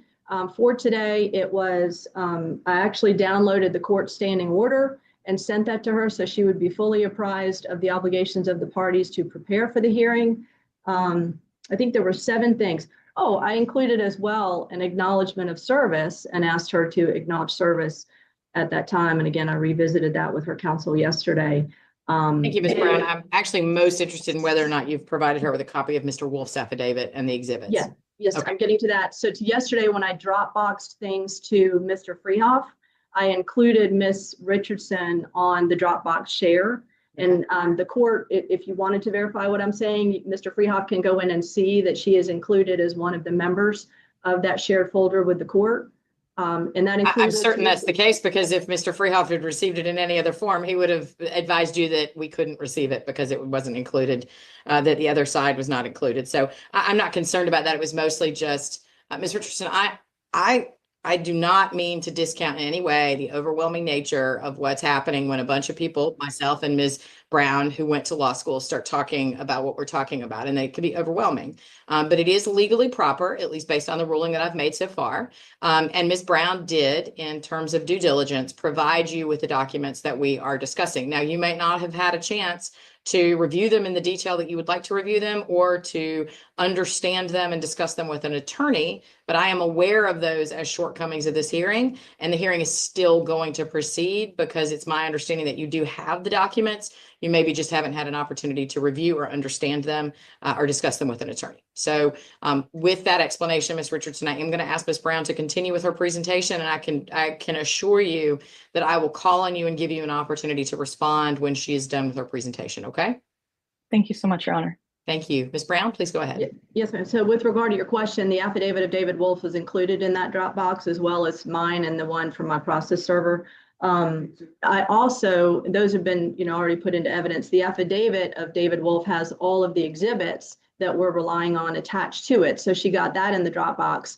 And then out of an abundance of caution, when I received a call from her California counsel yesterday, I let him know that everything that I'd submitted was either emailed to her that Friday, which he'd acknowledged, or was in a Dropbox yesterday that she could download and present to him and go over with him last evening, if she chose to do that.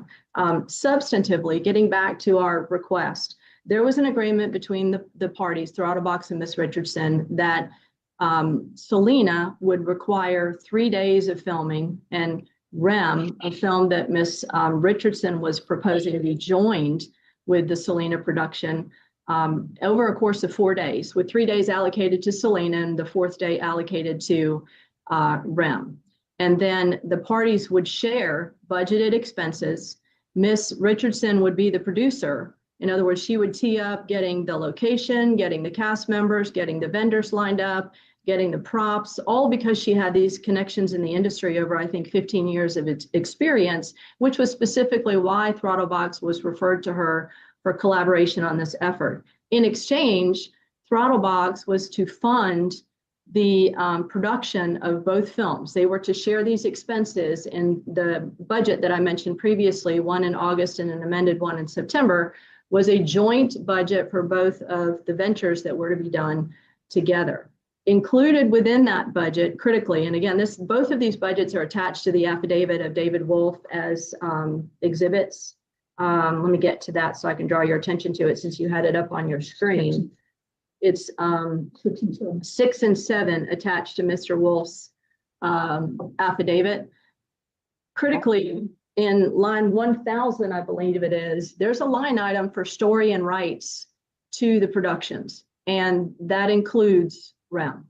And there was payment for it. Throttlebox paid. These movies proceeded to production. The parties, things didn't happen the way they were supposed to. All of this is particularized in the complaint, so I won't go into it more now. They didn't happen the way they should. Ms. Richardson completed REM. Selena remained incomplete, had to be reshot, and couldn't proceed with post-production efforts. And to this day, efforts that Ms. Richardson was supposed to see through are still incomplete with Throttlebox. Meanwhile, Ms. Richardson has taken REM, done the post-production edits to it, and pertinent to today is publicizing it. And this is in the affidavit of David Wolf. And at the very end, we put up examples of what she's publishing. And to the world, she is saying that number one, that REM is hers. Number two, that it's going to come out and it's coming out big, that it's been in the works for well over a year, that she's excited about it. There's no mention of Throttlebox having any participation in it. And she's holding it out as her own exclusively. These things, and I'll ask you at this time to go to Exhibit 12 of Mr. Wolf's affidavit, where you can see the examples that I'm speaking of. Most recently, and this was even after the filing of the plaintiff's complaint on May 22nd, there is a globally recognized film festival, which I'm learning about some of these things as I'm getting more involved with the case, but it's the Cannes Film Festival that is for the world to see. And Ms. Richardson is posting within that festival to prospective filmmakers, to prospective participants, to collaborative efforts, and to prospective viewers all over the world, that this is hers, and that Throttlebox has no, it is not even mentioned within it. And you can see from the exhibits attached to number 12, REM, a short film inspired by my work, is coming out this year. It's finished, and I can't wait to share more with you. And then you go on to see other things. Extremely proud of the Hainted Homie at Blair Bathory. Extremely proud of everyone that worked on the film. Far too many to tag. Here's a picture from Cannes. Announcing my new film at the Cannes Film Festival. I mean, all of these things are reaching the masses, and she's taking over the ownership, which rightfully belongs to Throttlebox. I do want to bring up at this time, there's a transcript that I didn't get until this morning because we had to have it transcribed, but I'll go ahead. It's short, and I want to go ahead and just kind of read it into the record. But this is a video that Ms. Bathory posted, or Ms. Richardson posted, who, by the way, I think we've established in the complaint, Ms. Richardson goes by Blair Bathory in her screen name, if you will. In May of 2025, by Ms. Richardson, y'all, I can finally announce my new project, and I get to do it at the Cannes Film Festival. Oh my God. This is my new short film I've been working on for a very long time, and it's starring Emmy Ramey, Kelsey Davies, Tyla Harris, and Lizzie Yu, also featuring the great Bonnie Aarons. I worked with so many incredible people on this, and we're just waiting to hear about the film festival submissions that we have sent this film to. So please stay tuned for its world premiere announcement, but this is it, REM. This is what brings us here today, Your Honor, is Throttlebox owns this film, and Miss Richardson is taking it as her own and publicizing it. As that is the activity that we seek to stop. Critically, Miss Richardson signed a non-disclosure agreement with Throttlebox before they ever began. This was back in April of 2023.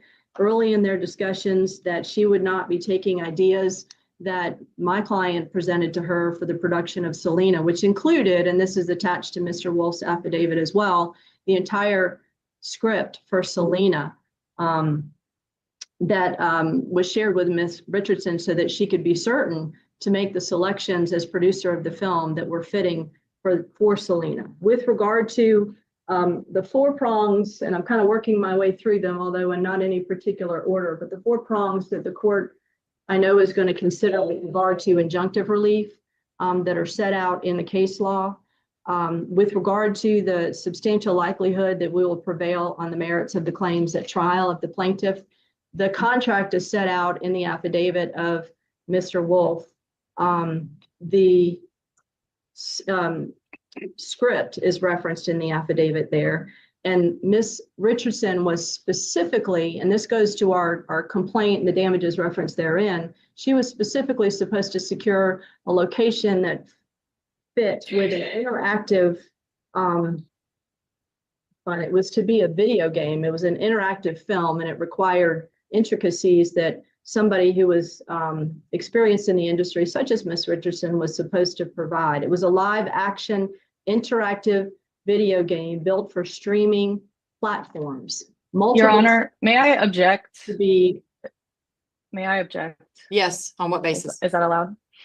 I don't know what the word is, but I thought we were here for the injunction, which is to prove some level of harm that I'm doing. Everything that Ms. Brown is saying, I would really like to defend because it is not fact, it is not true. Throttlebox does not own this film. I have not been given time to get representation. I understand we're here for a matter of the injunction, but Fair enough. she's Mr. going Simpson. through the whole case. I understand.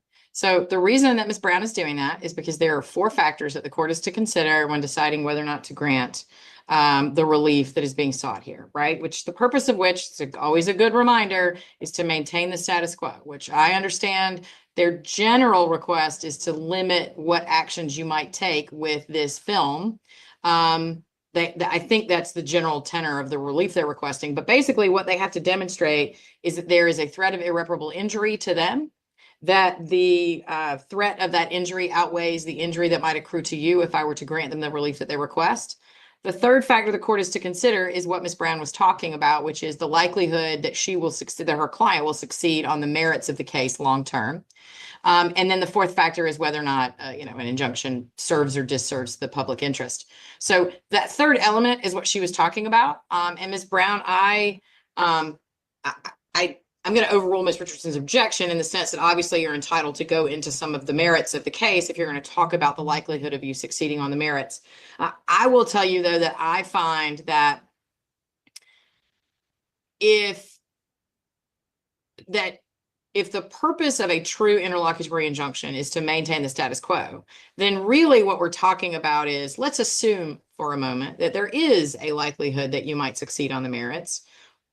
The nature of the relief is intended to only maintain the status quo, and it's supposed to be relief that is as narrow as possible so as not to unduly harm any party involved and or the public interest. And so that's why I sort of started with, let's set that aside for a moment and focus on what is exactly the nature of the relief that Throttlebox is requesting, and how does it serve to protect the status quo as it currently exists? Sure. So this can best be described. I filed an amended certification this morning and sent it to Mr. Freehoff, and poor Mr. Freehoff was getting busy with our stuff this morning from both sides. But in there, and I'll just go ahead and sort of read from it with your question, we are asking that the court enjoin her from any further publication of any sort. Things have been shared, posted, reposted, distributed throughout the filmmaking community, participants therein, and prospective viewers under her identity, meaning Ms. Richardson's, to the exclusion of Throttlebox. Notwithstanding the parties' agreement, what we're asking for is that she be enjoined and restrained from actively advertising, marketing, posting, distributing, selling, and or attempting to do any of the foregoing acts, and or otherwise using the story and or rights to the film rem for her own pecuniary gain or other benefit. Okay. That is irreparable harm, and specifically what we are contending will be the harm, and this goes to those 4 factors again, is my client will sustain loss of film and other credits, loss of relationships with filmmakers and other participants in the film industry, loss of opportunity, damage to his reputation, defamation, loss of revenue, the extent of which we can't currently quantify. And I think this goes to the fact that we have no adequate remedy at law when we're making this request. I think the spirit of 9/11/65 asked counsel for the moving party to put that in writing before the court, and I have done that this morning in my amended certificate, but also in the record. With Ms. regard, Brown, sorry to interrupt. I have 2 questions. Yes. Number one, and it goes directly to your point about whether or not you have an adequate remedy at law, right? So I understand that your client's position is that your client owns the REM film. And so one question I have is, what about, one, why is a suit for damages, for monetary damages associated with the deprivation of the value of this movie or film or whatever it is, Why is that not an adequate remedy at law, number one? And number two, from a injunctive perspective, in terms of irreparable harm, if your client claims an ownership interest in that film that it might later vindicate in this lawsuit, then isn't it to your client's benefit for that film to be worth as much as possible? And so why would we want to enjoin the film from being marketed and made more valuable if the long game is it belongs to Throttlebox, and now, Ms. Richardson, whatever the value of that movie is, you now owe us. And I may be overthinking this, but I'm trying to play out, why is that not, one, a lawsuit for damages for her wrongly taking an asset that your client alleges belongs to them? And two, in terms of mitigation of damages, right? Like, why wouldn't we want that film to be able to be advertised and marketed for your client's later benefit if you demonstrate that your client owns it? Well, a couple of things. So you asked me two questions, so I'll attack the first one first, and that is how does the ownership rights not translate to a money damages thing? And our complaint for damages that was filed has two aspects to it, several counts to it, but essentially we have a budget that was sent for about $42,000 before the filming began. And one of the claims set out in the complaint is that the actual budget was like $70,000, or the actual receipts was over $70,000 spent on the two films, the majority of which went to REM. So we have a money damages claim for the fact that over $30,000 is essentially unaccounted for and didn't go to the production of Selena that went to REM. That's a separate issue from the second question that you asked me to address, which is why don't we have an adequate remedy at law?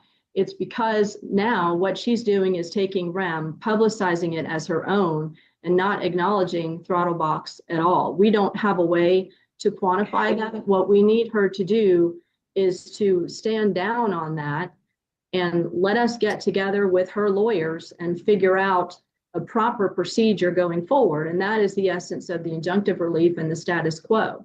But we are asking the court to take things one step further, because not only do we need her to be enjoined from further posting because she is not posting, recognizing that Throttlebox was involved in this production, but there are things that have been put up that are already and have already caused Throttlebox irreparable harm. And this goes to those four factors as well, because she's getting all of the credit. And the longer they stay out into the public eye and aren't pulled, then she's getting all of the credit for this, and Throttlebox is getting nothing. Meanwhile, he's losing contacts, he's losing professional liaisons, he's losing people who might be interested in acquiring the film for money. These are opportunities that are seized early on in this process that he is being excluded from because she's doing the posting and the claiming. So we just need an opportunity, and hopefully Ms. Richardson will hire counsel and we can get this under control and we can get with them and start sorting all of these claims out.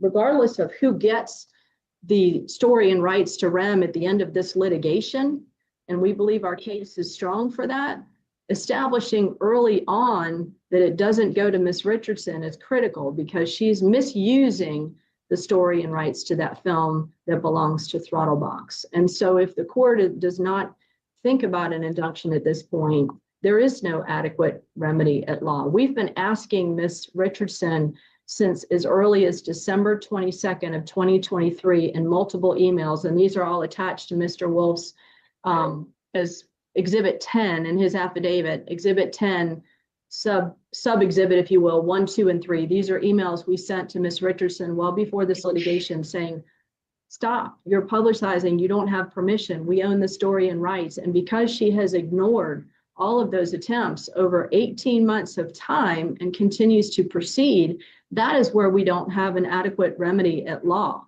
We are asking for the court to intervene to get her to stop. These things are being published and then they're being spread to people who are tagged and reposting, and it's becoming this mass distribution to the exclusion of Throttlebox, and we have no legal recourse for that. The only remedy is to get her to stop while we litigate the case. Moreover, as I said, we're asking the court to ask her or direct her to pull them down. They can't be discarded or deleted because they're evidence. They're evidence of our damages at some point. but we're asking that those be downloaded, turned over to counsel, and that we just have an opportunity to litigate the case, all of the claims referenced in the complaint. Ms. Richardson has indicated her concurrence that she needs an opportunity to come in and defend. We're asking for that status quo while we do that. But to your point, there is no adequate remedy of law to cure these things that have been happening for 18 months, but in an obvious escalated fashion. In other words, the distribution is compounding and getting more critical. Most recently, as I mentioned, in this globally recognized Cannes Film Festival, it's getting worse. And she's being allowed to capitalize on that to the detriment of Throttlebox. That is irreversible damage, Your Honor, which is why we're asking you to limit that. I think I've addressed with regard to those 4 prongs. I think in number 1, that's established in my certificate that I've laid out about the irreparable injury to my client. I think I've just spoken to that as well. The injury to the threatened injury to the plaintiff outweighs the threatened harm that Ms. Richardson may suffer from being enjoined. Well, that's established in my certificate, the verified complaint, the affidavit of Attorney David Wolf, showing the mutual assent to all the material terms of the contract. So for her to just be simply ordered to stand down while we argue about the terms of that contract and who has the rights to that film, that's not going to cause her any harm that would outweigh the potential harm that it would cause to the plaintiff. I started to speak to the fact that there's substantial likelihood that we would prevail on the merits of the claims at trial, and that's when Ms. Richardson imposed her objection. I think the court has noted the complaint and the affidavit, they're already of record. So I don't know that I need to go further into that, but the contract is established, as I said, particularly in the evidence submitted at the back of Mr. Wolf's affidavit, as is the posting. So those examples are there, and that's just a few select portions. That's not all she has done. We just wanted to give you some choice selections. With regard to the 4th prong, whether granting the interlocutory injunction will disserve the public interest, Your Honor, there is an interest in affording parties who contract privately to the rights to a story and upholding those private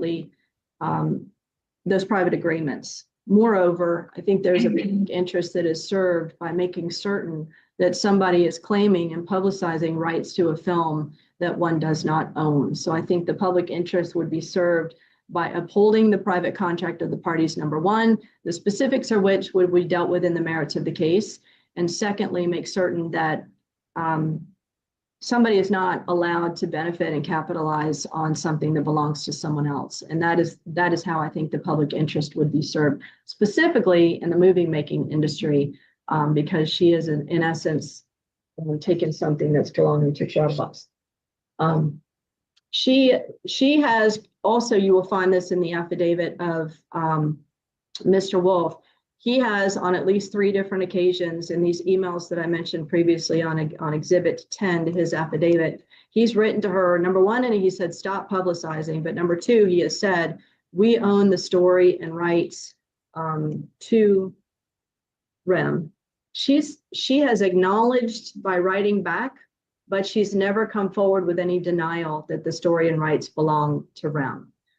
Don't know what she's going to tell you today about that, because it would be somewhat self-serving for her to say that it's hers, but there's nothing that I think she'll be able to produce today, written or otherwise, that will show that she is actually the owner of REM. I think contrary to that, we have put in evidence and will put in evidence during the trial of the case that movie, that REM belongs to Throttlebox. And I do have a case on that. I know you've not really asked me to argue at this point. I don't know if you're going to hear from Ms. Richardson before we hear remarks, but I do have a case that shows that, certainly emails and correspondence between the parties can establish a contract. I've got cases that show that oral agreements can establish a contract. And I've got a case that shows that where one party has a varying interpretation of a contract and sends something over, such as an email to someone else, and they don't respond back with an objection or a different interpretation, then the person who sent the original email's interpretation is permitted to stand. So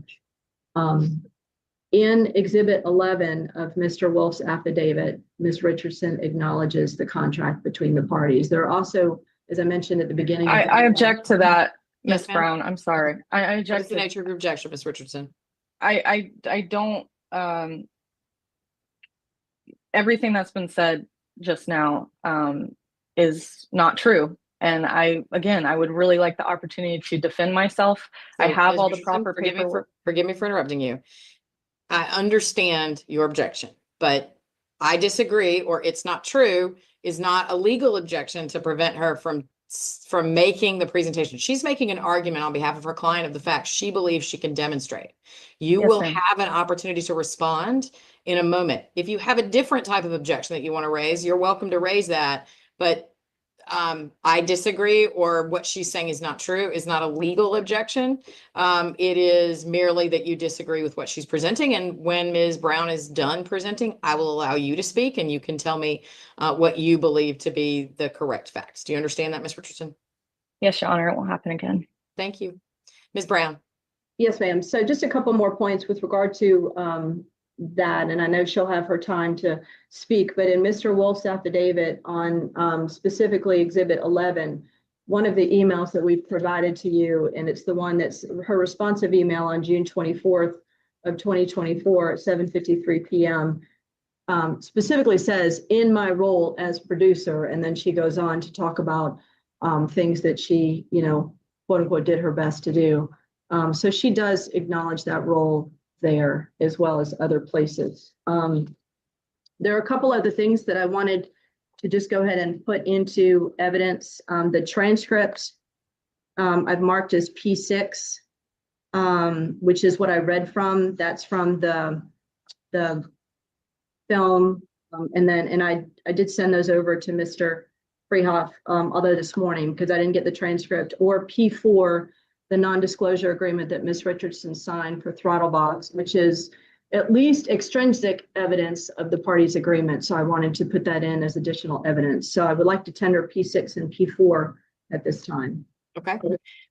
Two things. One, the transcript that you're referring to, refresh my memory, it's transcript of statements made by Ms. Richardson. It is, and that's Okay. what I read into the record about her promoting her new project. Just for purposes of admission, I wanted to make sure I understood that. Yes, it's Secondly, Ms. Richardson, I'm not asking you to agree that there is a binding non-disclosure agreement or that you agree that it's binding on you in any way. But the document that Ms. Brown is indicating there is a non-disclosure agreement between you and Throttlebox. Is that roughly accurate? Do you dispute that there was a non-disclosure agreement?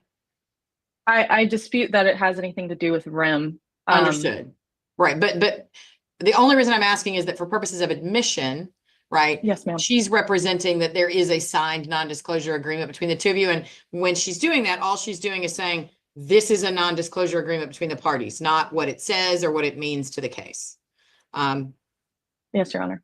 Okay. I believe so. Okay. Thank you, Ms. Richardson. Ms. Brown, go ahead. So I'd like to tender P4, the non-disclosure agreement, and P6, which is the transcript of the statements made by Ms. Richardson. Okay. Thank you, Ms. Brown. They're both tendered and admitted. All right, and then lastly, I have P5, which is my amended certification of counsel that sets out the 4 prongs and sets out the damages that my client would sustain if the injunction was not granted, and the manner of the relief sought, which I'd read into the record a bit ago, but I'd ask that you tender or admit P5 as well. Okay, so just again, that document is in my record. It is filed as a docket number 12 in the court's docket. And so, I mean, I'll admit it if you want me to. There's no reason for me to exclude it. It just doesn't need to be here because it's docket number 12 and I already have it. I can see it and I've read it and you've read it to me. And so if you want to tender it, it's tendered and admitted, but it is reflected as docket number 12.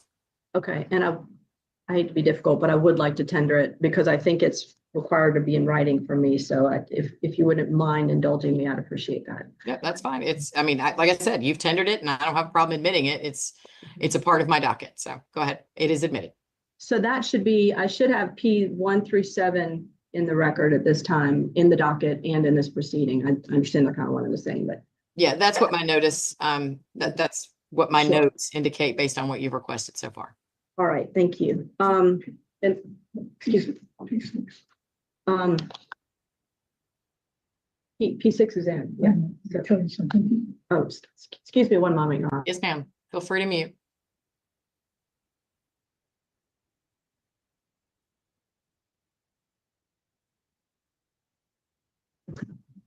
Specifically, Your Honor, with regard to P6, which is the statement from Ms. Richardson in a video that she put on social media, that she specifically says she's submitting that to other films, and we're seeking to enjoin that, submitting REM to other film festivals. So as I mentioned before, the problem is getting worse, and it's going to continue to get worse if the injunctive relief that we seek is not there. I do want to mention another thing, though, with regard to, we've talked about the injunction and the status quo. We're asking for a bit more than status quo today because of these things that have already been put up that we're asking to be taken down. And I mentioned before, you know, it won't just cure the defect if she stops. It will help, but there's been a lot of damage that's already been done. So we're asking the court to restore the parties to a point of neither party is posting the videos. I understand that's asking a lot of the court with regard to these 4 prongs, but you know, in terms of our ability to litigate the case before either party continues posting, we think that the ones that have already been done ought to come down for all of the reasons that I stated. And again, I mentioned they've got to come down in a way that they're preserved by counsel so that they're not destroyed. So in my certificate of that I filed earlier this morning, that is in the record, describes that I think it should be done in such a manner. That's everything that I wanted to present to the court about the 4 prongs. I would ask for an opportunity to argue some case law about the merits, only as it relates to a contract. I understand we're not here about the merits of the case today, but to the extent you want to hear from me more about my likelihood to succeed on the merits, I think I can offer some cases relative to oral contracts, course of dealings between the parties, and so forth. But I think the most critical thing that I needed to present to you today were those 4 prongs. And I think, let me, just so that the case is in the record, I keep referring to the prongs. I know the court's aware of the prongs, but Federal Defender Program versus Carr is one of the cases I found. There are many, many cases that cite them because they're sort of foundational prongs for the injunctive relief. But that is at, well, I don't have a Court of Appeals site on this one somehow, but it's decided May 17 of 2022 in the Superior Court of Fulton County, actually. And it's relying on as well Wood versus Wade. I do have a site for that, 363 Georgia Appeals 139. That's also a 2022 case. So those are 2 recent cases that deal with those 4 prongs for the injunctive relief. And Mr. Wolf is available to answer more questions. I tried to succinctly state, you know, what was in his affidavit and how it correlated with the complaint and our likelihood to succeed on the merits with regard to that prong. If you have any questions about the affidavit or any of the exhibits, he's available and I can put him up, swear him in and have him testify, or he can simply proffer. He's an officer of the court. Thank you. Thank you, Ms. Brown. Ms. Richardson. Yes, ma'am. Now is your opportunity to tell me what you disagree with or what you think I need to know. I would like to give you, I can't give you legal advice. I'm not your lawyer, but I do, just to help you frame what we're discussing. As I said, the concern that the court has currently, and you've heard us have this conversation, but there are 4 factors the court is supposed to consider. That is the threat of irreparable injury that might occur to Throttlebox if I don't give them the relief that they're requesting. The fact that they have to demonstrate, and these are factors, if anyone isn't there, it doesn't mean it doesn't count. It's just these are things that the court should consider. The second one is the extent to which any relief they've requested, that the injury that would inure to them is balanced against the injury or limitation that might accrue if I grant the relief that they request. The third one is the extent to which they can demonstrate that they would be likely to win on the underlying merits of their case. And then the fourth one is whether or not it, serves the public interest or disserves the public interest. I will also add, you've probably heard me ask Ms. Brown some questions regarding the extent to which there is an adequate remedy at law. And the reason I asked that question of Ms. Brown is the relief that is sought here is extraordinary relief that is only supposed to be granted when there is no other relief that might be able to address the issue. And so those are the factors that the court is concerned with. And if you could sort of direct your comments on those issues, that would be helpful to me. Thank you, Your Honor. Just to begin, I'm saying this without waiving any rights or the special appearance, and I deny all the plaintiff's contentions. I can very easily prove that I own the film. There is no proof of disposition of the film, and copyright requires a piece of paper from me to them, giving them ownership that does not exist, and that does not exist in emails. There aren't any emails with transfer of ownership. I do have to just say once again, the plaintiff has always had the ability to contact me directly. He has not spoken to me since November 2023. I believe there's an email. Again, unfortunately, I don't have any paperwork or evidence to submit, but currently, but I would love the opportunity to do that.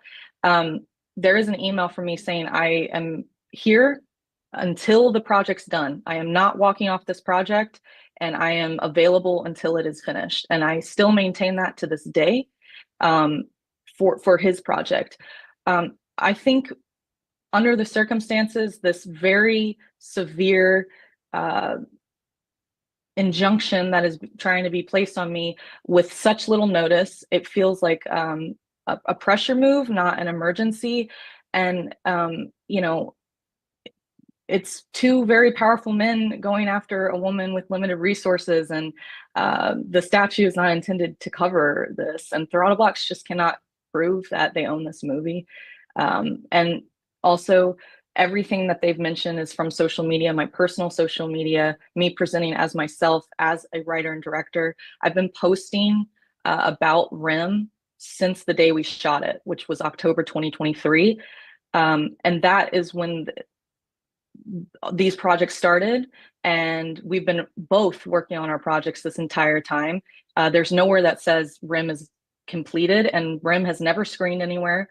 The things that they've mentioned is a poster. I shared a poster because I was working at the Cannes Film Festival for a different company, and it was just excitement. I just wanted to share something on my own social media. If the issue was that Throttlebox wanted to be named on any of my social media posts, they just needed to ask. They've never asked that. So I just, once again, I don't understand what the emergency is or the harm. I have never prevented the plaintiff from doing his own project. In fact, the crew that was used the first time has been used over and over and over again. I've never stepped in to prevent that. And once again, I'm still here to help him finish his project. Thank you, Ms. Richardson. Ms. Brown, you had asked, I mean, it's technically your motion, so I was going to let you have the last word anyway. I will say that one point Ms. Richardson made, it was a question that I was going to follow up with you and ask, and that is, in terms of crafting something like the relief that you're requesting, I definitely do not understand, you know, how this works from a financial perspective, and who, you know, how people are marketing things using social media and other traditional media, how people are trying to get in front of Cannes. I guess part of what I'm not understanding, particularly one thought that had floated through my mind is, if Ms. Richardson were to continue her social media marketing activities or advertising activities, but include Throttlebox, why would that not satisfy the concern? And I think that's part because I don't understand what your client is asserting about the harm that is inuring to him. I mean, clearly, if the film belongs to him, I understand that harm. That's clear. I can understand that. But you are right that the relief that you're requesting is more than the status quo, because you're actually requesting that the court prohibit the parties from marketing, from doing something they're already doing, right? Which is, or at least that Ms. Richardson is trying to do. And it sounds as if Ms. Richardson has indicated she would be open to the idea of jointly marketing the project while the parties sort out who owns what and who owns the project, what financial interests the parties respectively have in it. Okay, so I'll break that down a little bit. The ownership, there's no evidence presented by Ms. Richardson that she owns REM. There's no registration or copyright or any of the intangible things you might expect to see if she were to show up for a hearing today and she knew that the ownership interest of REM was going to be discussed. So she's presented no evidence. Conversely, the plaintiff has presented through the affidavit of David Wolf in two different places, two different budgets that by agreement now were a collaboration of two films where the story and rights is a line item there. I think I mentioned before it was 1,000. And it is for both the films, and there's a payment therefore, and Throttlebox had issued the payment. So right, but Ms. Brown, doesn't that payment, right, assuming I accept it for what it is, doesn't that imply that it's Ms. Richardson's and that it was, depending on the facts as they are borne out, purchased by Throttlebox, whether it was or was not, right? Because that's, as I understand it, the basic issue is Throttlebox believes it has some ownership interest in this project because of funds they expended for the development of the Selena project. That's a very basic understanding. And I guess my point is, doesn't that representation of how Throttlebox came to have an ownership interest in the REM film, doesn't it underscore the fact that Ms. Richardson clearly had, even if it is no longer, an interest in that project?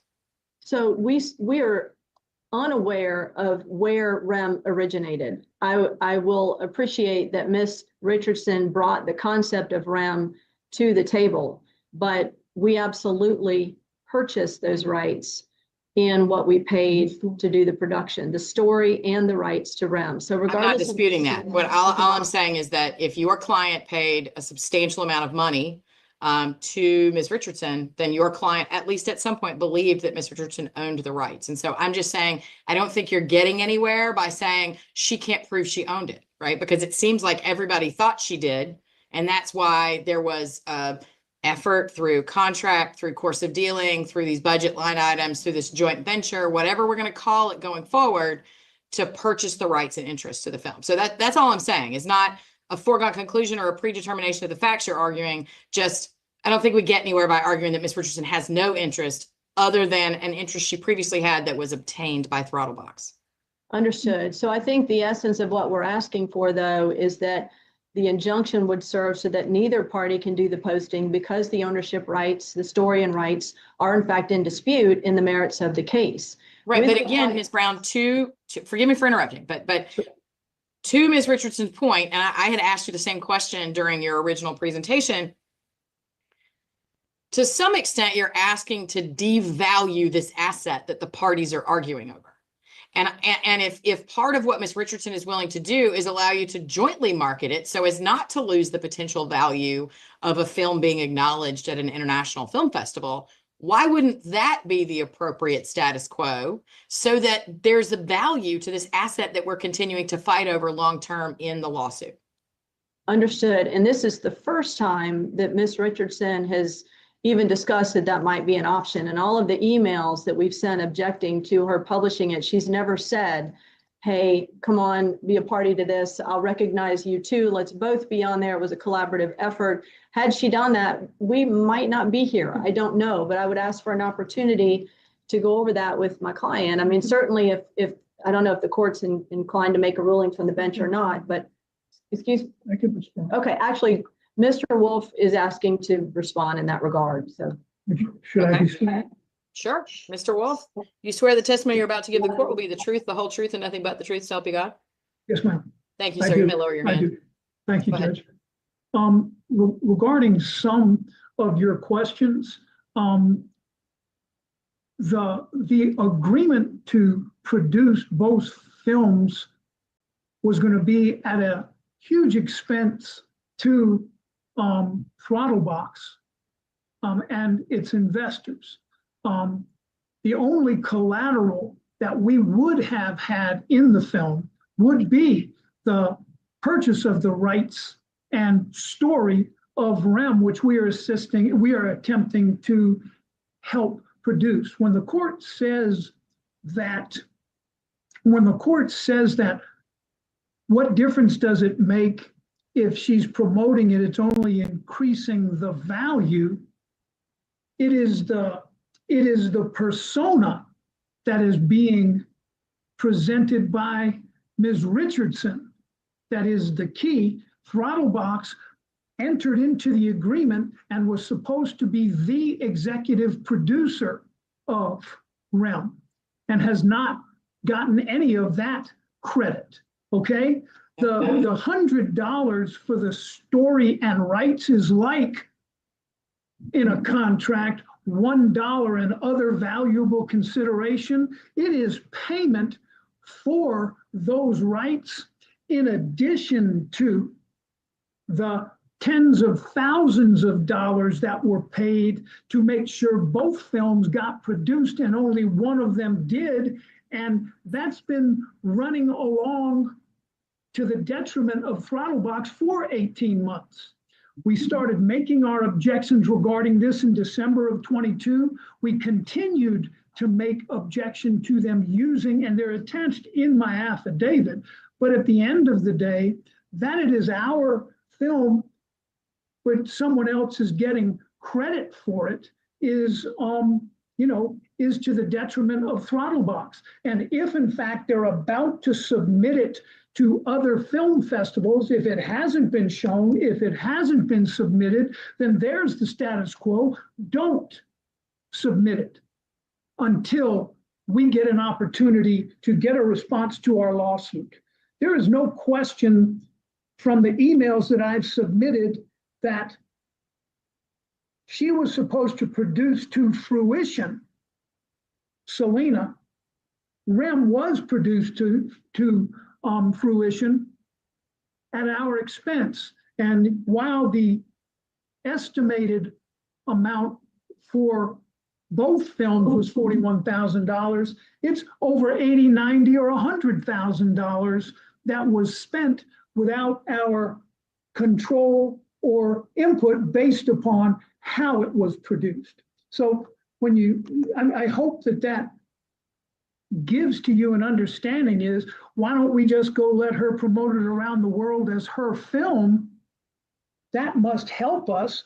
No, it doesn't. It's kind of like Elon Musk is the head of his company, but it was actually started by two other people.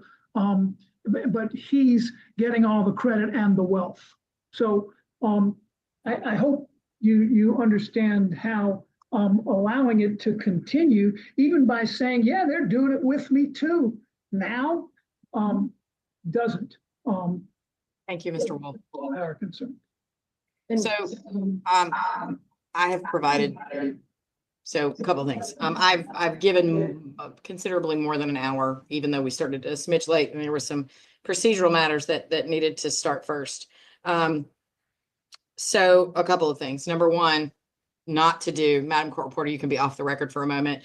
For those of you, I'm going to apologize in advance that are here for the Conte and Duncan matters. I am being called away to a meeting with the county commissioners that I have to go to. I expect that I will be returning probably in 30 to 45 minutes, but it could be as long as an hour. And so I'm going to ask you to be patient and wait for my return. I'm very sorry for the delay. If there are developments that require you to no longer be here, you're free to share those with Mr. Freehoff. But it is 2:19 and I'm going to ask that everyone return at 3:15 unless you've let Mr. Freehoff know that your issues have been resolved and you no longer need to appear. Again, I'm very sorry for the delay.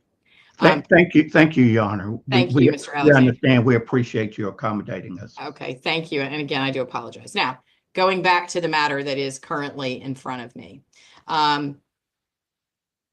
Mr. Wolf and Ms. Richardson, I'm certain that y'all could educate me much better about how this industry works and about how films are marketed and how these matters come to have financial value and to be owned by one entity or another, or co-owned by one entity or another. I don't pretend to know or understand.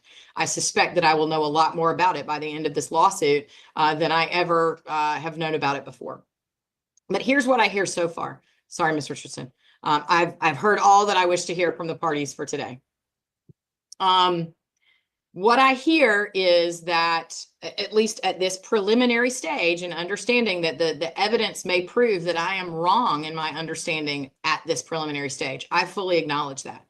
But the evidence that I'm hearing is that Throttlebox's claim to interest in this film is based on a course of dealing and or emails and or the creation of a parole contract or a written contract. But those are all factual issues that will have to be determined by a fact finder that, if a jury's been demanded, isn't me. And beyond that, the purpose of today's hearing, even if I believe Ms. Brown that ultimately there is a likelihood that Throttlebox will succeed on the merits of demonstrating that they have either complete ownership or certainly some equitable interest in this project based on the course of dealing and funding matters of the project itself. Ultimately, what I do not believe that the irreparable injury that might accrue to Throttlebox is so great that the court should prohibit the film from the asset itself. And again, y'all may disagree with my understanding of it in that manner. But that is particularly true where Ms. Richardson has represented that she is willing to give some representation to Throttlebox on her continued efforts.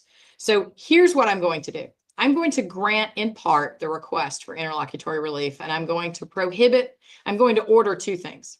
Number one, I'm going to say that Ms. Richardson may not assign, sell, loan, whatever other legal term I am not thinking of right now. You may not alienate your right to that movie to the extent that you claim you own that movie, Ms. Richardson, you or any production company that you control. You may not alienate that movie or sell the rights in any way currently during the pendency of this injunctive hearing. Now, that does not mean that you cannot market it or attempt to have it shown or limited, publicized. However, to your suggestion, and that's what I'm going to order, is that to the extent that Ms. Richardson intends to continue to market or advertise or attempt to publicize that project, REM, that you can do so, but you have to give equal credit or some acknowledgement that hopefully the parties can discuss and negotiate and agree upon to Throttlebox Entertainment as an entity that potentially has an ownership or other equitable interest in that film or in that project. I'm certain that that does not address everyone's issues, concerns. This order is going to be in place for 30 days until July the 3rd, which I think technically is 29 days. And if you want me, because July the 3rd is a holiday, to allow that order to be in place until July the 7th, which is the following Monday, I can do that. The goal of that order, and Ms. Brown, if you will please provide me with a draft interlocutory order that I can review and edit, if you'll send it to Mr. Freehoff in Word format, so that I can edit it. But again, I'm granting in part the relief requested. And that relief is, I am prohibiting Ms. Richardson or any production company that she owns or controls from alienating, selling, leasing, anything like that, the rights to this project between now and July, whatever. I think we've decided on the 7th. And I am also requiring that Ms. Richardson acknowledge in any and all postings, efforts, other marketing or advertising, including posters, email, social media, anything like that, that you acknowledge the interest that Throttlebox has in the project, at least the putative interest that Throttlebox has in the project. Now, that is the order I'm going to enter, but I'm also going to order the parties to sit down and mediate how you're going to navigate this issue. I suspect if this is a business disagreement, that sitting down and navigating this issue with counsel may actually resolve this case entirely, but certainly the parties should be able to make a presentation for any longer term relief. To be clear on the record, I do want to say that the basis for my ruling is that I have concerns about whether or not there is an adequate remedy here for Throttlebox to sue for damages. But that also means I don't want to denigrate the value of the potential damages to anyone. And I don't believe that Throttlebox has demonstrated that the threat of irreparable injury or the threat of irreparable harm is so great that the prohibition that's been requested by Throttlebox is required. That's going to be my ruling. Ms. Brown, understanding that you probably don't agree with it, and Ms. Richardson, you probably don't agree with it either. But if you could draft something that outlines the ruling that I have just made and send it to Mr. Freehoff in Word format so that I can edit it and get it on file for the parties as quickly as possible. Do you understand? Thank you, Your Honor. I do. I have two clarity requests for the order, and if I could just add one case into the record with regard to those 4 factors. I understand the court's made the ruling, but and I've already given a cite to the court. It's that Federal Defender Program versus Carr case. Sure. Just because the court is not required to find absolutely all 4 factors are present. It is a balancing test under that case. And I understand you've made your ruling. My questions of clarity are for the credit to be given to Throttlebox. May we have either equal credit or as executive producer, whereas she was the producer, so that the titles, is there some delineation that is part of the order that is consistent with the agreement, that at least as we know it today, based on the testimony between executive producer and producer roles? Or will you give us guidance on that unless Ms. Richardson and her counsel and us cannot agree for the order? Ms. Richardson, do you have a response to that request? Yes, Ms. Brown, that already exists. Throttlebox. Hang on, Barrett. stop. I have to leave, so I need this conversation. Forgive me. I don't mean to be dismissive of what are very real, very meaningful legal issues and factual disputes, but I don't think I know enough to answer your question. But I think Ms. Richardson is implying that Throttlebox is already being given credit, at least as a producer or executive producer. But that's why the third element of my order is that the parties sit down, whether it's by Zoom or in person, and agree or advise me why you cannot agree on how my order will be accomplished and implemented in the interim. Thank you, Your Honor. My last question with regard to your order for prior posts, will you instruct Ms. Richardson to update those prior posts accordingly, consistent with the order you've just given about acknowledging Throttlebox? To the extent that I understand social media and that things can be re-upped, then yes, I would require, to the extent that that's going to happen, that it be amended to give Throttlebox the credit that I have ordered that they be given temporarily. Again, to be clear, my order does not make any prejudgment as to the actual vindicated right of Throttlebox to that project. Understood. And I need to ask a question. What is your? Okay, Mr. Wolf is out of town for 30 days, but we will, out of the country, so from June 30th to July 20th, but we will make every effort to get with opposing counsel before then, because the court's order is going to expire, I guess, on the 7th. So that is correct. All right. Okay. I'm clear. Thank you. Thank you all. Yes, Ms. Richardson. Yes. May I just ask for a bond transcription draft order? So I don't know what a bond transcript is, but I suspect it's probably something that has to do with California law. What I can tell you is that Ms. Brown is required as an officer of the court that the proposed order she sends to me has to be copied on you so you can see it. And then I will enter an order that outlines what my ruling is. And that is the ruling. Regardless of whatever I've said here today, my written order will be the order that I enter, and it will be copied to you as a service contact in this case. And then you and your attorney, if you retain one, can take whatever action you believe is necessary. Okay. Thank you, Your Honor. Thank you. And to those of you who are waiting on me, I apologize. I will be back as quickly as I can. Thank you, Your Honor. May we be excused? Thank you, Judge. Thank you.